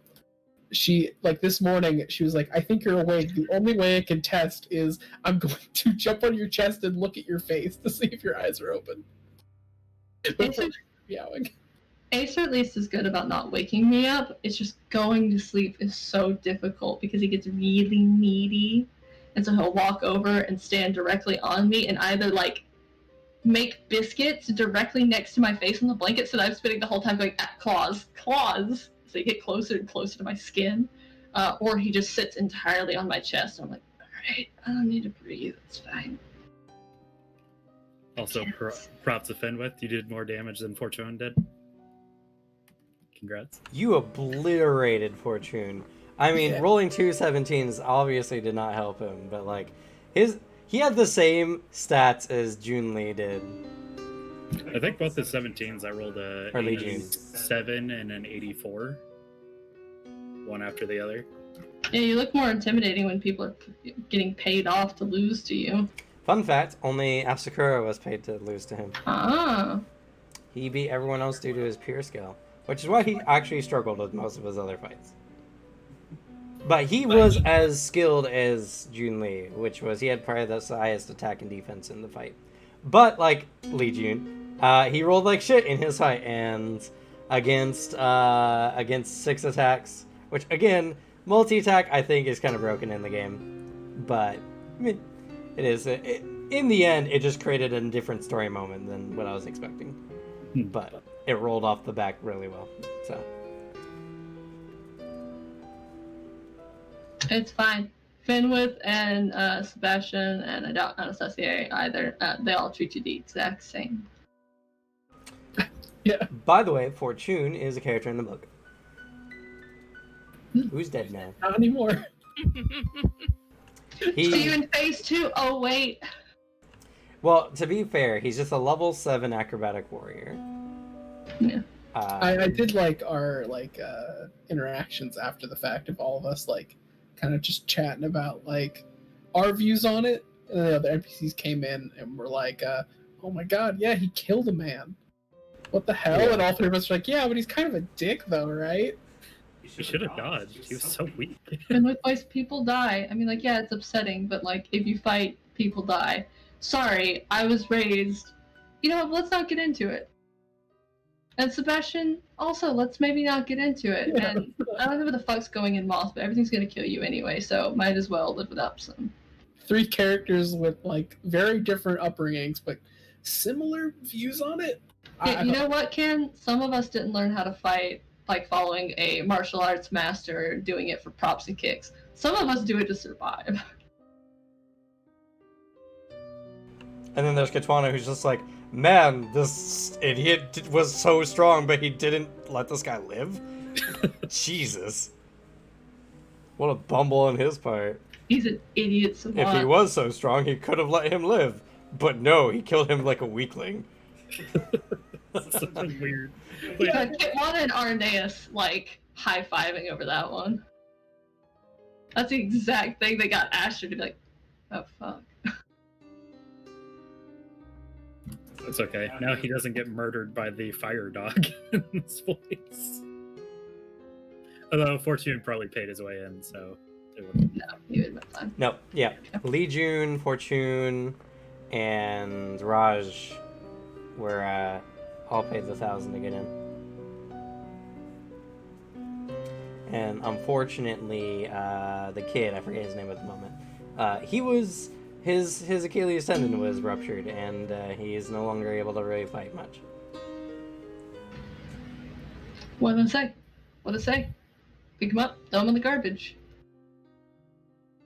Oh, I mean, I had no love for Fortune. I made him an unlikable character.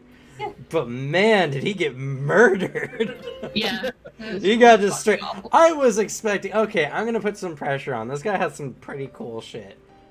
And then just shit rolls on top of multi-attack, just.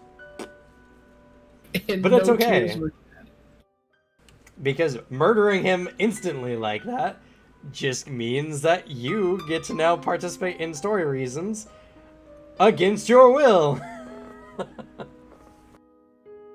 Are you sure you didn't want to RP for the 10 years of prison? I'm just kidding. I already RP'd 2 weeks of prison. I'm good. Thanks. But I'm also anyway, amused that none of us had characters who like sat down at that dinner table and were like, is this poisoned? Is there a spell on anything? I'm super sus about all of this. I don't know about this deal of theirs. Insights.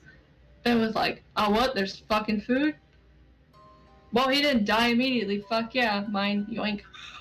I And mean, then I think this story is supposed to be much Yes. sketchier, but like the second she's like, it's going to be dangerous, you might die, everyone in the party was like, Oh, combat. there's cool shit. There's monster battles. I'm sorry, man. We're an all jock party. Well, I mean, Sebastian kind of counts. He's got the right energy. So it's just like, this is like man, the it's easiest so party to make physical. do this. Yeah, I mean, it's like, what? If only they were all this easy of a sell. Yeah, I didn't for even have to show cleavage.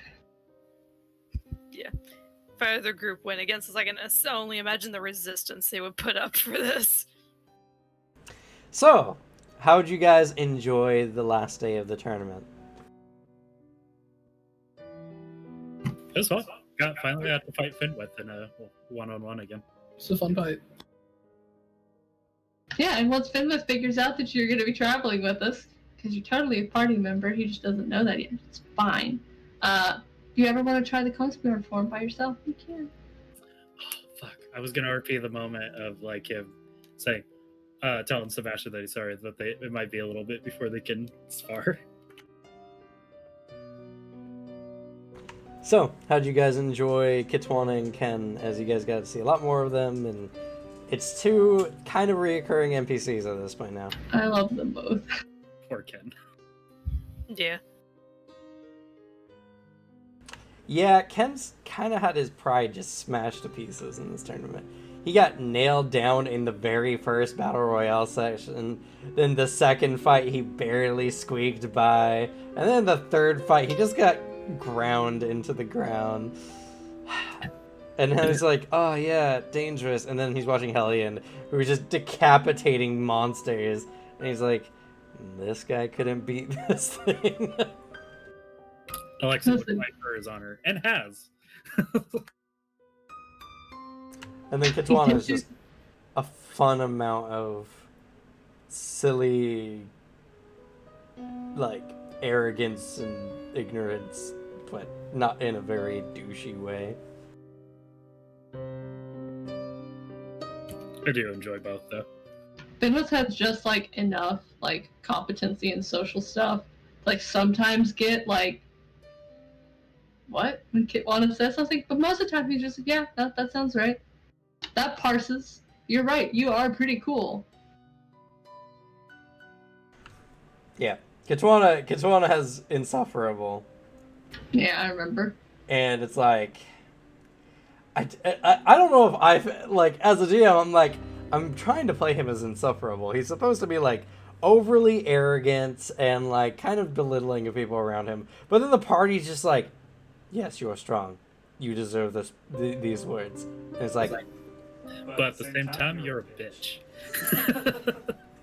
It's okay. You are very strong. I'm just stronger. The thing is, doesn't Remember help. that they could beat your ass? It doesn't help that I find him really entertaining to listen to, and I find him very funny. That's the thing. I like this character type too much to hate him.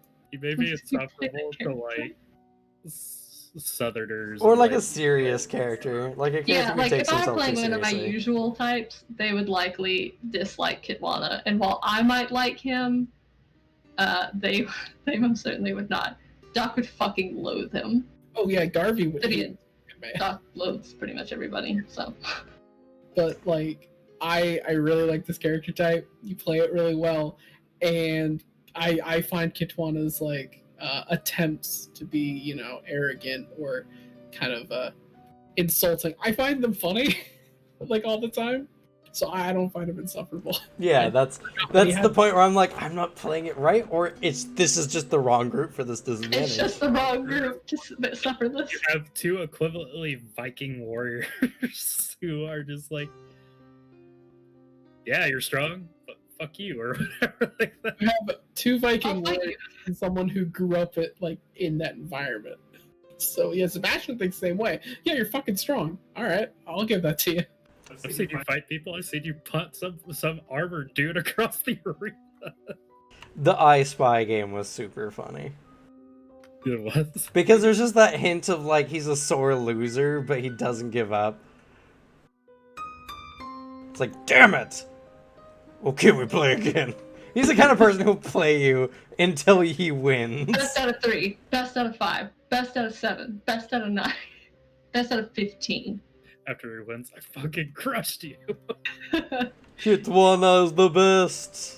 Don't cry about it, it's okay. Everybody loses to Kitwana. Exactly. That's exactly what he would say.